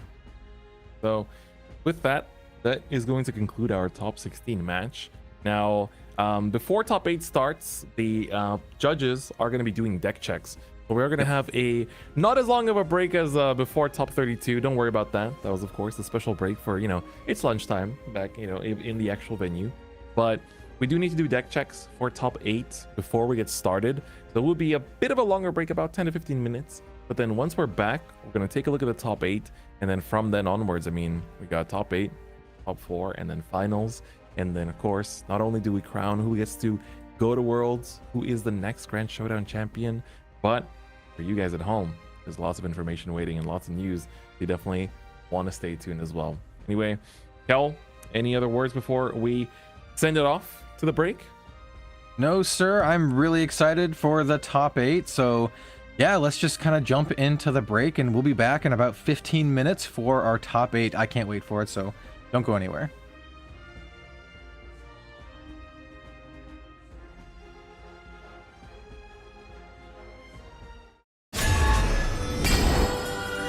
The Idolmaster Cinderella Girls is coming to Shadowverse Evolve! Head towards the Starlit Stage! Crossover set, the Idolmaster Cinderella Girls! Will you uphold justice with steadfast conviction? Or will you bend it to your will? Booster set 7. Verdant Steel. Turn the world on its head, child, and embrace a new reality. Booster Set 8, Alter Chaotica. On sale now.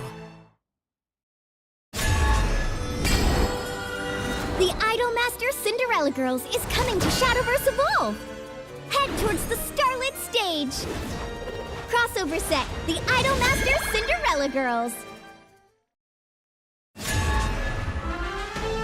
Will you uphold justice with steadfast conviction? Or will you bend it to your will? Booster set 7. Verdant Steel. Turn the world on its head, child, and embrace a new reality. Booster Set 8, Alter Chaotica. On sale now. The Idolmaster Cinderella Girls is coming to Shadowverse Evolve! Head towards the Starlit Stage! Crossover set, the Idolmaster Cinderella Girls! Will you uphold justice with steadfast conviction? Or will you bend it to your will? Booster set 7. Verdant Steel. Turn the world on its head, child, and embrace a new reality. Booster Set 8, Alter Chaotica. On sale now. The Idolmaster Cinderella Girls is coming to Shadowverse Evolve! Head towards the Starlit Stage! Crossover set, the Idolmaster Cinderella Girls! Will you uphold justice with steadfast conviction? Or will you bend it to your will? Booster set 7. Verdant Steel. Turn the world on its head, child, and embrace a new reality. Booster Set 8, Alter Chaotica. On sale now.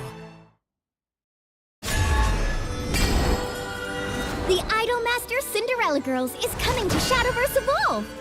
Head towards the Starlit Stage! Crossover set, the Idolmaster Cinderella Girls. Will you uphold justice with steadfast conviction? Or will you bend it to your will? Booster set 7. Verdant Steel. Turn the world on its head, child, and embrace a new reality. Booster Set 8, Alter Chaotica. On sale now. The Idolmaster Cinderella Girls is coming to Shadowverse Evolve! Head towards the starlit stage! Crossover set, the Idolmaster Cinderella Girls. Will you uphold justice with steadfast conviction? Or will you bend it to your will? Booster set 7. Verdant Steel. Turn the world on its head, child, and embrace a new reality. Booster Set 8, Alter Chaotica. On sale now. The Idolmaster Cinderella Girls is coming to Shadowverse Evolve! Head towards the starlit stage! Crossover set, the Idolmaster Cinderella Girls. Will you uphold justice with steadfast conviction? Or will you bend it to your will? Booster set 7. Verdant Steel. Turn the world on its head, child, and embrace a new reality. Booster Set 8, Alter Chaotica. On sale now. The Idolmaster Cinderella Girls is coming to Shadowverse Evolve! Head towards the starlit stage! Crossover set, the Idolmaster Cinderella Girls. Will you uphold justice with steadfast conviction? Or will you bend it to your will? Booster set 7. Verdant Steel. Turn the world on its head, child, and embrace a new reality. Booster Set 8, Alter Chaotica. On sale now. The Idolmaster Cinderella Girls is coming to Shadowverse Evolve! Head towards the starlit stage! Crossover set, the Idolmaster Cinderella Girls. Will you uphold justice with steadfast conviction? Or will you bend it to your will? Booster set 7. Verdant Steel. Turn the world on its head, child, and embrace a new reality. Booster Set 8, Alter Chaotica. On sale now. The Idolmaster Cinderella Girls is coming to Shadowverse Evolve! Head towards the starlit stage! Crossover set, the Idolmaster Cinderella Girls. Will you uphold justice with steadfast conviction? Or will you bend it to your will? Booster set 7. Verdant Steel. Turn the world on its head, child, and embrace a new reality. Booster Set 8, Alter Chaotica. On sale now. The Idolmaster Cinderella Girls is coming to Shadowverse Evolve! Head towards the starlit stage! Crossover set, the Idolmaster Cinderella Girls. Will you uphold justice with steadfast conviction? Or will you bend it to your will? Booster set 7. Verdant Steel. Turn the world on its head, child, and embrace a new reality. Booster Set 8, Alter Chaotica. On sale now. The Idolmaster Cinderella Girls is coming to Shadowverse Evolve! Head towards the Starlit Stage! Crossover set, the Idolmaster Cinderella Girls! Will you uphold justice with steadfast conviction? Or will you bend it to your will? Booster Set 7. Verdant Steel. Turn the world on its head, child. And embrace a new reality. Booster Set 8, Alter Chaotica. On sale now. The Idolmaster Cinderella Girls is coming to Shadowverse Evolve! Head towards the Starlit Stage! Crossover set, the Idolmaster Cinderella Girls! Will you uphold justice with steadfast conviction? Or will you bend it to your will? Booster Set 7. Verdant Steel. Turn the world on its head, child. And embrace a new reality. Booster Set 8, Alter Chaotica. On sale now. The Idolmaster Cinderella Girls is coming to Shadowverse Evolve! Head towards the Starlit Stage! Crossover set, the Idolmaster Cinderella Girls! Will you uphold justice with steadfast conviction? Or will you bend it to your will? Booster Set 7. Verdant Steel. Turn the world on its head, child. And embrace a new reality. Booster Set 8, Alter Chaotica. On sale now. The Idolmaster Cinderella Girls is coming to Shadowverse Evolve! Head towards the Starlit Stage! Crossover set, the Idolmaster Cinderella Girls! Will you uphold justice with steadfast conviction? Or will you bend it to your will? Booster Set 7. Verdant Steel. Turn the world on its head, child. And embrace a new reality. Booster Set 8, Alter Chaotica. On sale now. The Idolmaster Cinderella Girls is coming to Shadowverse Evolve! Head towards the Starlit Stage! Crossover set, the Idolmaster Cinderella Girls! Will you uphold justice with steadfast conviction? Or will you bend it to your will? Booster Set 7. Verdant Steel. Turn the world on its head, child. And embrace a new reality. Booster Set 8, Alter Chaotica. On sale now. The Idolmaster Cinderella Girls is coming to Shadowverse Evolve! Head towards the Starlit Stage! Crossover set, the Idolmaster Cinderella Girls! Will you uphold justice with steadfast conviction?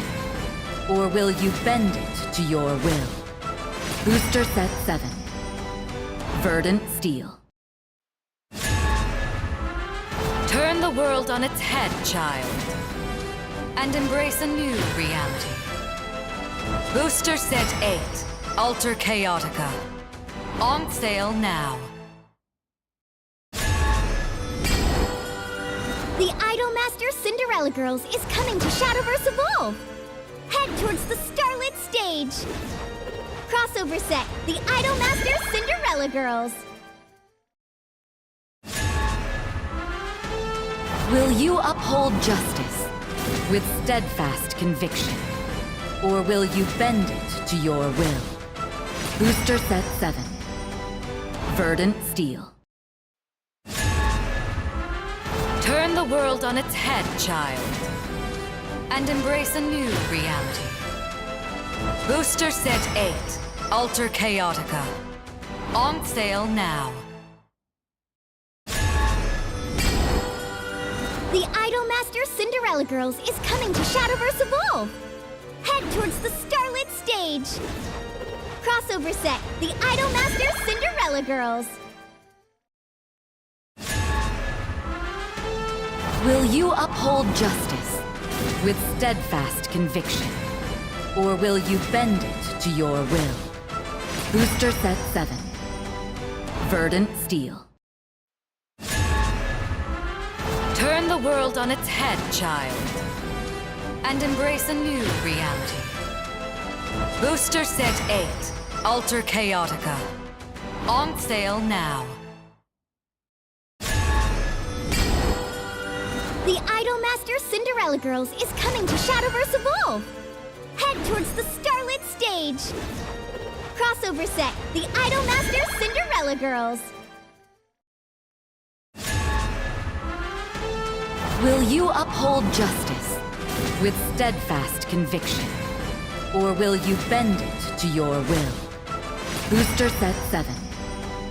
Verdant Steel. Turn the world on its head, child, and embrace a new reality. Booster Set 8, Alter Chaotica. On sale now.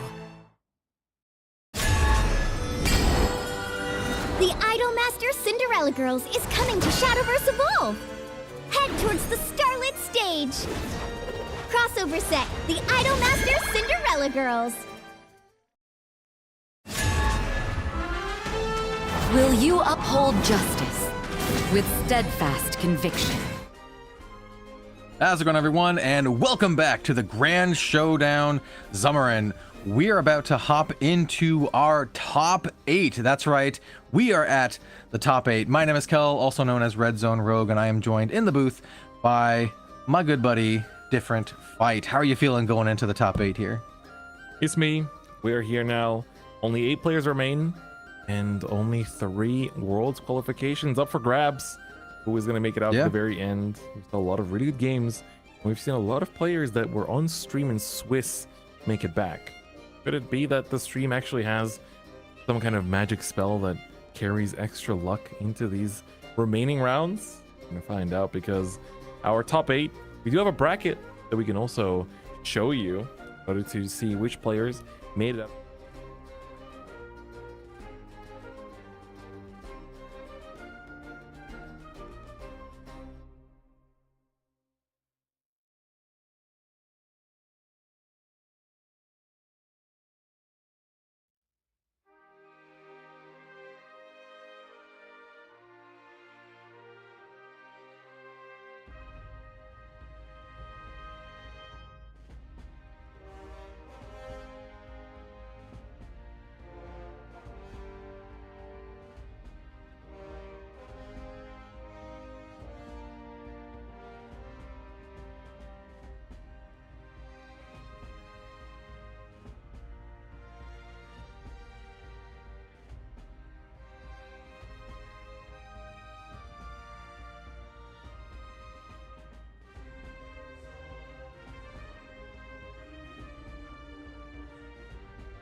Over rune magic, but there's definitely some exciting stuff in the works here. And here we, of course, we see the actual top 8 bracket broken down with all of the pairings and matchups we just mentioned. It's going to be a really, really exciting top 8. Yeah. And it's also pretty cool to see like Axel versus Max Burner. You know, Axel won in round 5, and then also won in top 16 as well. So they basically, 2-0'd Max Burner. That's like a rivalry that's probably born as of today. You're Yeah. that drive home is gonna be like, Max Burner be driving home like, damn, I lost. Like what if, what if his only 2 losses that day were to the same guy? Imagine, like that sticks with you, especially if that's the only person you lose to. That's crazy. But this top 8 is looking really stacked. There's lots of players that I think a lot of you will want to root for. So far though, the Lishenas that we've seen on stream, we've seen 3 Lishenas on stream, and they have all lost. Can we finally see a Lishena dub? Can we finally see Lishena pick up a dub on stream? We're gonna find out as we have Symphonous playing Puppet Forcecraft going up against Annelies playing Lishena. It'll be very exciting. Yeah, this is a particularly interesting matchup. It's a little bit unlike what we saw before in the previous 2 rounds, where we saw the Lishena deck up against Natura Sword, which just has the ability to push out a ton of damage. And don't get me wrong, Puppet also has that ability as well, though through different and more widespread means. But it's across multiple smaller bodies instead of just a giant 10-6 with Storm. So I think this is going to be an interesting and potentially a longer matchup than what we've seen recently. For sure. I think without any further ado, let's jump into it. Let's take a look at the top 8 here. Symphonous versus Annelies. Both players now have themselves not just the beautiful playmat, but also their first prize card. And whoever wins this one will earn 1 more prize card. Of course, the champion gets home 3 copies. Top 4 each get 2 copies. Of course, top 3 get that World's Invite. Let's see here. We're going to see Symphonous go first with a Puppet. This could be a very big one. Puppet going first is always very strong because you get to overwhelm your opponent with some early aggro as long as you can curve into a nice Anastasia. And a turn 1 pass for Annelies. Okay, we're going to see the Flower Doll come down. Gonna make All a right, Puppet. turn 2 Flower Doll. Not too bad after just playing a Goddess turn 1, just kind of like cycling through your cards, trying to draw into some more action here. Annelies, after my own heart with the triple mono EPs. Very, very, very cool.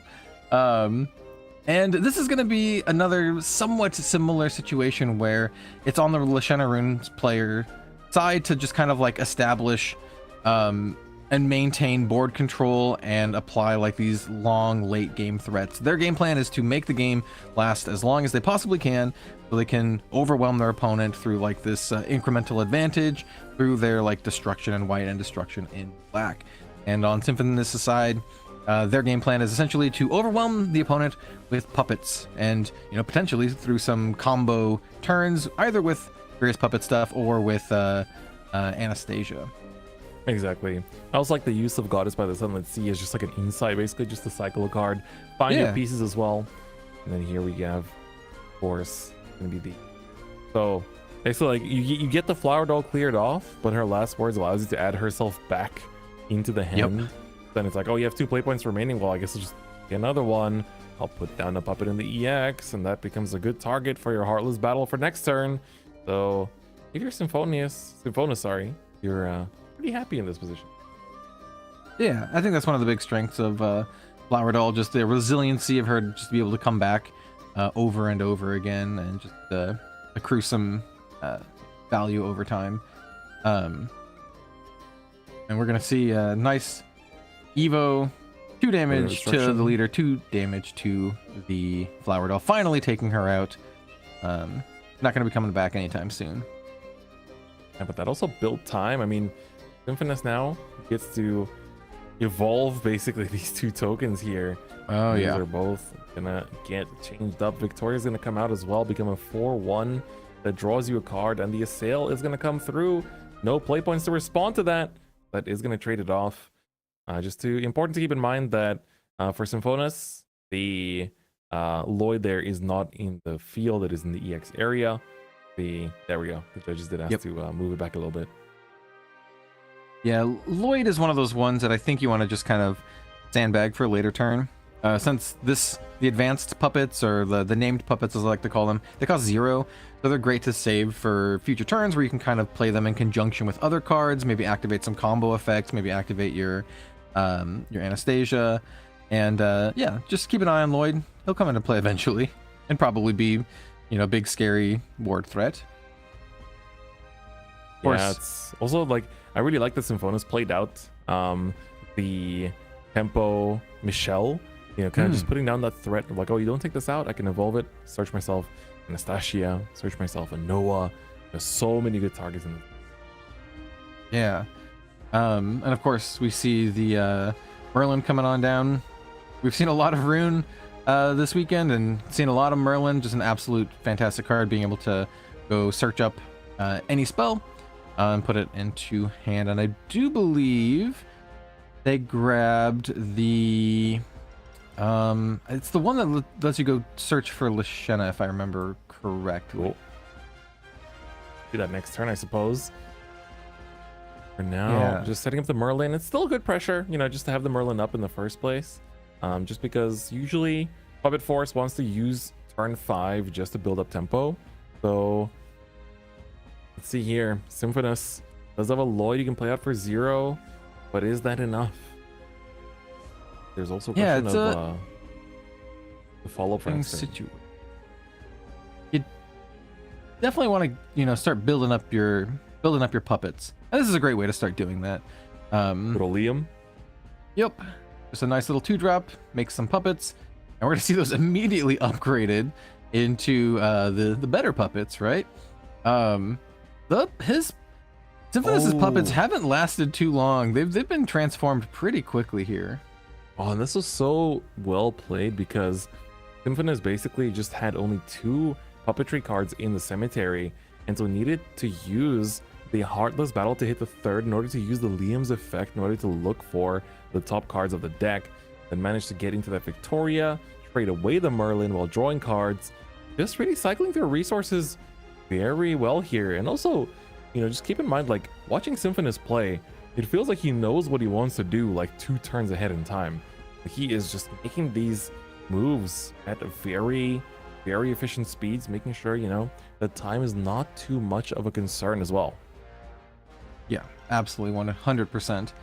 Here we see an Agnes Tachyon coming on down from Analyze's side. And we do see that Destructive Refrain played that he went and searched up with the Merlin here. So this is going to go fetch a Lashena, going to come into hand, but also trigger that Agnes Tachyon to shrink him just a little bit. So one more spell, Spell's Doom. We'll see if that's a play that he's looking to do here. Yeah, 2 remaining play points. What will Analyze spend them on? Has the Lashena in hand as well. Gonna have to wait another turn though. The one thing that's important is that, unlike with watching, we saw Lashena versus Natural Sword twice, and especially the first game showed like how once Natural Sword runs out of their like damage burst options, it does get a little bit difficult to close out if the Lashena side heals too much.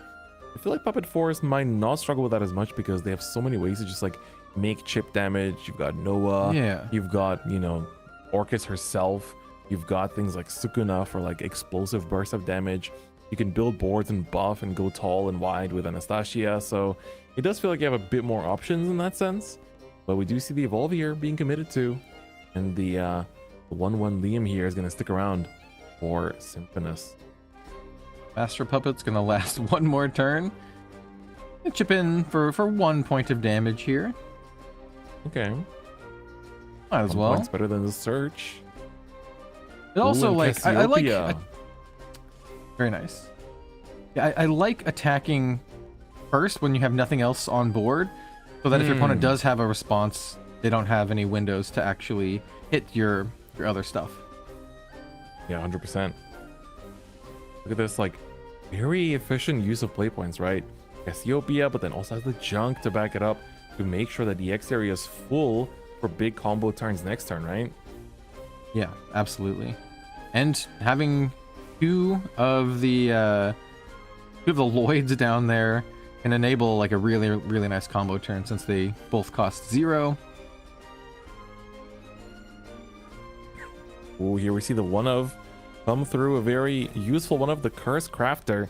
It is of course restricted to 1.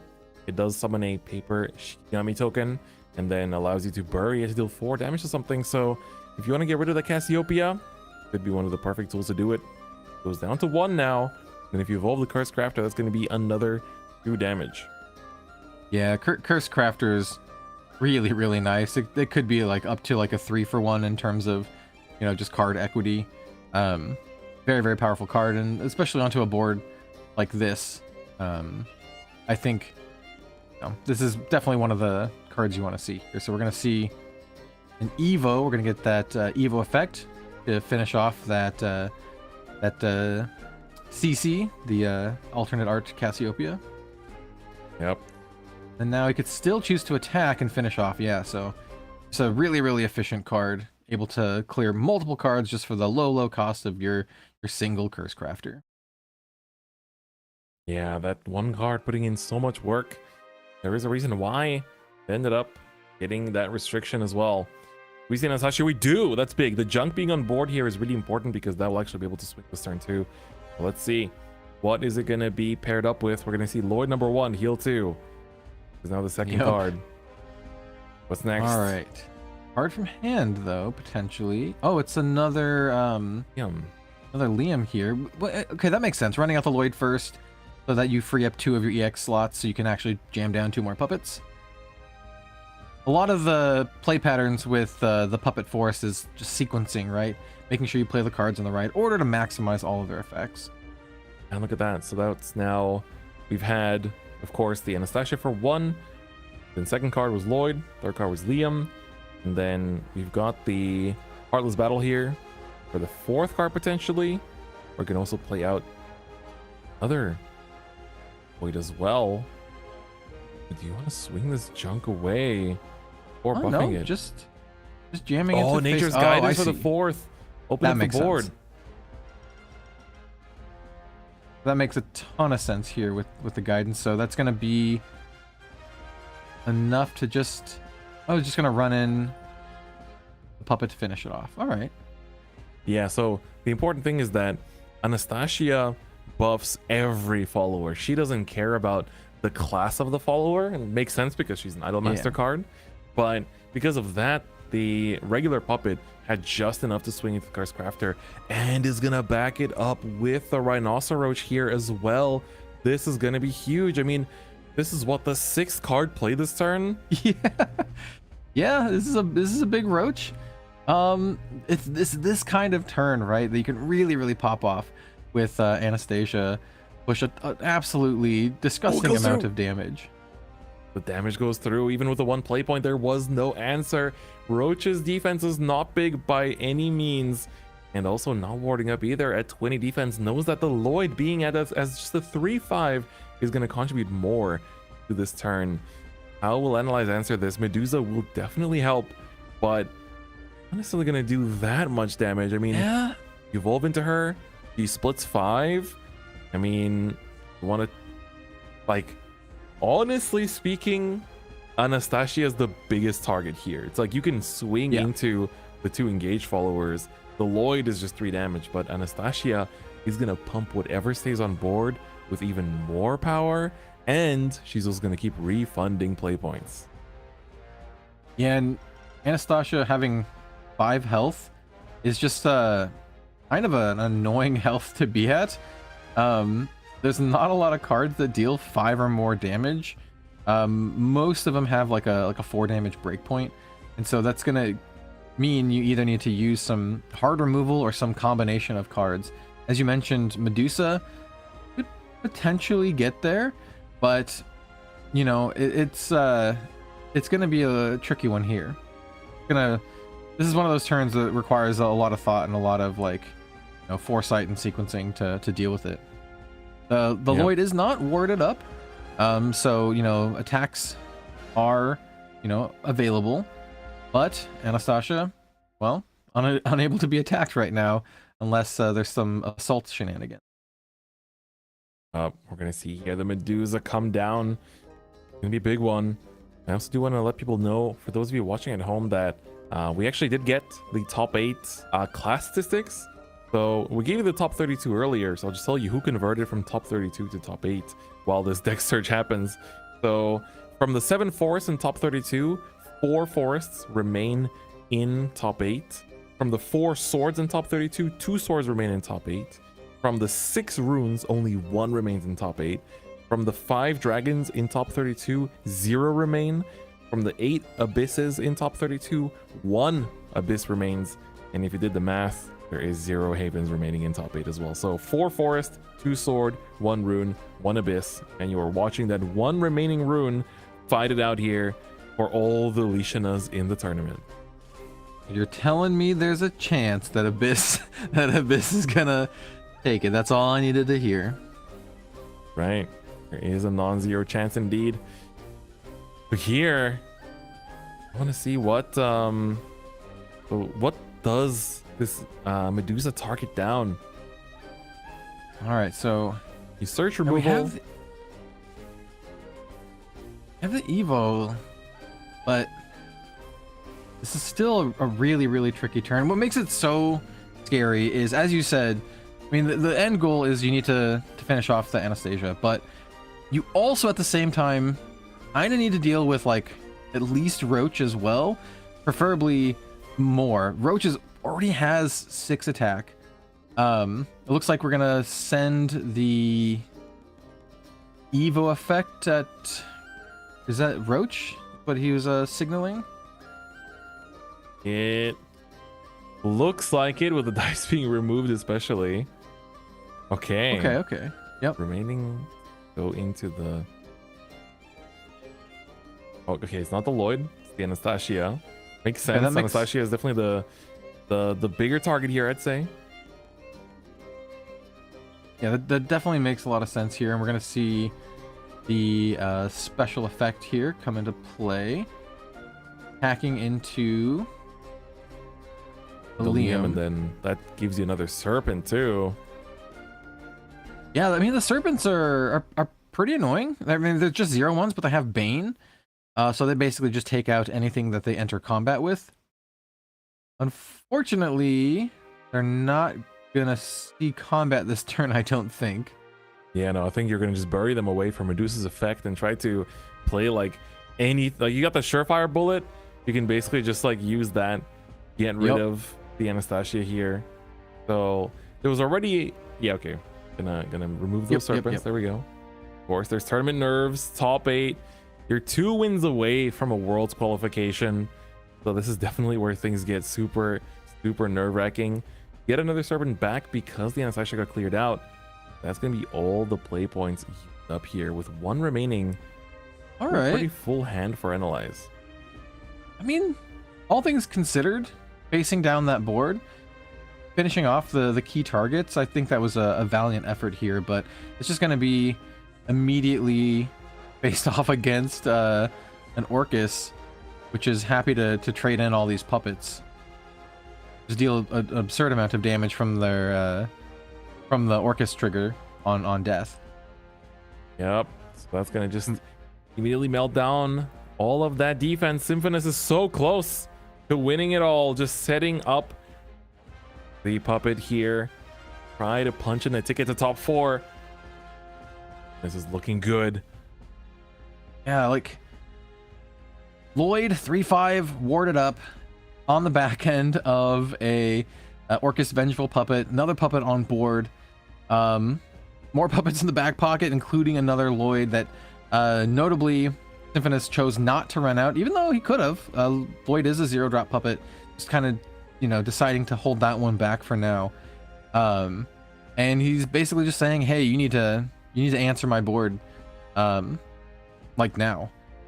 It's once again all up to the rune player to dictate the flow here. So we do see, was that a Surefire Bullet coming on in for 4? Yeah, Good looks way to like start. That is a start. Still got 2 more Lloyd- followers to take care of, and there's you got Lloyd to worry about. I mean, even 5 without health, Lloyd, man. you got Sukuna, dude. It's like you love it, Sukuna. Combo 3, she's doing 3 damage. I mean, that's true. I mean, we do have the combo 3, you know, online just in the EX area. Yeah, right. But you have to get rid of that Lloyd first, and it has 5 health. Once again, notably just really annoying number to deal with. It is yeah, I mean, looking trying to get a peep at Analyze's hand. I think there's a Merlin there. Okay. So this is just gonna return this is gonna like bounce the card, but because it's a token, it just gets rid of it. Yep. I mean, that's all you can really ask for. You need any kind of removal you can get. 1 damage coming in to Analyze, down to 2. Do we have it? Liam is gonna Double make puppets. the puppets first, but the search here might determine the run for Symphonus. Just needs 2 damage. What do you find off the top?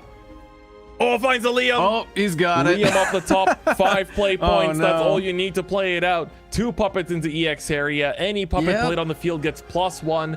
And the storm. Will it be lethal? Do you have the quick? Yes, you does. do. Unfortunately, we have more Here comes puppets in another. the back pocket. Coming in for 2. That's game.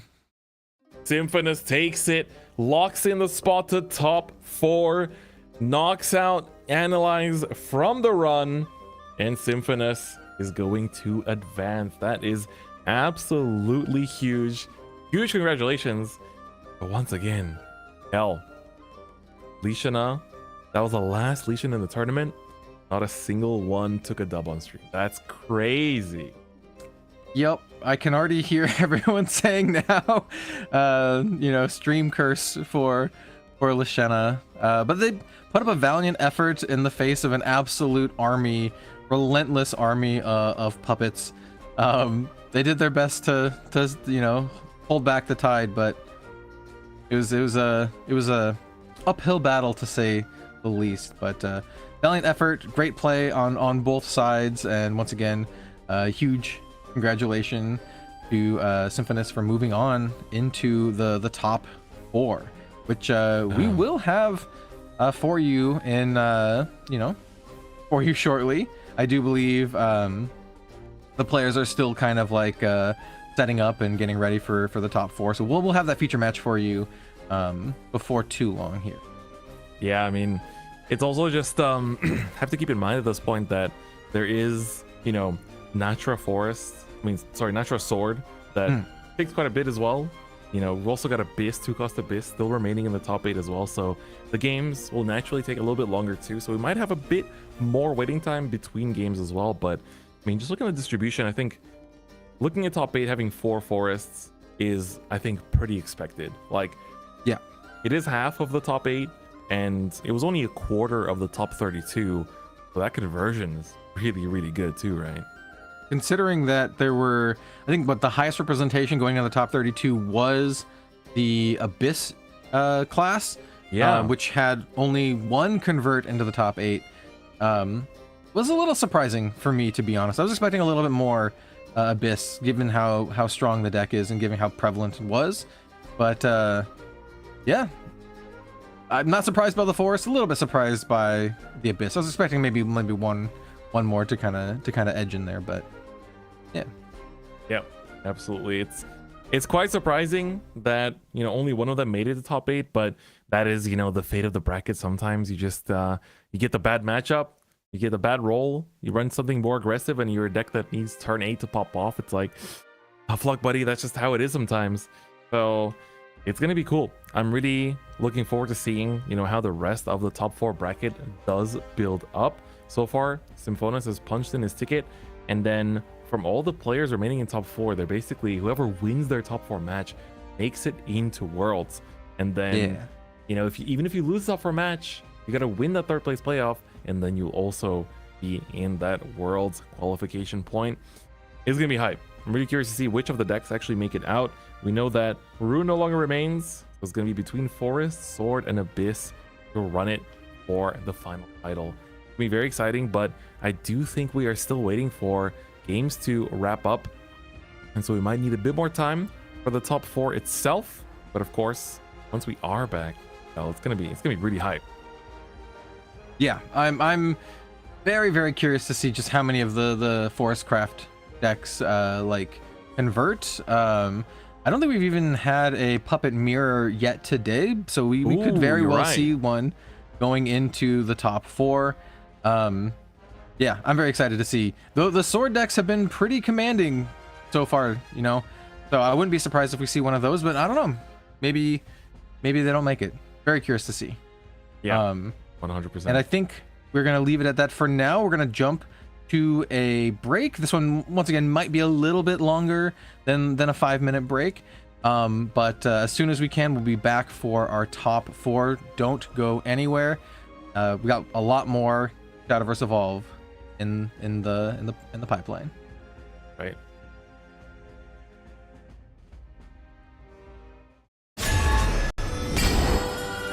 The Idolmaster Cinderella Girls is coming to Shadowverse Evolve! Head towards the Starlit Stage! Crossover set, the Idolmaster Cinderella Girls! Will you uphold justice with steadfast conviction? Or will you bend it to your will? Booster Set 7. Verdant Steel. Turn the world on its head, child, and embrace a new reality. Booster Set 8, Alter Chaotica. On sale now. The Idolmaster Cinderella Girls is coming to Shadowverse Evolve! Head towards the Starlit Stage! Crossover set, the Idolmaster Cinderella Girls! Will you uphold justice with steadfast conviction? Or will you bend it to your will? Booster Set 7. Verdant Steel. Turn the world on its head, child, and embrace a new reality. Booster Set 8, Alter Chaotica. On sale now. The Idolmaster Cinderella Girls is coming to Shadowverse Evolve! Head towards the Starlit Stage! Crossover set, the Idolmaster Cinderella Girls!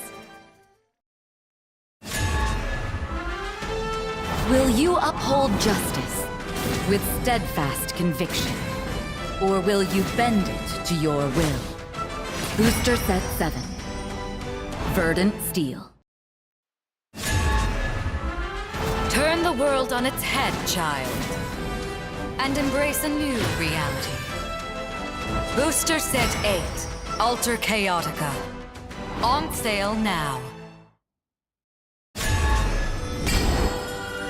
The Idolmaster Cinderella Girls is coming to Shadowverse Evolve! Head towards the Starlit Stage! Crossover set, the Idolmaster Cinderella Girls! Will you uphold justice with steadfast conviction? Or will you bend it to your will? Booster Set 7. Verdant Steel. Turn the world on its head, child, and embrace a new reality. Booster Set 8, Alter Chaotica. On sale now. The Idolmaster Cinderella Girls is coming to Shadowverse Evolve! Head towards the Starlit Stage! Crossover set, the Idolmaster Cinderella Girls! Will you uphold justice with steadfast conviction? Or will you bend it to your will? Booster Set 7. Verdant Steel. Turn the world on its head, child, and embrace a new reality. Booster Set 8, Alter Chaotica. On sale now. The Idolmaster Cinderella Girls is coming to Shadowverse Evolve! Head towards the Starlit Stage! Crossover set, the Idolmaster Cinderella Girls! Will you uphold justice with steadfast conviction? Or will you bend it to your will? Booster set 7. Verdant Steel. Turn the world on its head, child, and embrace a new reality. Booster Set 8, Alter Chaotica. On sale now.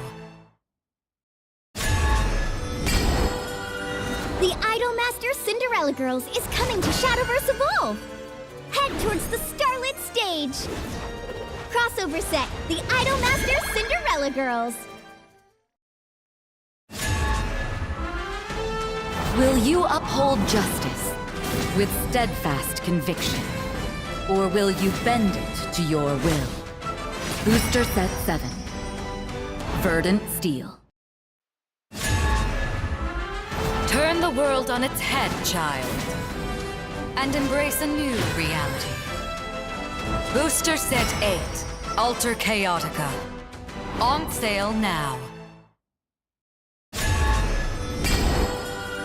The Idolmaster Cinderella Girls is coming to Shadowverse Evolve! Head towards the Starlit Stage! Crossover set, the Idolmaster Cinderella Girls! Will you uphold justice with steadfast conviction? Or will you bend it to your will? Booster set 7. Verdant Steel. Turn the world on its head, child, and embrace a new reality. Booster Set 8, Alter Chaotica. On sale now. The Idolmaster Cinderella Girls is coming to Shadowverse Evolve! Head towards the Starlit Stage! Crossover set, the Idolmaster Cinderella Girls! Will you uphold justice with steadfast conviction? Or will you bend it to your will? Booster set 7. Verdant Steel. Turn the world on its head, child, and embrace a new reality. Booster Set 8, Alter Chaotica.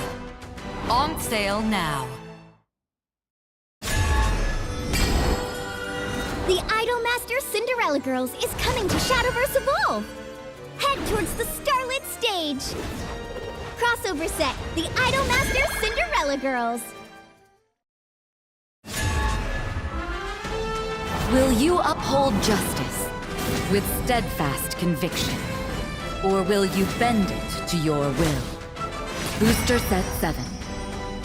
Verdant Steel. Turn the world on its head, child, and embrace a new reality. Booster Set 8, Alter Chaotica. On sale now. The Idolmaster Cinderella Girls is coming to Shadowverse Evolve! Head towards the Starlit Stage!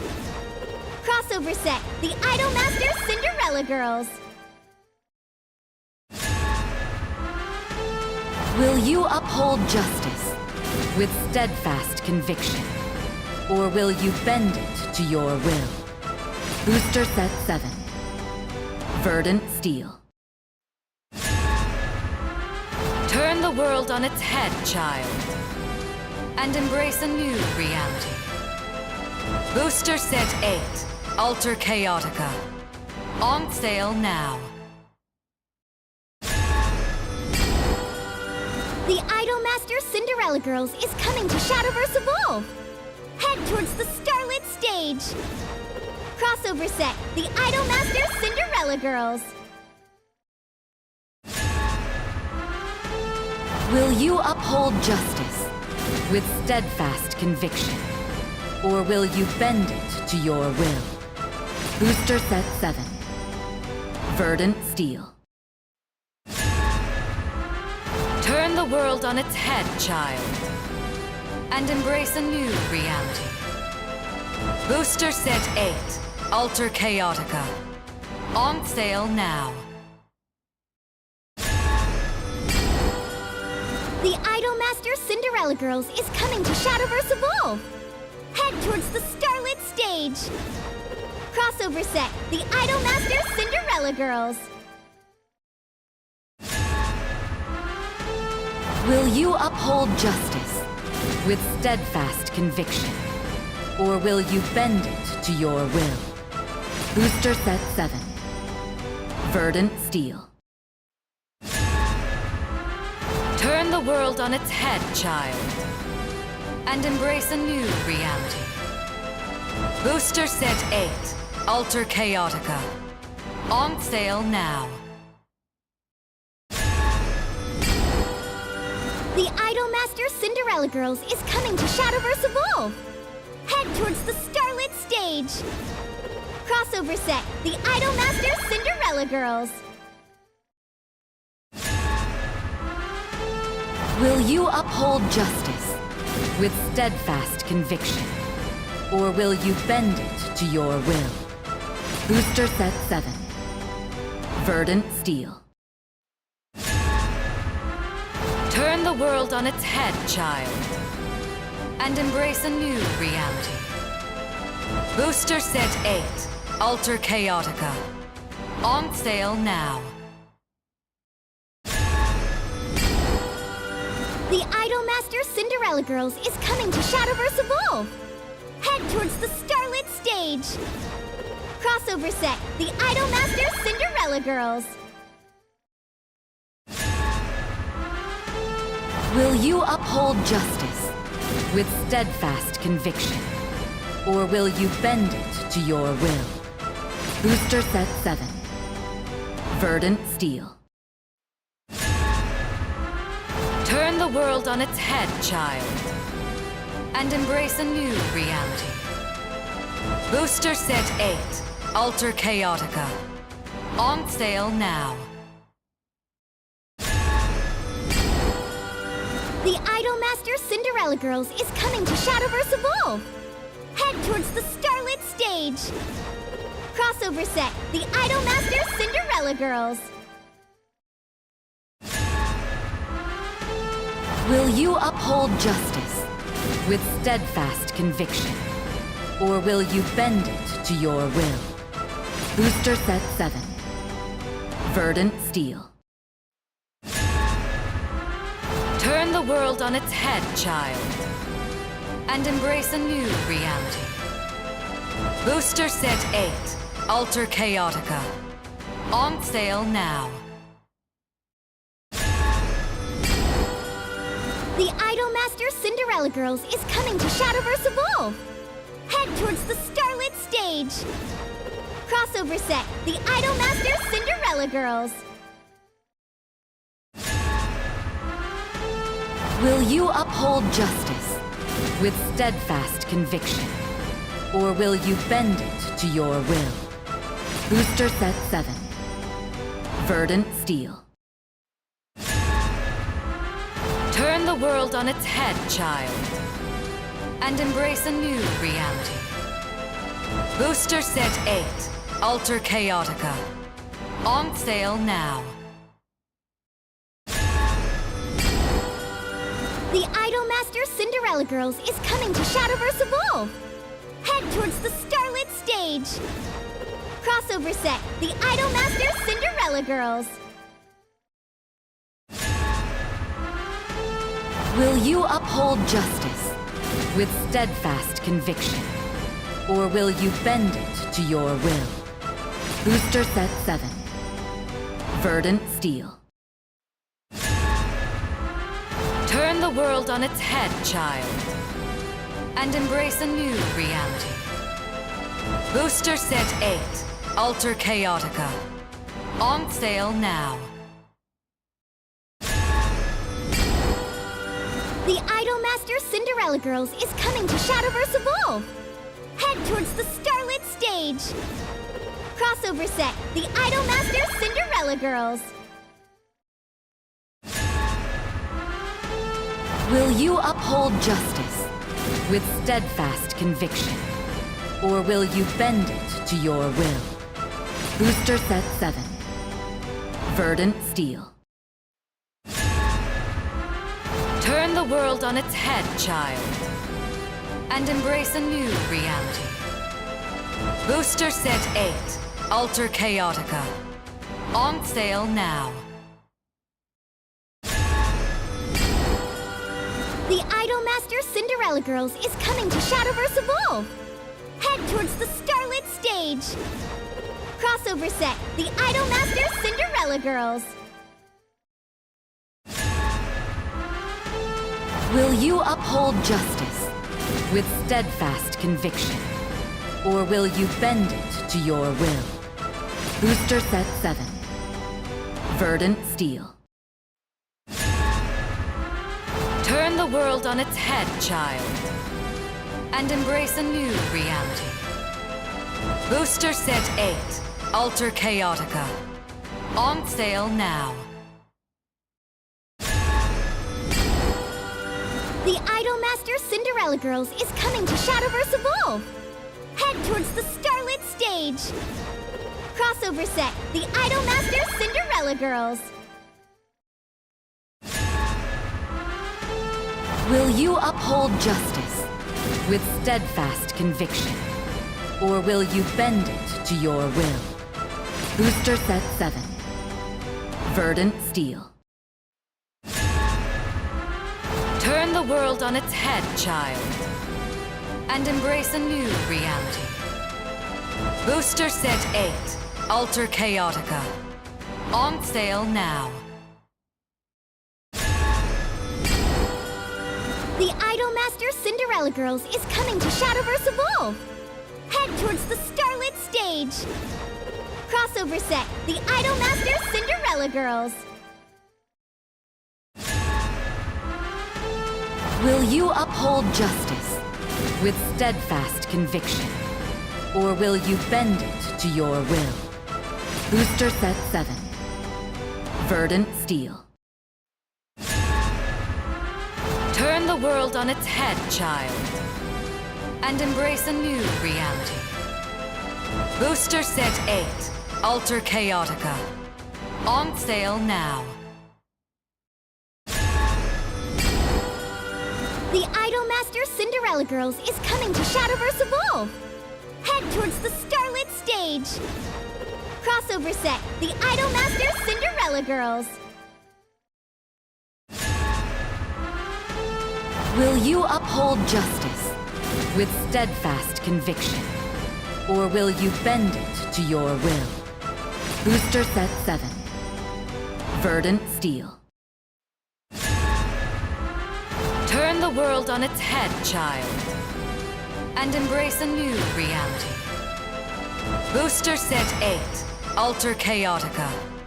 On sale now.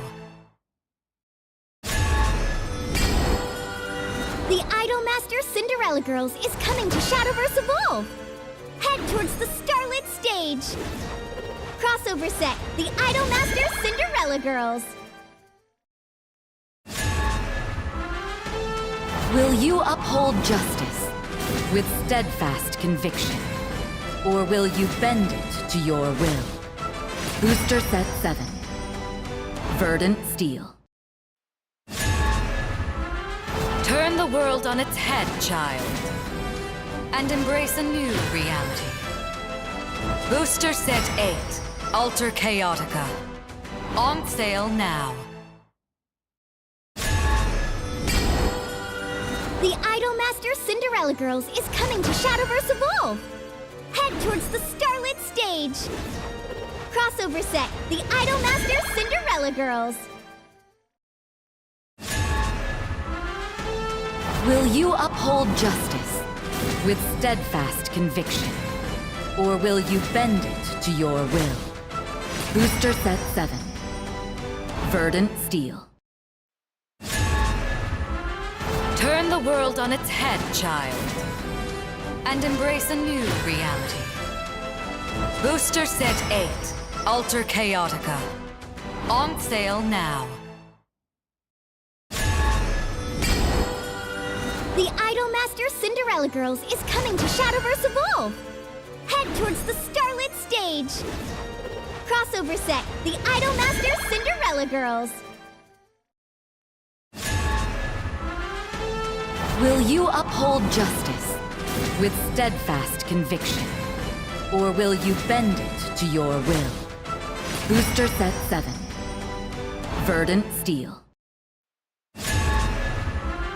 Turn the world on its head, child, and embrace a new reality. Booster set 8, Alter Chaotica. On sale now. The Idolmaster Cinderella Girls is coming to Shadowverse Evolve! Head towards the Starlit Stage! Crossover set, the Idolmaster Cinderella Girls!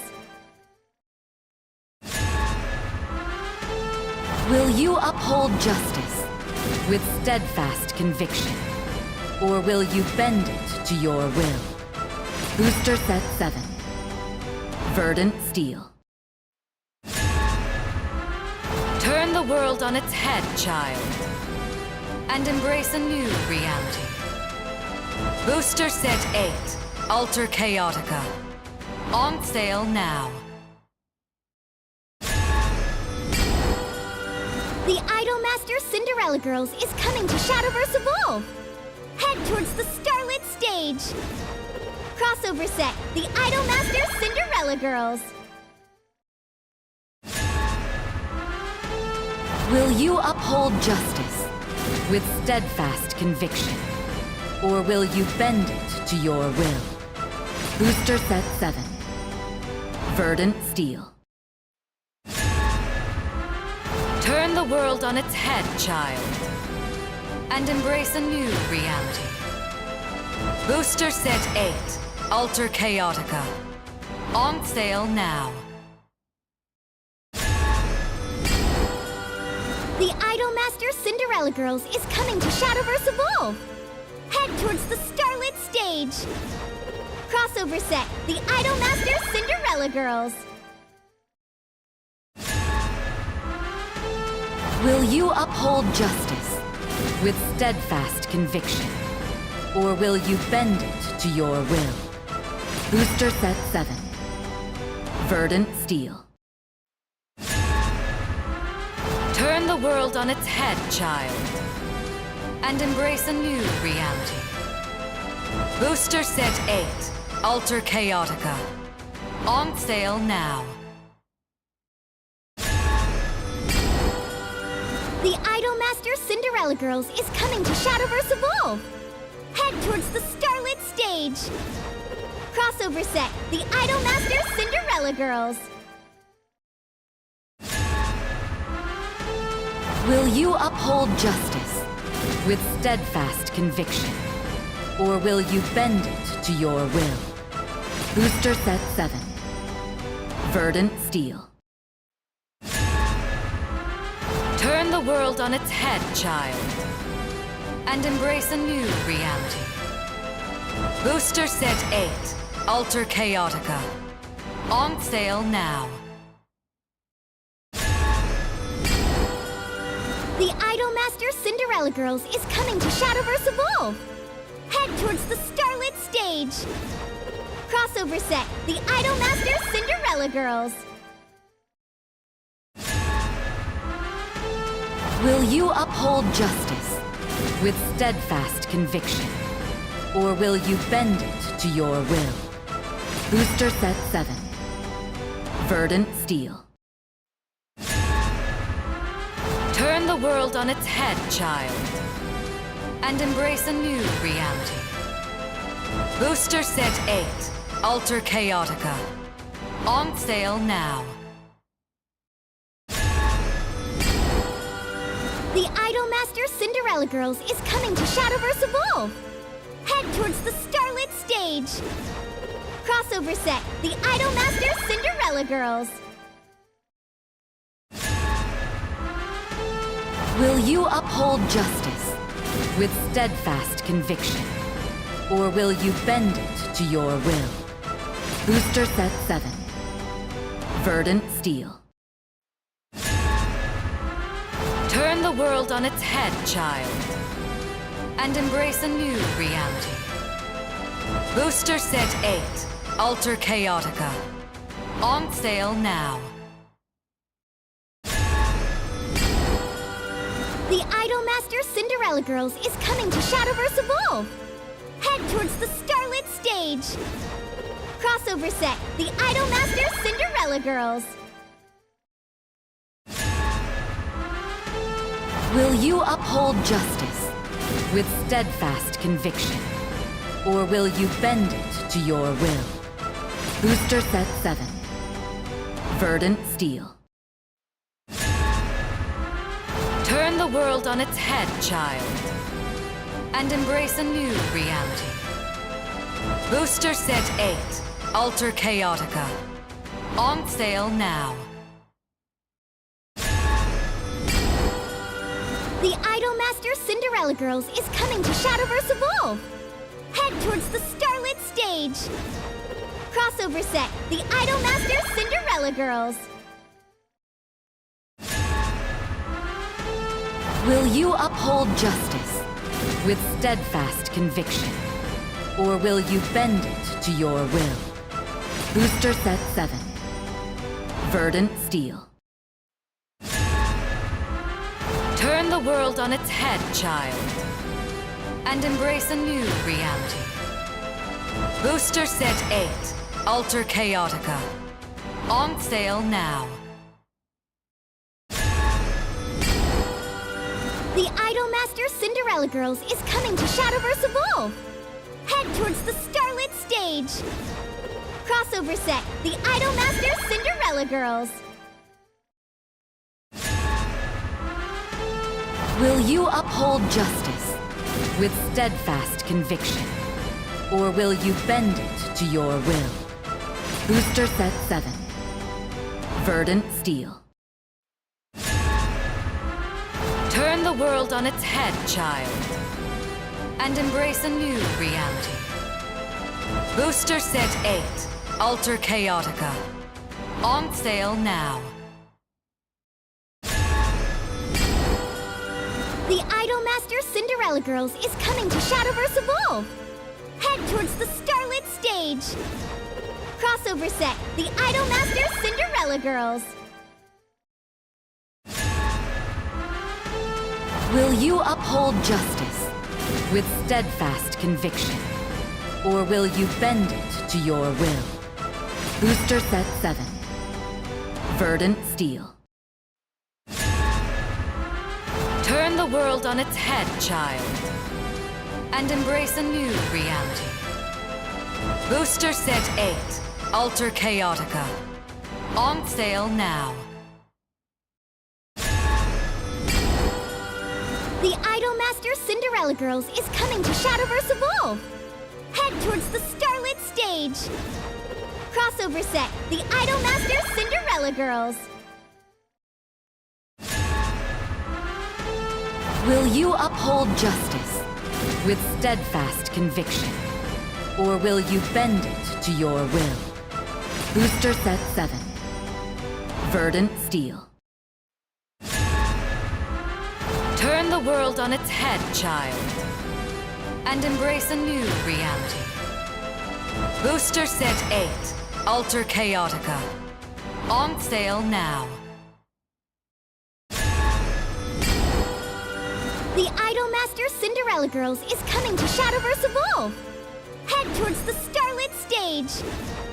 Crossover set, the Idolmaster Cinderella Girls! Will you uphold justice with steadfast conviction? Or will you bend it to your will? Booster set 7. Verdant Steel. Turn the world on its head, child, and embrace a new reality. Booster Set 8, Alter Chaotica. On sale now. The Idolmaster Cinderella Girls is coming to Shadowverse Evolve! Head towards the Starlit Stage! Crossover set, the Idolmaster Cinderella Girls! Will you uphold justice with steadfast conviction? Or will you bend it to your will? Booster set 7. Verdant Steel. Turn the world on its head, child, and embrace a new reality. Booster Set 8, Alter Chaotica. On sale now. The Idolmaster Cinderella Girls is coming to Shadowverse Evolve! Head towards the Starlit Stage! Crossover set, the Idolmaster Cinderella Girls! Will you uphold justice with steadfast conviction? Or will you bend it to your will? Booster Set 7. Verdant Steel. Turn the world on its head, child, and embrace a new reality. Booster Set 8, Alter Chaotica. On sale now. The Idolmaster Cinderella Girls is coming to Shadowverse Evolve! Head towards the Starlit Stage! Crossover set, the Idolmaster Cinderella Girls! Will you uphold justice with steadfast conviction? Or will you bend it to your will? Booster Set 7. Verdant Steel. Turn the world on its head, child, and embrace a new reality. Booster Set 8, Alter Chaotica. On sale now. The Idolmaster Cinderella Girls is coming to Shadowverse Evolve! Head towards the Starlit Stage! Crossover set, the Idolmaster Cinderella Girls! Will you uphold justice with steadfast conviction? Or will you bend it to your will? Booster Set 7. Verdant Steel. Turn the world on its head, child, and embrace a new reality. Booster Set 8, Alter Chaotica. On sale now. The Idolmaster Cinderella Girls is coming to Shadowverse Evolve! Head towards the Starlit Stage! Crossover set, the Idolmaster Cinderella Girls! Will you uphold justice with steadfast conviction? Or will you bend it to your will? Booster Set 7. Verdant Steel. Turn the world on its head, child, and embrace a new reality. Booster Set 8, Alter Chaotica. On sale now. The Idolmaster Cinderella Girls is coming to Shadowverse Evolve! Head towards the Starlit Stage! Crossover set, the Idolmaster Cinderella Girls! Will you uphold justice with steadfast conviction? Or will you bend it to your will? Booster Set 7. Verdant Steel. Turn the world on its head, child, and embrace a new reality. Booster Set 8, Alter Chaotica. On sale now. The Idolmaster Cinderella Girls is coming to Shadowverse Evolve! Head towards the Starlit Stage! Crossover set, the Idolmaster Cinderella Girls! Will you uphold justice with steadfast conviction? Or will you bend it to your will? Booster Set 7. Verdant Steel. Turn the world on its head, child, and embrace a new reality. Booster Set 8, Alter Chaotica. On sale now. The Idolmaster Cinderella Girls is coming to Shadowverse Evolve! Head towards the Starlit Stage! Crossover set, the Idolmaster Cinderella Girls! Will you uphold justice with steadfast conviction? Or will you bend it to your will? Booster set 7. Verdant Steel. Turn the world on its head, child, and embrace a new reality. Booster Set 8, Alter Chaotica. On sale now. The Idolmaster Cinderella Girls is coming to Shadowverse Evolve! Head towards the Starlit stage! Crossover set, the Idolmaster Cinderella Girls! Will you uphold justice with steadfast conviction? Or will you bend it to your will? Booster set 7. Verdant Steel. Turn the world on its head, child, and embrace a new reality. Booster Set 8, Alter Chaotica. On sale now. The Idolmaster Cinderella Girls is coming to Shadowverse Evolve! Head towards the Starlit stage! Crossover set, the Idolmaster Cinderella Girls! Will you uphold justice with steadfast conviction? Or will you bend it to your will? Booster set 7. Verdant Steel. Turn the world on its head, child, and embrace a new reality. Booster Set 8, Alter Chaotica.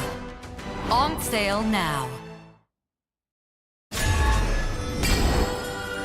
The Idolmaster Cinderella Girls is coming to Shadowverse Evolve! Head towards the Starlit stage! Crossover set, the Idolmaster Cinderella Girls! Will you uphold justice with steadfast conviction?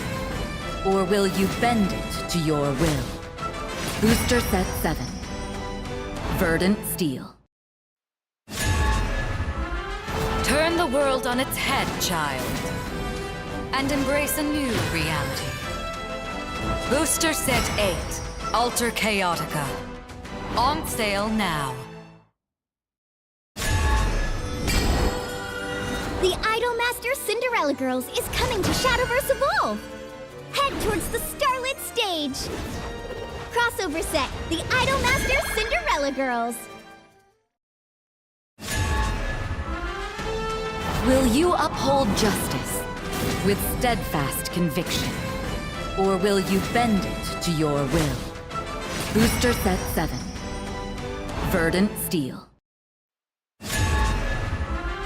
Turn the world on its head, child, and embrace a new reality. Booster Set 8, Alter Chaotica. On sale now. The Idolmaster Cinderella Girls is coming to Shadowverse Evolve!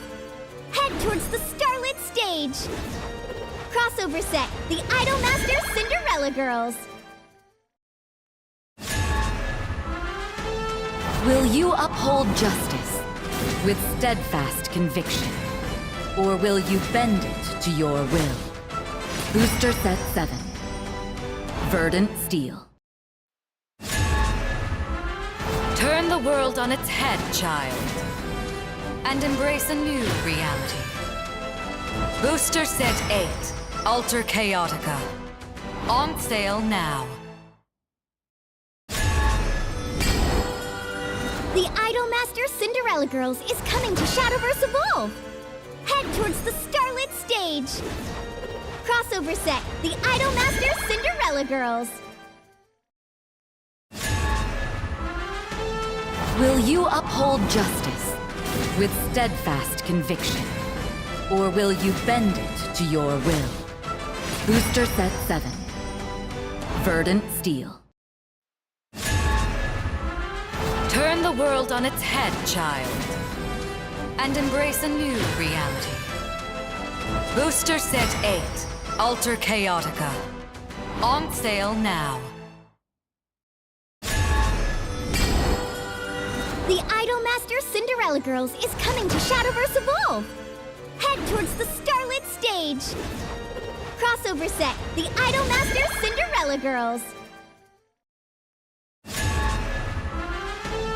Will you uphold justice with steadfast conviction? Or will you bend it to your will? Booster Set 7. Verdant Steel. Turn the world on its head, child, and embrace a new reality. Booster Set 8, Alter Chaotica. On sale now. The Idolmaster Cinderella Girls is coming to Shadowverse Evolve! Head towards the starlit stage! Crossover set, the Idolmaster Cinderella Girls! Will you uphold justice with steadfast conviction? Or will you bend it to your will? Booster Set 7. Verdant Steel. Turn the world on its head, child, and embrace a new reality. Booster Set 8, Alter Chaotica. On sale now. The Idolmaster Cinderella Girls is coming to Shadowverse Evolve! Head towards the starlit stage! Crossover set, the Idolmaster Cinderella Girls! Will you uphold justice with steadfast conviction? Or will you bend it to your will? Booster Set 7. Verdant Steel. Turn the world on its head, child, and embrace a new reality. Booster Set 8, Alter Chaotica. On sale now. The Idolmaster Cinderella Girls is coming to Shadowverse Evolve! Head towards the starlit stage! Crossover set, the Idolmaster Cinderella Girls! Will you uphold justice with steadfast conviction? Or will you bend it to your will? Booster Set 7. Verdant Steel. Turn the world on its head, child, and embrace a new reality. Booster Set 8, Alter Chaotica. On sale now. The Idolmaster Cinderella Girls is coming to Shadowverse Evolve! Head towards the starlit stage! Crossover set, the Idolmaster Cinderella Girls! Will you uphold justice with steadfast conviction? Or will you bend it to your will? Booster Set 7. Verdant Steel. Turn the world on its head, child, and embrace a new reality. Booster Set 8, Alter Chaotica. On sale now. The Idolmaster Cinderella Girls is coming to Shadowverse Evolve! Head towards the starlit stage! Crossover set, the Idolmaster Cinderella Girls! Will you uphold justice with steadfast conviction? Or will you bend it to your will? Booster Set 7. Verdant Steel. Turn the world on its head, child, and embrace a new reality. Booster Set 8, Alter Chaotica. On sale now. The Idolmaster Cinderella Girls is coming to Shadowverse Evolve! Head towards the starlit stage! Crossover set, the Idolmaster Cinderella Girls! Will you uphold justice with steadfast conviction? Or will you bend it to your will? Booster Set 7. Verdant Steel. Turn the world on its head, child, and embrace a new reality. Booster Set 8, Alter Chaotica. On sale now. The Idolmaster Cinderella Girls is coming to Shadowverse Evolve! Head towards the Starlit Stage! Crossover set, the Idolmaster Cinderella Girls! Will you uphold justice with steadfast conviction? Or will you bend it to your will? Booster Set 7. Verdant Steel. Turn the world on its head, child, and embrace a new reality. Booster Set 8, Alter Chaotica. On sale now. The Idolmaster Cinderella Girls is coming to Shadowverse Evolve! Head towards the Starlit Stage! Crossover set, the Idolmaster Cinderella Girls! Will you uphold justice with steadfast conviction? Or will you bend it to your will? Booster Set 7. Verdant Steel. Turn the world on its head, child, and embrace a new reality. Booster Set 8, Alter Chaotica. On sale now. The Idolmaster Cinderella Girls is coming to Shadowverse Evolve! Head towards the Starlit Stage! Crossover set, the Idolmaster Cinderella Girls! Will you uphold justice with steadfast conviction? Or will you bend it to your will? Booster Set 7. Verdant Steel. Turn the world on its head, child, and embrace a new reality. Booster Set 8, Alter Chaotica. On sale now.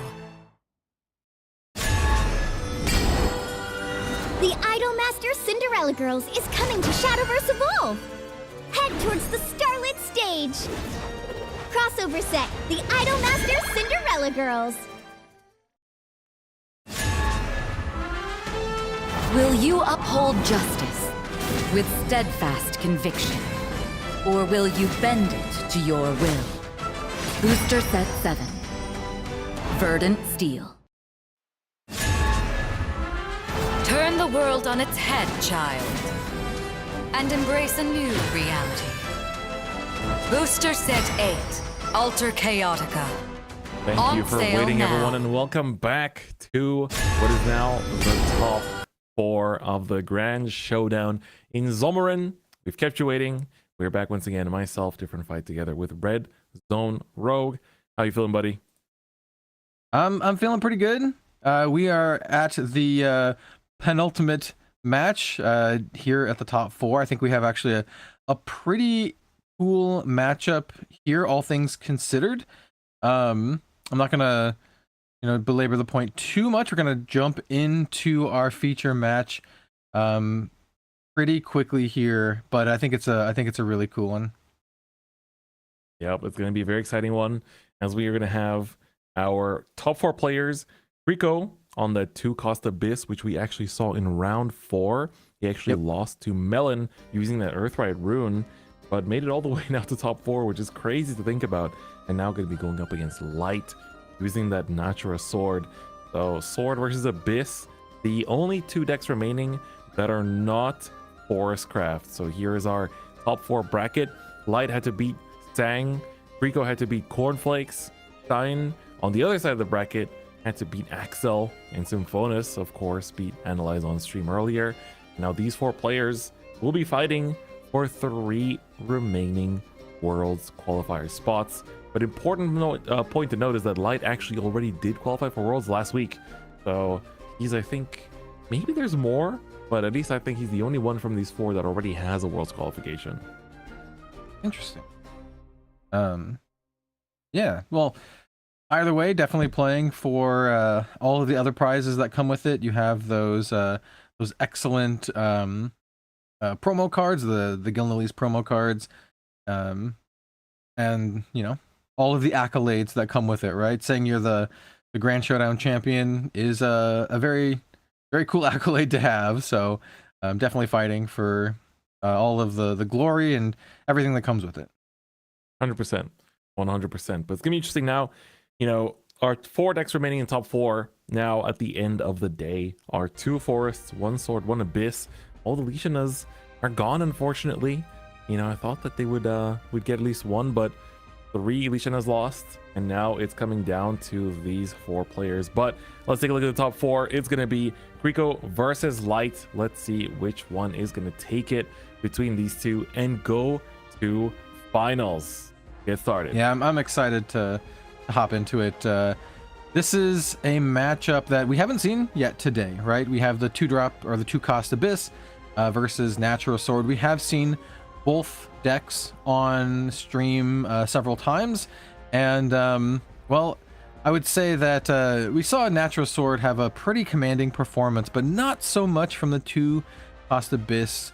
So I'm really looking forward to seeing what the 2-cost Abyss can kind of like do, especially in this particular matchup here. 100%. So Light had a very dominating game on stream. Rico, on the other hand, had a very close loss that they suffered in round 4. It was going to be very cool to see how things are going to go down. We see a pretty quick turnaround though. Maid leader get the Balion search into, of course, the return play of the Do Blame there. So just a little quick one too. We're already getting into turn 3 here for Light. Yeah, respecting the Do Blame, finishing it off with the spell there. So yeah, I mean, here we are going into turn 3. Both players, you know, kind of even on tempo here. Is that a Vuela, I believe? Yeah, so it's a really good yet. value engine. Yeah, like you get to pay 1 play point, reveal the top card. If it's a 2-cost, you get to immediately put into EX area, and it costs 2 less to play this turn. So you kind of get, you know, if it's a body, you just play it out. In Kriko's case, it's a little bit awkward because it's a spell. It is a 2-cost, but yeah, it does get to stay in the EX area just as a little threat, which isn't too bad. Yeah, I think Vuela is one of my favorite cards in the deck. I think she really makes it all kind of like hum and go together. It's your early drop value engine, and I think it's quite strong. I think it's one of the cards that really helps the deck excel in the early game. And we saw Light go search for one of his early to mid game value engines with Balion, which is going to be coming into play on this turn. We saw just how incredible this card is just in terms of raw card advantage in previous matches, and here I imagine we'll see it as well. Pretty high hit ratio in the deck, and you know, previously Light was able to pull cards like Mistalina from the top here. So yeah, just an absolutely great value engine. Obviously the cards are into the X and they're telegraphed, but still fantastic. And I do believe, is that a Viridia Magna card that we haven't actually seen on stream yet, but a pretty good role player in the Natura sword deck. Yeah, that's for sure. I mean, it's a really good way to just answer big threats, having that Assail and Bane. But it's also, you know, just while Light was doing the Balion search, it was cool to see like both players kind of like laughing it out. You know, still, despite, you know, all of the odds against them, you know, it's a top 4 match, lots of nerves, lots at stake, but both players, don't forget, you know, it's still at the end of the day, card games are all about the fun and the connections you make. And it's really good to see both players, you know, make the most of that experience as well.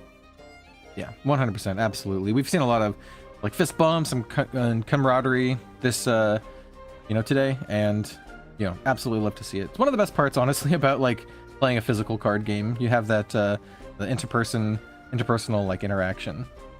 Yep, 100%. So it's gonna be it's really cool to see which of these 2 players make it to finals, and even, you know, even if you don't make it to finals, they'll get one more chance to fight it out for the 3rd place spot as well. But now you see, you know, Light went first, which is also something important to note, because I think all of the Nitro players that we saw in top 32 and top 16 elected to go second each time, and so now having to go first might actually change things, because Abyss also technically gets to, you know, if you keep an evolve point for turn 7, you can also Rose Queen on turn 7 as well. So we'll see if Kriko plays with that in mind. Yeah, absolutely. And I think those late game powerhouse cards are going to be really, really important in this particular matchup. Like, we know that Natural Sword can be really, really damaging, right, with the Mistalinas, but that's a 6-drop. And the Abyss decks, you know, they have like this turn 7, turn 8 kind of like curve where that's where they can start playing their power cards. We have yet to see, for the entirety of the stream today, we have yet to see a Rose Queen come down. So hopefully in this particular match, we can see Rose Queen kind of like do her thing and pop off. Every time she's just kind of like, the game ends before she gets to hit the board, and you know, it's really like the whole namesake of the deck. The reason why you build a deck is for that Rose Queen, for those big combo turns. But you know, even when we got to the late game, we just had games where it's like, well, they don't have the Rose Queen. So hoping for Kriko here to see the deck actually pop off. Yeah, 100%. And for, you know, all the viewers out there, so you can kind of see how it works and what happens when it pops off, because, you know, Kriko, he is here in the top 4. You know, clawed through all of, you know, the 5 rounds of Swiss, 32, 16, 8, and now here in the top 4. So the deck, trust us, does work and is quite potent, especially to make it all the way here to the top 4. We just haven't had it, you know, seen it on stream quite yet. So potentially this matchup. Yeah. So this is a pretty interesting situation. I really like how Light plays. He likes to just kind of put the opponent into this odd state where it's like, okay, I am gonna put you between a rock and a hard place. You choose how things are gonna go down. It's like, yeah. And the last time we saw the Baleon, that was like, okay, you take this out, you were eating, you know, Mistalina, the whole party. And if you know, I'm gonna be able to put out so many crazy combos. If you ignore it, I'm gonna still put out crazy combos. And here it was like, okay, I'm gonna use this Verdia Magna, keep her alive, and if you deal damage to it, it's gonna be just a 4/4 body with ward that I can then swing with next turn, and that's what's gonna happen right here. Yeah, absolutely. Just a very resilient card. I think that's the nicest way to put it. You could say she's annoying, but she's very resilient, and that's why the Verdia Magna is like so good. Definitely a card that excels into like the mid game, into like the late game, and you know, as you said, now 4/4 body can punch in, she attack, she protect. Right. And the only awkward Light... thing. Oh, sorry, go ahead. Oh no, I was just going to talk about how many cards Light still has in hand, and there's a lot of options available, you know, going into 6 play point. Yeah, but one thing to think about is that because of the way that things are working out, yeah, we see here, so Light basically used the play point there to, I'm assuming, just to take out the threat on the board with the King's Might. Actually paid the play points for it, and then swung in with the Verdia Magna there, as well as the Cook. So technically 6 play points is like, because they only had 1 free up on board, then wouldn't be able to use the Mistalina, so there's no point in using the play points on her. But here instead, we saw the King's Might get played out for its actual, I mean, you can, you know, make a tree, and then basically you're just kind of, okay, wow, plays another Verdia Magna here. So just really playing for tempo. I love the way that Light plays. He's just putting up these threats where it's like, okay, if you don't clear this, I am going to get more and more annoying as the game goes on. And, you know, the tree management maybe prevented Mistalina, but that also means that if this Verdia Magna gets answered, that means a tree gets popped in the opponent's turn. That gives you more chances to draw into any Mistalinas or Baleons you might be missing. Yeah. It's a really cool approach. You can really see how comfortable Light is with this Natural Sword deck too. Yeah, absolutely. I think it's also interesting to see like this different flavor of the same deck. I mean, we saw this deck kind of pop off with triple Baleon, triple Mistelina in a previous match, but here's much slower cadence with these Viridian Magnas. Slower, but also a lot more resilient. Oh, Ooh, I think we hit the jackpot there. That is a full 5. Full 5, or at least a 4. That's how much you would have to hit there in order to get the both Viridian Magnus off the board. You're going to see a recover of 2 for light, but that's a very, very good one for Rico to hit. Yeah. Though, I mean, Viridian Magna, once again, being very, very resilient, going to be able to survive this by, evolving herself as her effect. So, Rico able to clear the board, but still has to deal with this 4/4 Viridian Magna and 1 tree too. As mentioned, just shows the resiliency of it. Yep. The Arbiter 100%. here could accrue some value as well with the Evo, which looks like might be what's happening here, using an Evo point plus the play point. This essentially lets you draw 3 cards from your graveyard. You get to pick 3 cards that all cost the same. Obviously, on the 2-drop deck, you pick 3 2-cost cards. And it's a nice little, once again, crazy value card. Drawing 3 is wild, but selectively drawing 3 is like even better. Yeah, 100%. It just makes it such a, being able to go through this deck is such one of the big strong points of it as well. And we also see a little glimpse of that Maisha in Light's hand as well. I mean, he played the spell earlier. Some people do play just for the removal, but I think that, the Maisha being another alternative lethal that you can go for, especially now that, Kriko's down to 17, as the game goes on, that might be something to really track of. Yeah, Maisha is a card we haven't seen all day, and it's one that can just, end the game by itself. Definitely, yeah, I think you're right. I think that's something we definitely have to keep an eye on here. Has a lot of really high burst potential, though as much life as Rico basically is in a situation where they want to keep as much life as they possibly can. It's basically what I'm trying to get at here, because you need that buffer from all of the burst damage that Natural Sword can do, right? We know I can do a lot of damage from Mistelina. A lot of the decks run that Maisha, they can do a lot of damage. So just like trying to maintain as much life as possible is super important. 100%. Baleon coming on in, immediately evolving, getting that card advantage from it. Getting to get that selective 2 cards from the top. I think we see. Ooh, that's a big whiff. Only getting 1 card from the top. Ooh, Baleon can only get stings. Natura cards, which means we got some, well, obviously non-Natura cards here. Yeah, I mean, stuff like Trail of Light, May Leader, the Octress herself, of course, stuff like that. Does get sent to the bottom. Is not a Natura off the Baleon search. Could come back to bite down the line, too. Yeah, I mean, first Baleon whiff that we've seen today.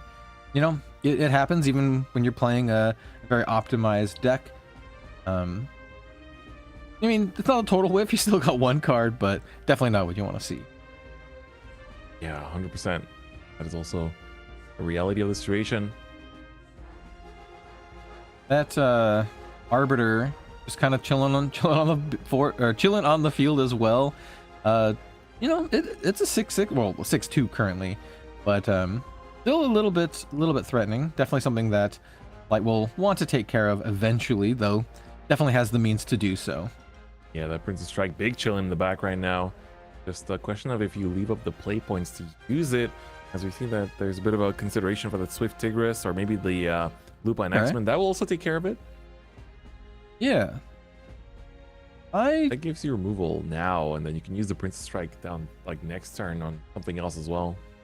Yeah, I like that. It's a bit more of a conservative play if he chooses to go this route.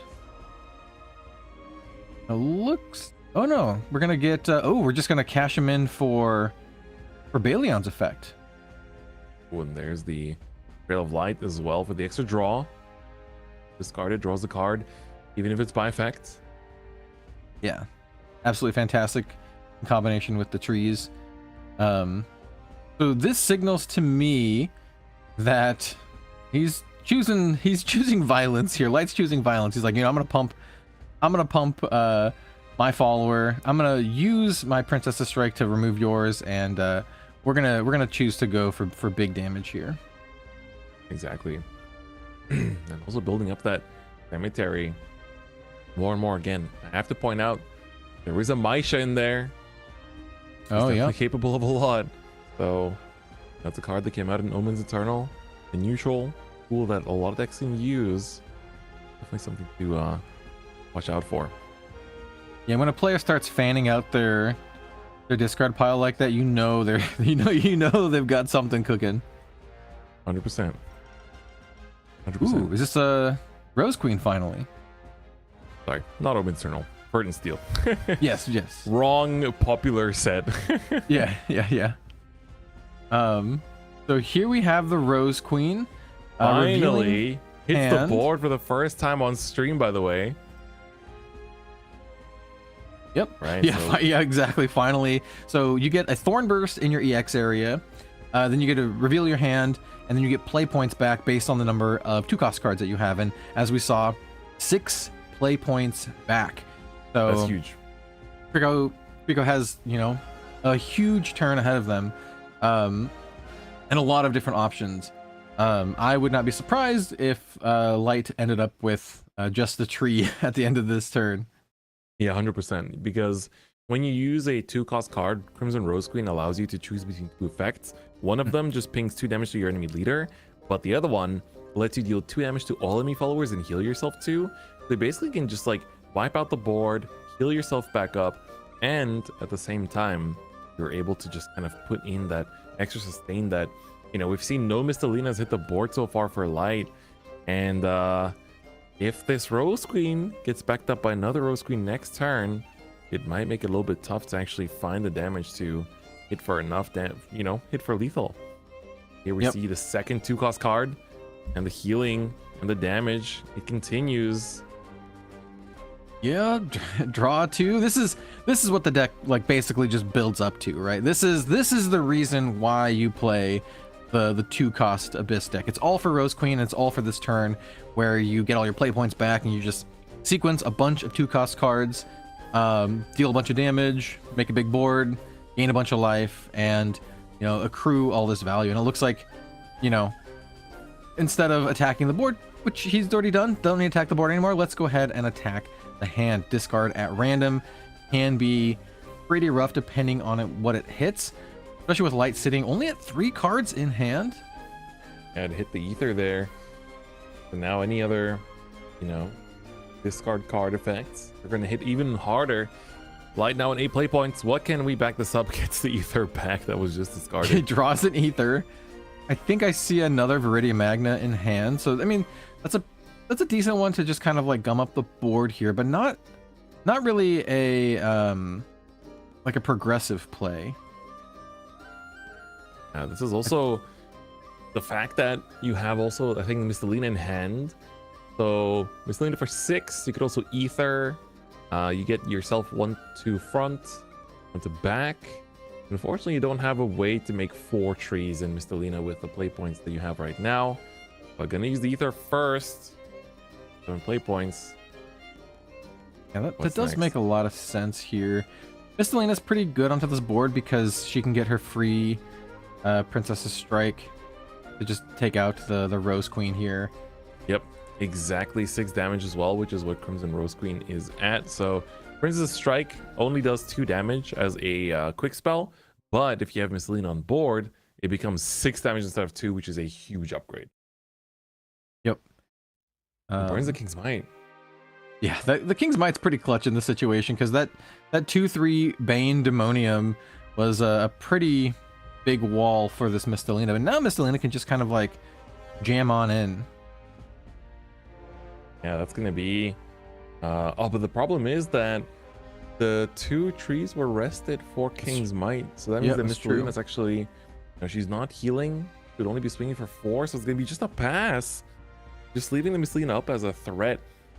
Also kind of saying it's like, hey, if I can get these trees up next turn, they make 10 damage. Also, you can get Bailey on up, then that you can start looping them too, which would be even more crazy.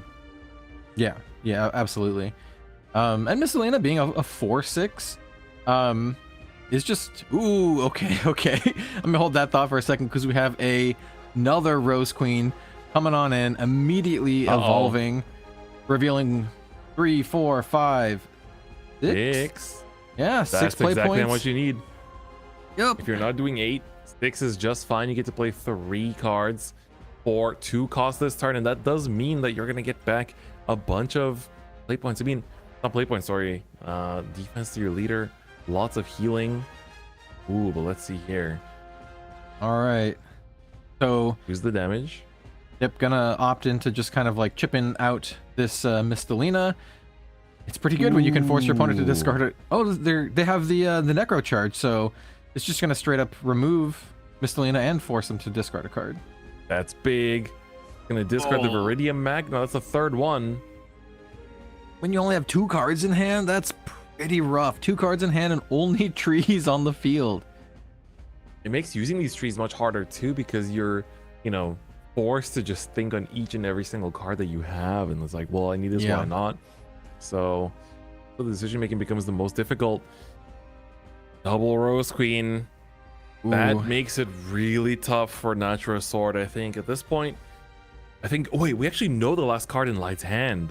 I don't think he ever discarded the Maisha that we saw earlier. Right, it is a Maisha.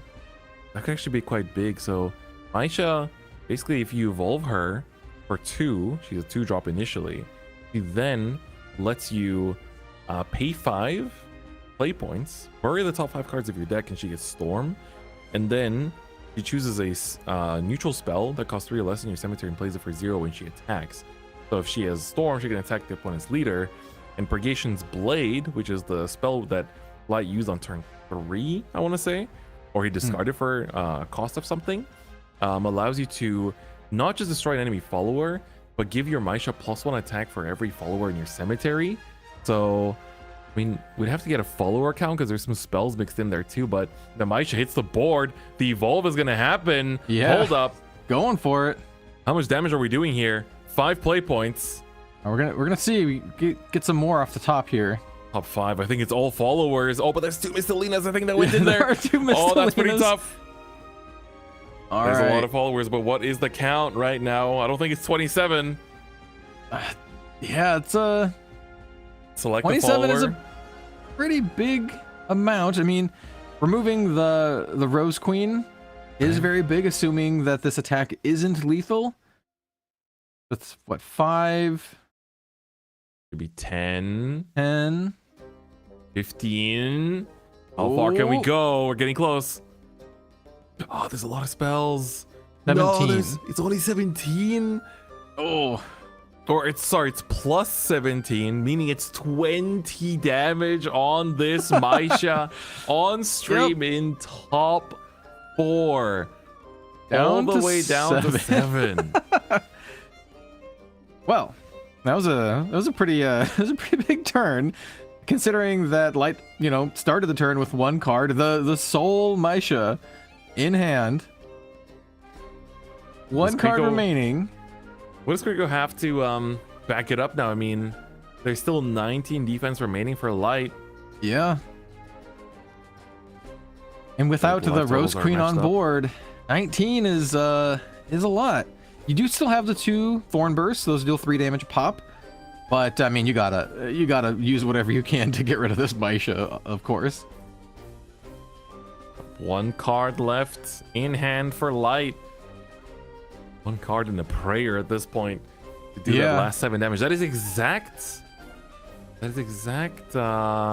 Mistelina lethal, but Oh well, here we have a third Rose Queen.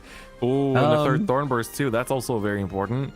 Yeah, that's 9 damage right there. We have 4 cards revealed, so 4 play points back up to 5.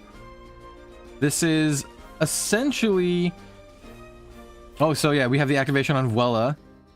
That's a really nice top deck from Ooh. Vuela. Can immediately take out the Maisha. That's huge. That's Yeah, absolutely it was a massive. It does damage free too from the removal. Rose Queen because it's a 2-drop. Yeah, we have Wella coming on in for some more damage, and now all of these Rose Queen activations, the triggers are going to go straight to the dome. Yep. Okay. Cycle that card. Heal up some more. And then do the 2 damage from the Rose Queen now. This time around, we're playing 2 drops. We have no more board. We don't care about healing up as much. We're out of Mistelina lethal range. Unless there's like a second Maisha, I guess. Yeah. For a light. I If there mean- is a second one, that would be game. Thorn Burst for 3. Free draw a card. That basically puts them into lethal range of just like double Thorn Burst. And I mean, at this point, like a Razory Claw or something. Yeah. Yeah, Razor Claw would do it. I mean, Rico also has just some big followers on board as well. Like, definitely lethal on board. We're gonna have to see what light draws into. Cracking the trees, trying to dig a little bit, trying to get some answers here. Oh my god. Oh, The it's Maisha Maisha! comes down. The Maisha does come down. That's game! Oh, dude. Well, different fight you call it, man.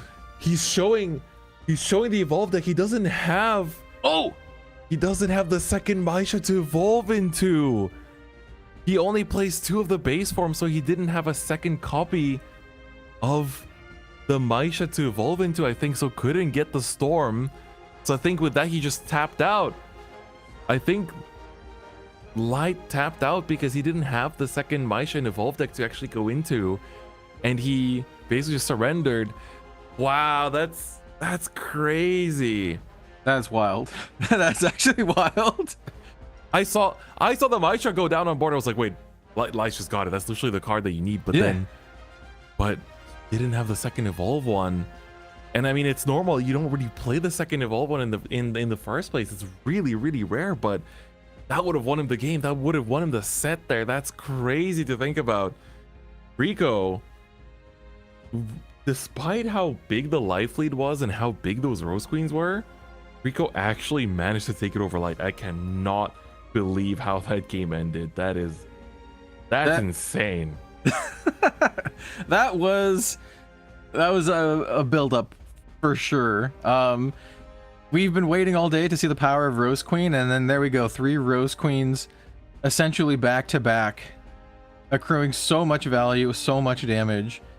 Shows you why the 2-cost Abyss deck is considered to be one of the best decks in the format right now. Getting your life total high enough that Maisha isn't able to take you out even when it gets plus 17, which is kind of a insane thing to say. So Yeah. yeah, That's crazy. So we have a short break before the finals here. grand Don't finals. go anywhere. We Yep. will have the finals followed by some really, really exciting announcements in the pipeline. Some stuff that I'm personally really, really excited for as a Shadowverse Evolved player. So I know a lot of folks out there are going to be excited for it as well. Don't go anywhere. We will be back with our grand finals. We'll see you then.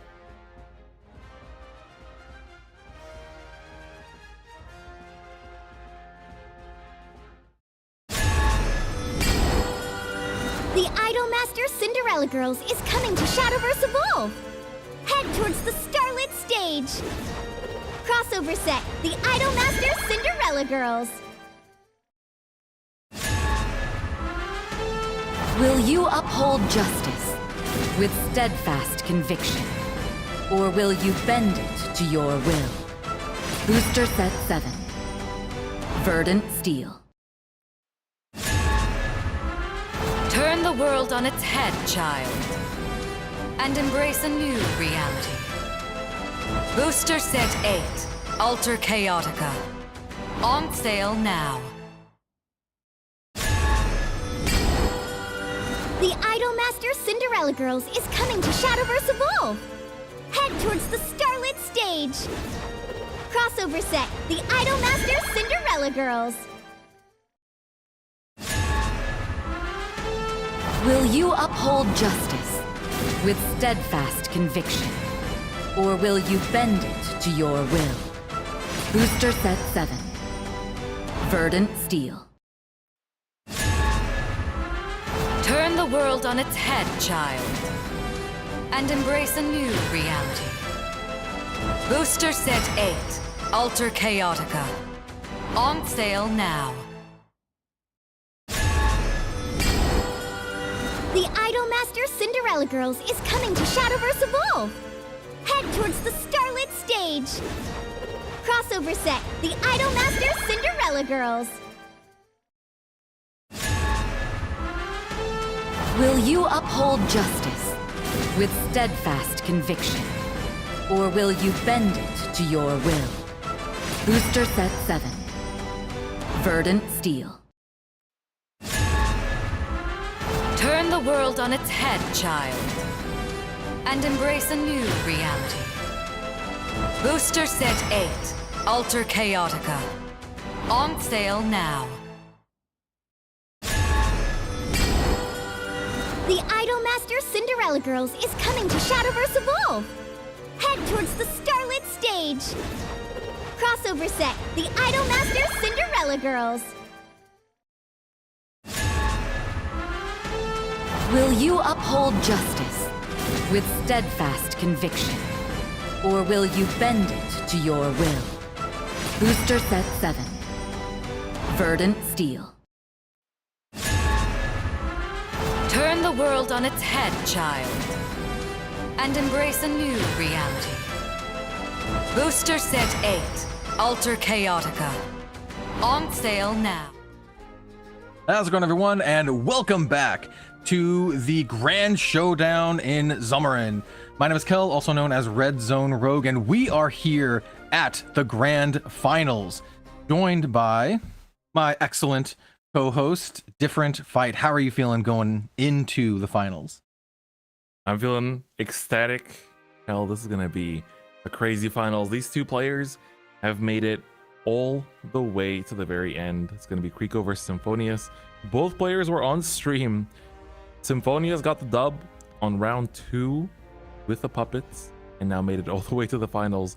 Kriko lost in round 4 to Earthright. Luckily that's out of the running, so doesn't have to worry about that anymore. With the 2-cost Abyss. Basically, these are the two decks that everyone hyped up as the decks of the format. We actually didn't see a single Puppet Forest mirror match in the entire tournament, which is on stream, which is absolutely crazy. And it's gonna be cool to see. I mean, so far we've seen, you know, Lishana just like, not Lishana, sorry, the Puppet Forest just have this crazy run throughout a lot of its games. I want to see where it dropped the game in round 1 to Ramp Dragon in round 1, sorry, and then it beat Lishana in round 2, and then we then saw it again in round 5 in this exact same matchup of Puppet versus 2-cost Abyss, and Axel with Puppet took it in round 5, and then we haven't actually seen Puppets. No, we saw Puppets in top 8, in which we saw Puppets 1 over Lishana there as well. And so far, the wins have been in Puppets' favor. I'm curious to see how things are going to go. Yeah, me too. We finally got to see the 2-cost Abyss kind of like pop off in the last round.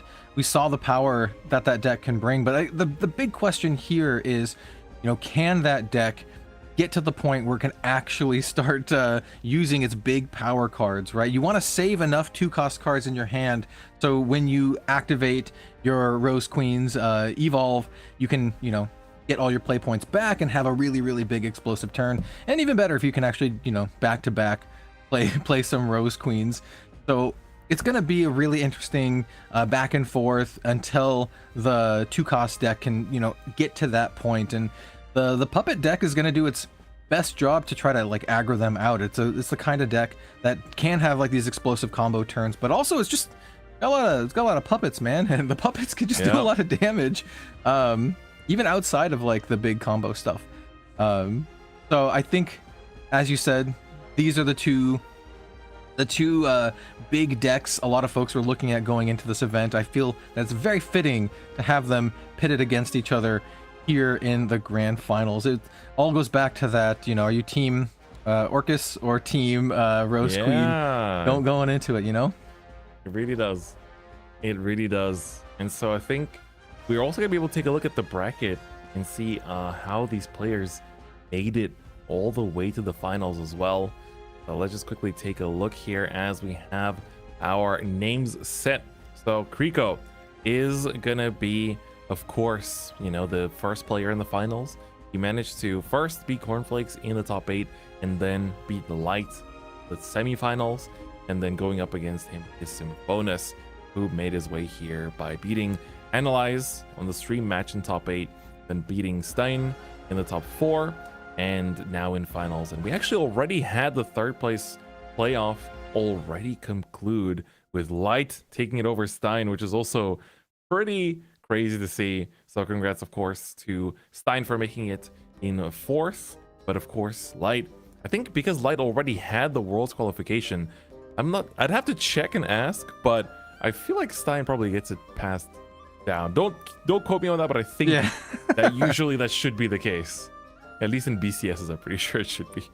But I'm not sure about the Grand Showdown. Would have to check up on that. But that is going to be our 2 finalists. It is going to be Rico versus Symphonis. I think the game's ready, so let's get into it. Let's see Team Puppets, Team 2 Cost Abyss, Team Rose Queen, or Team Orcus. Let's see it. Cast your votes in chat. Let's get into this game. Yeah, y'all know me. I'm an Abyss main through and through, so I try to be as impartial as I can going into these, and I will remain. But I wouldn't be sad if Abyss won. Is just all that I'm saying. Definitely wouldn't be sad if Symphonis won either. So let's see how this plays out, starting with, you know, which player gets to go first. I think there's a, you know, interesting advantage here on going second and getting like Evo points for the 2-cost Abyss deck, right? Because your big power cards really play with those Evo points really, really well with the Arbiter as well as with your Rose Queen. Nice fist bump, great camaraderie, even here and in the grand finals. And it does look like Abyss is going to be going second. Yep, it does look to be the case. We got those 3 foil mono evolve points as well. Turn 1 pass for Kriko, but we see Symphonis again. If you didn't watch his games earlier on stream, he always knows what he's up to. He knows what his next move is. Makes those moves very quickly too. Ooh, the turn interesting. to Skuna as well. That's a pretty big one. A really aggressive start.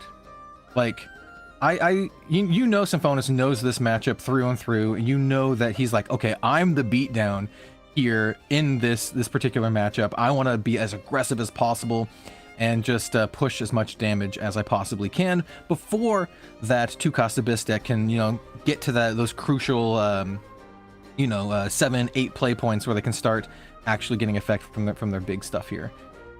Yeah, Do Blame though is gonna just basically answer everything, but we are gonna see the Heartless battle here turn those into 2 special forms of puppets. The Victoria, of course, trading it all away. Of course, the 0 costs just cashed in immediately just to make sure the deck flows and answers any annoying threats that Rico puts down. Yeah, absolutely. And I do believe that Lloyd is actually in the EX area. I don't think it's on the field right now. I think he's saving it for a little bit later. I do want to say so as well, yeah. Looking at how Symphonis has played until now. Yeah. Ooh, nice, okay. Nice hit from Vuela here. Yeah, I guess the free play for the draw. It's very strong. Yeah, I've mentioned it before. I think Vuela is one of the best cards. That's not one of your big finishers, and then the 2-cost deck. It's just so much value. It's a great early turn play, but Symphonis is matching that with his own early turn plays that are just going to absolutely fill up his pockets with puppets here. Yep. Important thing to note is that, of course, you need to have the 3 puppetry cards in your cemetery in order to use the top 3 look effect. So gonna just basically be a big puppet generator. But even then, still doing good. You have more Heartless battles. Of course, if you have the other Orcus, you have a bunch of regular puppets you can turn into Lloyds or Victorias. Of course, Spy can do that as well. So overall, setting up a good tempo. Especially this EX area is going to be really good for like a big Cassiopeia or something in Oh, yeah. whether it's next turn or the turn after. Yeah. Yeah, absolutely. And especially if Rico opts to, you know, maybe a little overcommit onto the board, that Cassiopeia can do a lot of damage if he's setting up for a turn where that comes into play. Wella here, sticking around, can get, you know, continued advantage as well. Razor Claw dashed in there. But yeah, it looks like we're just gonna opt for the Razor Claw instead. Yep, and then after that, back it up with a Kiss of Lust in order Yeah. for another 2 heal, and also drawing that card too. And of course, because of you know, Penguin, you get yourself lots of card draw, which is always good. But now, turn 5 play. This could be a big one. It's gonna be the Zwei. Ooh, okay. Getting that Victoria is quite good. We'll be able to take out the Vuela pretty easily. If Symphonus opts to Evo, you can get just an easy trade. It looks like they might opt for something. No, just they're gonna go face. Okay. Yep, no search. That's just the Liam going to face. Gonna be Victoria to trade, and then the No Evo. Zwei. So chose not to go the Roach. Zwei and instead just roaching. It's just roaching, yeah.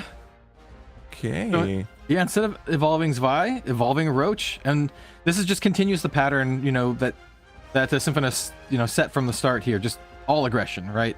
I'm gonna evolve my followers just so I can push as much damage as possible before they can start gaining life from like the Rose Queen activations. Just gotta kill them or get them low enough so you can take them out before things get out of control. Yeah, now there's so much threats on this board right now because, you know, the Roach itself is going to keep swinging. It's just 1 defense too, so it's like such an annoying, just a little bug you could technically squash. But, you know, if it's that 5 play points, do you have to use it on the on answering the Zwei instead? Preparing for a big Anastasia next turn instead? It's a little bit distracting, isn't it?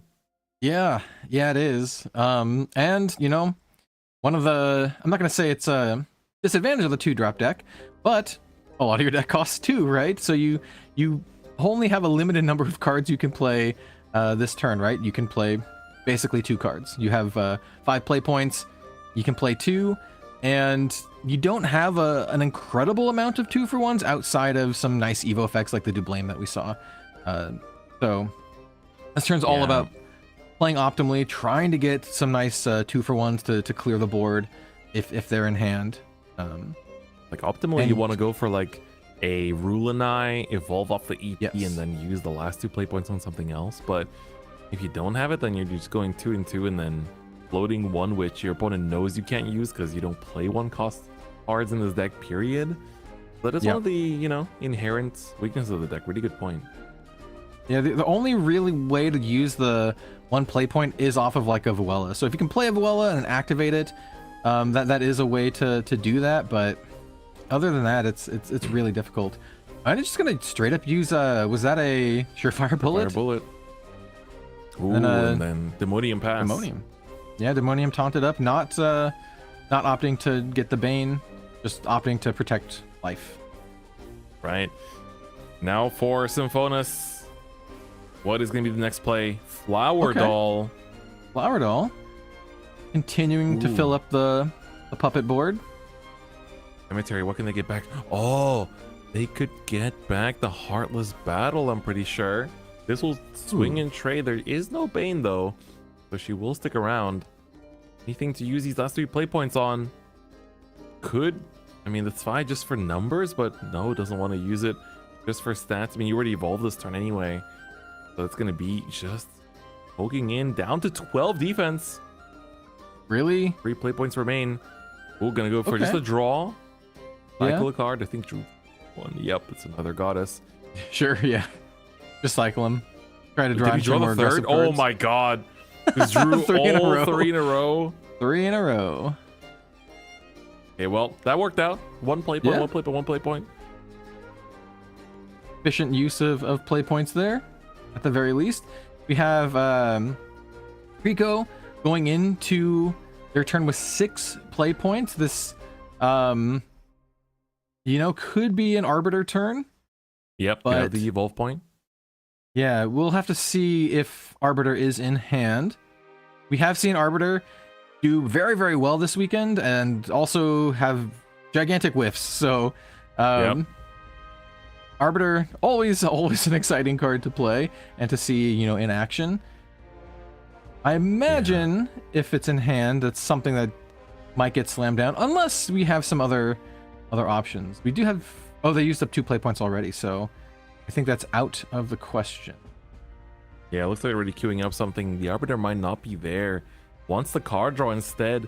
I guess also there is a point where, you know, all the followers on this board are like 2, 2, and 1 defense. So yeah, you have ways to take care of it without the Arbiter. That is good, especially considering that, you know, next turn, I mean, if you don't have a strong Rose Queen turn, you're going to need a lot of damage to take care of like a big Anastasia board or something.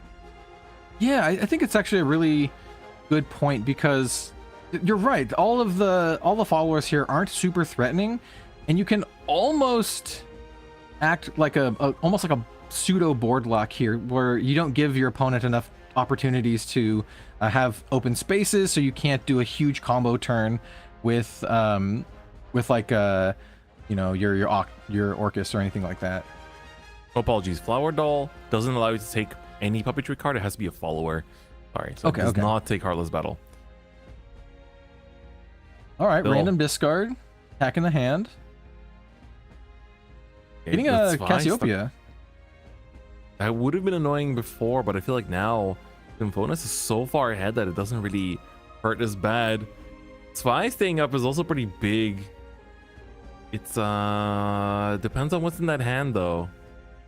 You can convert those puppets into something else, but 7 play points, that's usually where like a lot of threats start to come out too. So I think this Lloyd might come down. That would be just a bit of a heal though. Yeah, I mean, big plays to push damage would be something like a Noah or an Orcus. We do just have some puppets coming out. Leah comes down. I think we're just fishing. Yeah, just want a finisher at this point. I think missing the they're just showing the 3 puppetry cards, but want to use that to try to find either an Orcus or a Liam. Gonna find, sorry, not the Liam, the Noah. Gonna find the Orcus here. Then does get to swing with its Spy. Get a little bit of damage. Roach comes down. Roach. Does he run 2 roaches in the Evo deck? Yeah. Yes, he does. Awesome. Bonus with a 4 damage storm. Down to 8.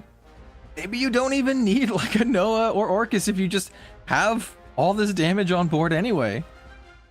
Rico has to go into Rose Queen and just heal here. Like, you want to go for the big AoE damage, heal up, try to extend this match. Because if, you know, that's what the Evolve Point is there for. Either that or the Arbiter. But Arbiter won't give you the healing, and that means that if you Arbiter without thinking, then that's going to be pretty bad as well. Just because the Orcus then gets to evolve into the Vengeful Puppet, and then that means you just run, you know, 4 puppets into the Rose Queen, and then the Vengeful Puppet effect will deal 8 damage to the enemy leader. And so can't afford to actually do the Arbiter. It has to be Rose Queen here for the heal. Yep, it has to be Rose Queen, and you also have to have a bunch of 2-drops in your hand to get enough play points back, to play enough cards to actually, you know, wipe the board. Yeah, because like Zwei... 6 cost, Rose Queen. He's got the Rose Queen. All right. All right. Here we go, Evolve Point. Flip face down. Let's see what the reveal is. Big moment for Kriko. They were undefeated in BCS UK. Trying to get that run back. 5 cards. Get 5. Oh no, it's 4. Sorry, because one of them is Rose Queen. That means that's perfect. That's perfect. Rose Queen. Yeah. That's a board wipe. So it's a board wipe and a gain 4. So going back up to 12. And also, you know, you get the value of playing those cards. So this Demonium is also going to be just really, really good here. Really, really annoying. Right. What will the last 2 play points be used on? Take out this Lloyd and leave up the Rose Queen with a big threat. Healing up to 12 will give you some insurance. Yeah. You also get... So Noah does eat up a total of 7 play points, meaning that you would only be able to get... I mean, either way you spin it, it's only 8 damage. Yeah, just 8 damage. Because you don't have any of the named puppets in your EX area. They're just all like base level puppets. Yeah, so I mean, optimally maybe- you want the Orcus here, which Yeah, you did Orcus. search. Yep. We have Vuela just kind of coming on down, activating Rose Queen again. 12 life is a nice little buffer, and the, well, we mentioned Orcus. I believe that's the one that we got off the top of the deck earlier, right? Yep, correct. All right, there's the visual Media puppet. Evo. Gonna make the 4 puppets, and now they can basically just like, you know, it depends how you want to distribute it, but the Demonium being 3 defense is quite annoying, just because you're basically in this odd position of like, well, you know, I would have to swing 2 of these into the Demonium, and then that does 4 damage. But if the Demonium doesn't have Bane, you can swing the Orcus into it too. It doesn't look like it has Bane. Gonna choose to swing it. He's gonna have 2 defense left, but because Rico doesn't have any play points, that makes it pretty stress-free. And these remaining puppets will likely all just go into the Rose Queen. There is a world where you actually need to use one of the puppet pings to the Rose Queen to take her out, because it's now 4, so it's gonna do 1. Yeah, And so just process each and every one.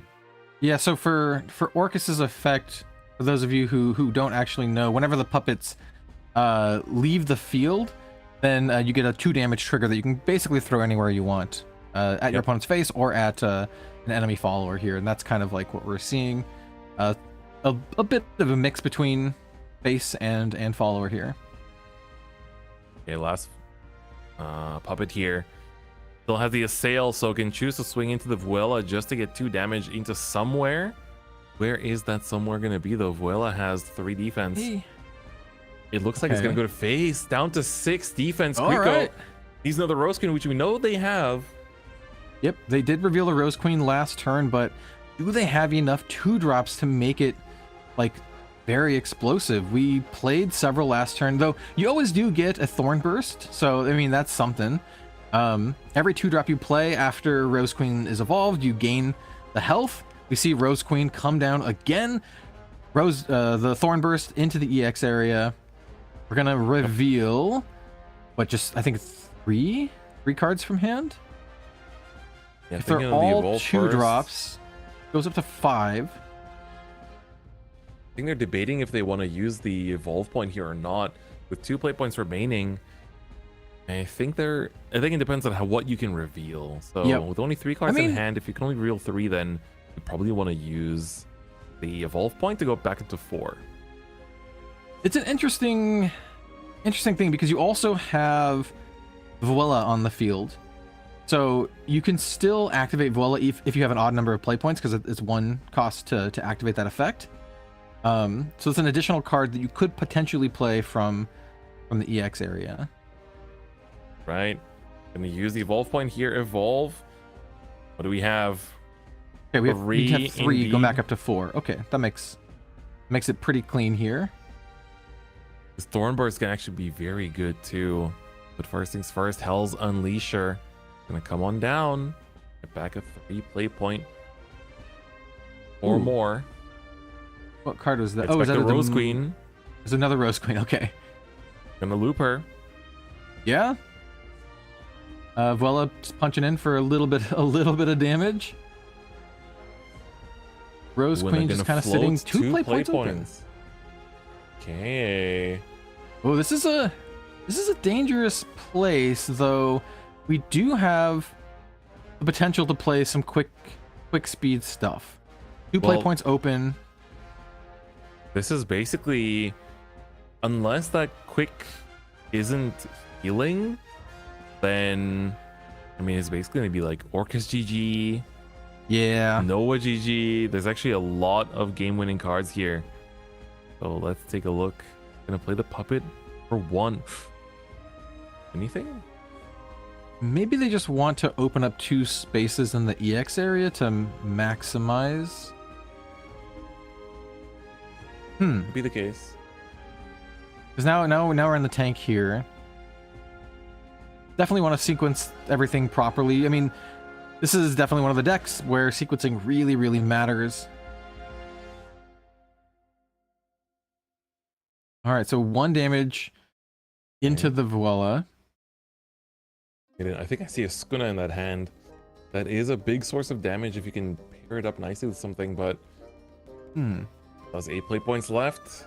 Gonna play the second puppet, second card of the play for the turn. Yes, All right, the taking out the follower. Rose Queen is still alive though. She's still waiting for another turn. Uh-oh, Symphonas, did they run out of gas? It might be. Uh-oh. Ooh, that's an Orcus. Ooh, the Orcus is big. This could hypothetically be lethal, depending on what is in Kriko's hand. Kriko's nodding and smiling. Yeah, I mean, all you have to do is have a puppet leave field for it to do 2 damage. Yep, so they're gonna calculate it out. Is there a way to heal back up? Ooh, that will take care of the Orcus. That is, of course, the Whispers of a Dream. Gets rid of an opponent's cost 3 or less. Follower and Orcus' original cost is 3. That's pretty pretty huge. That's pretty nasty here. Just shut down the turn entirely. And now they just have a bunch of puppets that are, subject to, Rose Queen board wipe. Yeah, and this damage is going to be crazy. Rose Queen's effect to deal 2 damage to the enemy leader will happen every single time you play a 2-drop. True. We can just swing. That's 6. You don't just need one a board more wipe remaining. You can just take them out. Oh no. Just one more remaining and that's it. Kriko is going to take it. Kriko is your champion of Grand Showdown Someren with 2 cost Abyss. Wow. All right. All right. 2 cost Abyss takes it. I don't know the folks out there who watched our kind of like pre-game show. I was like, you know what? I wanted the Abyss deck to win it, and we got there. We got there in the end. Wild, absolutely wild. It just shows the power of Rose Queen. The ability to gain so much life, the ability to control the board. Very, very cool to see, especially since we didn't see too much of a great showing of the deck in the first part of this event, but yeah, man, in the end, it really, really came through. Wild. Very, very cool. Yeah, I mean, I feel like it was definitely a very tough road for 2 cost Abyss today, just because, Puppet just looks so good the entire day. 2 cost Abyss already dropped the game on stream in round 4, dropped the game on stream on game 5. And then, we saw it again but when was it back again? I mean, basically saw it in top 4 in Kriko's hands. And, most of the games of 2 cost Abyss we saw on stream was from Kriko as well, which is also very crazy to think about. Yeah. Being able to make that run back after losing to that Earthright match. And then after that, basically just got to run it through, run the entire gauntlet. Don't forget, the top 8 was 4 Forests, 2 Swords, 1 Rune, 1 Abyss. The 1 Abyss took it all. That was absolutely peak cinema, as the kids would say. yes, as the kids would say. As the kids would say. Yeah, very exciting top 8 just in general. And a lot of excellent games just overall today. So, I hope everyone out there enjoyed the event. We have some really, really big announcements to go over very, very shortly, actually. I'm pretty excited to talk about them. There's some cool stuff. I'm just gonna say there's some really, really cool stuff. We have events, products, a lot of stuff to talk about. Before we get into that though, can we get a quick clap in chat for everyone watching real quick for Kriko for taking it all? Absolute insane dub. Shout outs to everyone that showed up in today's tournament. Shout outs to production. You guys might not know, but this stream happening right now is more or less a miracle. So huge shout outs to production for making this happen. And of course, Kriko, the absolute god, for running it through. And of course, we also have, Symphonas. Came in second, was really, really close. Got that Worlds qualification. Yep. Very, very important. And it's an absolute splendid top 4. But now, chat, we know what you want to hear. You've seen the amazing games. You've seen the hype. Seen certain background items. Forget about that. We've got some news for you. We've got lots of hype announcements, and I think it's time to get into it. So first things first, we have what you guys already kind of know about. This was already announced before, the Shadowverse World Beyond starter sets. So we have the starter sets coming out on June 20th, which will release just, a little bit after Worlds Beyond comes out as well. If you don't know what Worlds Beyond is, it is the brand new Shadowverse app, the mainline game. And so each of these will include a bonus serial code for Worlds Beyond in-game items. And so the sword starter set, you'll get an emblem and card sleeve featuring Marie Malise, as well as one card pack. And the Dragoncraft starter set will give you an emblem and card sleeves featuring Galan, as well as one card pack.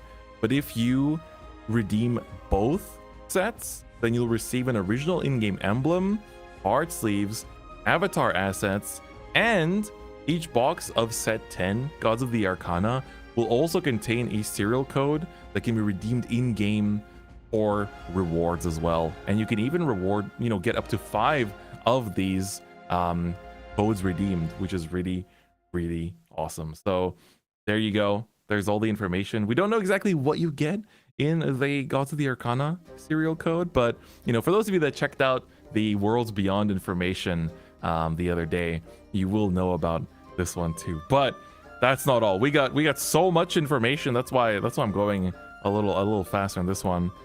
Kel, I think we got something that'll definitely match this this hype, right? So, with the second anniversary right around the corner, we have a series of release tournaments. So let's go ahead and talk about those. These release tournaments are going to be held from June 20th to July 20th, and they will be in the sealed format and not in the constructed format. The art here you can see is going to be one of the cards that you can get by winning one of these events. The champion will receive one copy of the Demonium Flash Devil that has an exclusive hot stamp, which is very, very cool. As an Abyss fan myself, I think this card is very sweet. And there's also a bunch of other cards you can win as well. All participants will receive a card pack containing 1 of 10 cards. I absolutely love participation prizing for events like this. It's really, really kind to new players and returning players. So everyone gets something just for attending the event, all the way up to a really, really cool looking Rooney Resolute Diviner, which is a super legendary with alternate art. Looks absolutely beautiful. So definitely check those out. Once again, those are sealed, and you also will get, all participants will get an exclusive second anniversary Bushi Navi Flare, which is also very cool. I would like to get some of these personally because I still have like the first flare on my own thing. So getting some of these cool like extra flares is excellent. So you have the participation flare as well as the champion flare. So a lot of cool stuff. And once again, I think it's really, really new player friendly. Definitely check it out. And of course, you have the hot stamp stuff. Good stuff. Yep. But chat, I think you've been waiting for this one for long enough. You already know it's not a lie, baby. We got the Vanguard collab set.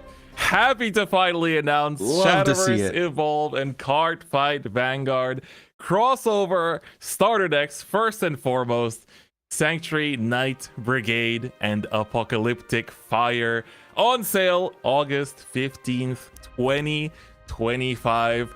I'm sure a lot of people were expecting it, but it's good to get the official confirmation.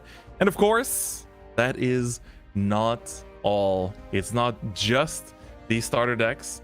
We also have a pretty big surprise in that, differently from the Japanese edition, there will be a pre-restriction for the Vanguard collab deck. If those of you that watch the Japanese side of the meta might know that the Kagero build of the Shadowverse Evolve Vanguard collab set might have been just one head up above of the rest.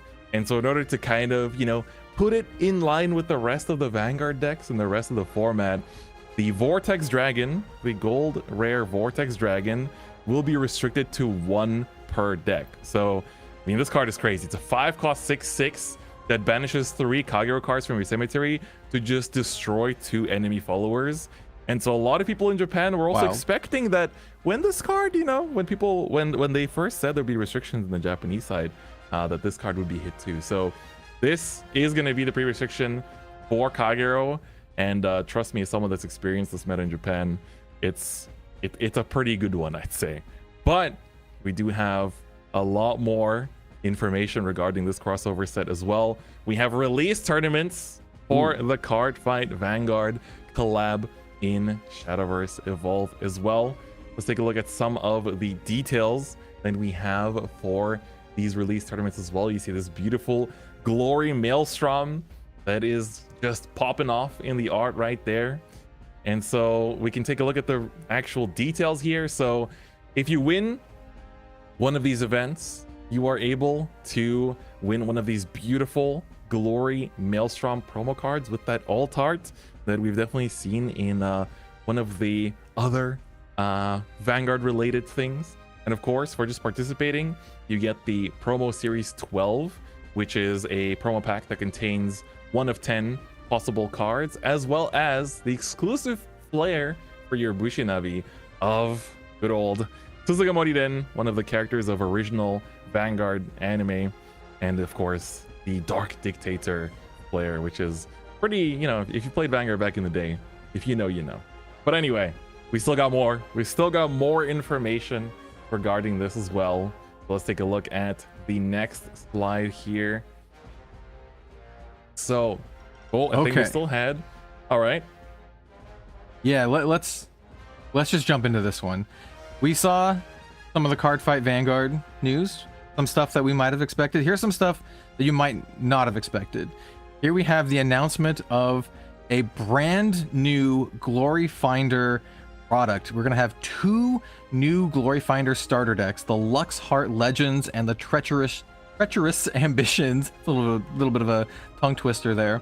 And those are going to be released on July 25th. It's very, very exciting. You can kind of see a little bit of the lore and some of the characters here. This is one of the new leaders for the Forest Craft centered deck. This is the Lux Heart Legends. These decks will feature both reprints and some brand new cards that are Glory Finder legal, very much similar to the previous Glory Finder deck. So you'll have reprints and then cards that are legal only in the Glory Finder format. Yeah, I think these just look absolutely fantastic. Here is a little bit of lore and flavor for the other deck, the Treacherous Ambitions. This is a Dragon Craft centered, and yeah, I mean, I like this like non-humanoid character. I mean, they're humanoid, but it's like a non-human character, which I know some folks are really excited for. You got this like this dragonoid type character. So yeah, I definitely very cool looking. Let's go ahead and check out the next one. So yeah, as mentioned, this is Bale Lux Heart Champion as the leader. I think they've done a very cool job of making the Glory Finder leaders so far being very cool and desirable. These 2 particular archetypes, like the Forest and the Dragon, were ones that were not present in the Glory Finder Guide to Glory box set. So here we have the 2 remaining crafts that are centered on that. Let's go ahead and take a look at the next one here. Here we have some of the cards that we have confirmed for these decks here. Obviously, they're not all going to be revealed today, but we do have a little bit of a hint as to kind of what's in the pipeline here, including some very, very cool reprints. So let's go ahead and take a look at the next slide here. There we go. Yep. And you can kind of scour this and check out all of the potential cards here. I mean, I don't know about you, Chris, but there's some pretty nice ones here for players of Forestcraft in particular. You know, like Spinari Ancient already. Elf. Yeah. Also like Roach MVP from the Yeah. from today, really. Yep. Roach. We even have like Lucifer. Some really nice stuff here. So yeah, let's go ahead and check out the next slide. We do have many more slides. This is a restriction for crosscraft. So crosscraft is a format where you can mix two crafts together. And well, this card, the good old Tin Soldier for the Fable archetype, is getting restricted in this format only. So yeah, interesting. You know, powerful card Yeah. for those fans of crosscraft here. We do have more information, by the way, for the Glory Finder stuff. So we're gonna pull up those slides in just a moment. Yep. There's we're just making sure that we still got lots more to reveal as well. So just we're having production just quickly run it through as well. So for crosscraft, of course, you know, it is a format you've been able to try out, but here we are once again. This was the Luxheart Legends full product list, but we still have there we go, the second page here as well for a lot of the silvers and bronzes from the first of the Glory Finder 2 new decks. But we still have the other of the Glory Finder decks as well, right? So this is of course the Treacherous Ambitions. Yep, and as we can see here, once again, not all the cards are going to be revealed. Very similar to the last one. This is one of the spicy pages, right? You can see a lot of the legendary reprints on here, including Azidahaka. We have like Bob Katha, some really nice ones, including another reprint of Dark Angel Olivia, a card that at one point was a very valuable and sought after card, and one that I think is still very awesome to play in Glory Finder just in general. I think it's a Glory Finder staple in my opinion because it just affects so many players. Also Dude, Bellringer Angel crazy to note as well. Like there's a lot of really nice really nice reprints in. Dude, this one is so good. You got Dark Angel Olivia, you've got Bab Kaha, like there's actually Azidahaka is in this as well. Like these cards just released. It's actually pretty crazy to see this just like from a player perspective. Tartman is in this too. Yep, 100%. And then there's also like Bellringer Angel. Fall from Grace is a pretty good playable. Maid Leader. Like there's a lot of really nice cards in here. So if you're brand new to Shadowverse Evolve or you just want to pick up a multiplayer deck to jam games, I think these are pretty juiced up. And we haven't even seen the entire list, right? There's a bunch of stuff that we haven't seen, like brand new cards as well. So, Yep. Yeah, Right, let's go ahead and I think we still have the legendary cards we can show you from these Glory Finder decks. So don't forget, these are Glory Finder exclusive. These cannot be used in the regular constructed format. So I guess I'll take the Yggdrasil. So the Yggdrasil is a 2-cost 2/2 with the Fey Touched and Verdant traits. Has Ward, cannot attack enemies, but on Fanfare on combo 3 will heal your leader 4 defense, draw 2 cards, and you can also evolve her for 1, and then she will gain +2/+2 in stats. And last words, that until the start of your next turn, your leader can't lose defense, which is pretty crazy. yeah, I mean, these cards are all really powerful, and as Chris mentioned, you know, they are only playable in Glory Finder, so don't be too afraid to see these cards. You know, they're not going to be showing up in your tournaments. We do have a couple more slides as Lord well. The Valeriano next one is going to be. Oh, go ahead.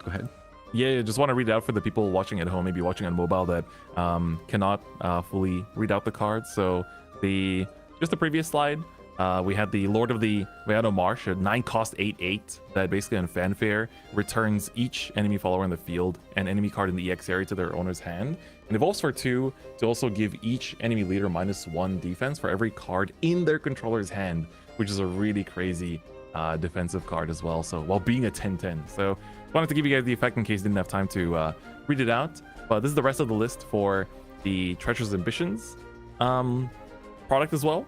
And of course, we have the Legendary Showcase for this one as well that I'd like to stick on that slide for just a little bit because we have a brand new Lean. Really want to talk about both of these cards here. So the new Lean with this really amazing art is a Glory Finder exclusive. And so this one is a 2-cost 1/4 with the Dragon Newt trait. On Fanfare, selects any number of enemy followers on the field and engages them. And then if you pay 1 play point to evolve her, she selects an opponent, and then each follower on their field doesn't refresh during their next start phase. So that's like absolutely crazy because she engages everything and then also doesn't allow them to refresh in the next start phase. And at the start of your end phase, you select an opponent and draw cards equal to the number of engaged followers in their field. Like, this one card does so much. Like, this feels like it should be like your confirmed one of for Glory Finder at this point. But then you also have Hastewing Dragon Newt, which is a 3-cost 3/3 that on Fanfare, if you have at least 7 face-up evolve followers in your evolve deck, evolves automatically without eating up your once per turn evolve, and skipping that 7-cost evolve as well. Becomes a 5/5 with Storm that ignores Ward, and whenever this follower deals damage to enemy leader, fully recovers your play points. I just read that part. That's pretty good. We're seeing these like for the first time as well. They are absolutely crazy. Yeah, those are really, really sweet. And these are just cards that you get as part of these new Glory Finder decks. Big fan of the Phylene. Yeah, it's very cool. Yes, absolutely. So that's all the exclusive new legendaries for these 2 Glory Finder products. And we did miss out 1 point, I think, for just to go back to the Vanguard crossover set. This is something that fellow Vanguard mains will be quite happy about. We have crossover duo tournaments for Card Fight Vanguard, and just for participating, I am so jealous of this from the Japanese side, by the way, you get a Bellringer Angel effect perfect guard. If you're just an evolve player, these words sound like gibberish. Don't worry about it. But for Vanguard players, this is a very, very happy card to have. This has no nation. You can play it in any deck you want, and it is the effect perfect guard. In Japan, you had to do a lot to get this. You had to play in like teaching events, you had to buy packs, you had to play in tournaments, and then you'd exchange for one. Here, you just play in one crossover duo tournament, you get yourself one. So just, play in 3 of these, get yourself 3 copies of Bellringer, and you're happy, you're camping. Great. As a newly converted Vanguard player, I very much want a full playset of these. Maybe multiple, so I can run them in multiple decks. They are like the perfect crossover for me. Like it's such a cool card. Yeah, right. So the really cool thing is that for the events, for the Vanguard related ones, these crossover duo tournaments will be held from August 15th to September 7th. And so they're team tournaments, but with teams of 2, and each player on the team will have to use a different starter deck, and then all participants will receive this Vanguard Sentinel card featuring Bellringer Angel. And then for the crossover release tournaments that we showed earlier, those will be happening from August 25th to September 25th, basically a entire month. And you also get that the Promo Series 12 card pack as well. So just some additional info for the Vanguard side. I know a lot of people were waiting for the Bellringer Angel perfect card, so I'm glad that I could confirm this for you guys on stream too. Yeah. All right. Very much looking forward to them. Now, I think we're good to talk about the next segment.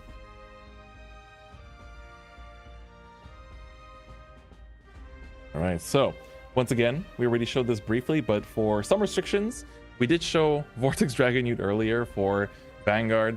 For Crosscraft, Tin Soldier is going to be restricted to 1 per deck. For the Fable decks in particular that can mix and match it, and also, looking at some future support as well. And we also have a Glory Finder restriction. It's going to be a choice restriction between Deep Wood Anomaly as well as Outrunning the Encroaching Heat. Yeah, these cards together are I would describe them as not super fun to play in a multiplayer game. They can make it so that one player just wins the game on the spot. And I, as a fan of Glory Finder, someone who does play it, I'm a big fan of this restriction or choice restriction. 100%. You can still play with these cards, you just can't play them both together. Yep. So you got to choose one over the other. That is what a choice restriction is, and I do think it is definitely quite an understandable one as well. Then I think, Kel, we have also some more tournament news for people Yes. back at home too. So we have the Showdown Challenge Series 4. So this is going to run from April to May, and all participants will receive a promo version of the Evo Rabbit Mage, as we can see here. Personally, I am absolutely stoked for the other two cards, though. The top 8 gets this alternate art super legendary promo version of Soul Conversion. Once again, mentioned it multiple times. Abyss main here. Absolutely staple card in the craft. It's one that I run in my own control variants. This alternate art is excellent. But even more excellent than that is the Forte alternate art Dragon Oracle that the champion will receive. And they also receive a buy that we can use at the Grand Showdown that will happen in June. So you get a buy and you get some awesome, beautiful cards. Anyone who is a fan of the Dragon Craft, this is kind of like a must-have card. It's absolutely beautiful. So some very, very cool and like coveted prizes, coming up in the Showdown Challenge Series 4. Once again, those are going to be happening from April to May, so just right around the corner. Right. And then we finally have something I'm sure people were really wondering about is what's happening with the Grand Showdowns going forward, right? Yeah. We did get a little bit of a tease beforehand, but we're happy to share some of the locations and dates for Grand Showdown Series 4. So, as previously mentioned in the conference from the Bouchard International side, they did say that going forward, these will be happening on the same weekend, just in different parts of the world. So for the one happening in June, this will be happening on June 28th and 29th.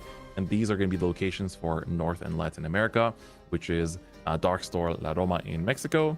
And then in Europe, this is going to be in Comic Planet Duisburg in Germany. And then for Asia and Oceania, it's going to be in Agora Hobby in Singapore. So just look out for future updates for these as well. This is just for June. So we also have, of course, a lot of information for these as well in terms of what you can get at these events, because there's definitely quite a lot. First things first, as already communicated beforehand, these events will have a participation fee of 40 USD or whatever is equivalent in the local currency outside of those playing in North and South America. And the participation prize you get for, the participation fee is going to be you get a supply set featuring a storage box and playmat featuring Zelganea and an alternate art version of Nature's Guidance. And of course, a participation fee will also be paid to the store specifically that are hosting these events too, to kind of help the local scene as well. So you get that beautiful Grand Showdown logo on the playmat too, and on the storage box. It looks absolutely fantastic. But of course, there is still more as well, because of course, that's just for participating. Take a look at that pricing. But here you go. Ooh. Grand Showdown Series 4 prizes. So each will have a region-exclusive hot stamp color, just like we've had throughout this year as well. And then read the fine print. First things first, top 32 gets another copy of that Nature's Guidance with the super legendary alternate art version. Top 16 will receive a super legendary alternate art version of Celia Sky Commander. And the winner receives an alternate art version of Zelganea, Oh Great World. So each region will have its own exclusive hot stamp colors. EU and the UK will have the blue hot stamp. North and Latin America will have silver. And then Asia and Oceania will have red. And signups are now available on Bushinavi. And don't forget that the champion of these will also get an unsponsored invite to the next World Finals. Can you imagine? You'd be the fastest person to lock in a World invite this June. Yeah, absolutely. And these cards are all like really, really sweet playable cards too. Just to say, you know, Yep. Zelganea as well as the sword card. We're gonna see a lot of play very shortly once they're released. That's right. So, I do think that, you know, more or less wraps up the announcements we have. We can take a look at one last slide here real quick as well. So this is once again just the side events also for the grand showdowns that you can have. So we have the sealed box tournament, which allows you to get the magical augmentation with a region exclusive hot stamp color as well. And then the champions of these sealed box tournaments will also receive one additional copy. And then there's also single elimination mini tournaments where you get the Nature's Guidance just with the alt art for just participating. And there's also the Glory Finder side event where you can win yourself a side event promo pack, which will contain one promo card randomly selected from the 9 card series that you see below. So lots to do at the grand showdowns going forward as well. And now instead of having to wait, you know, to see like, okay, well, the North American one was so hype, can't wait for the one in Asia Oceania. It's like, okay, well, the Singapore one was so hype, now gotta wait for the European one. Now they will all be happening at the same time, or the same weekend rather, across the world, so you can enjoy the same meta anywhere you are in the world, and that's gonna be really, really fun. So that is all the announcements we have. There was a lot. There's so much. We were kind of jumping back and forth. But Kel, what was your favorite from everything that we showed today? Okay, that's you're asking me a big question here.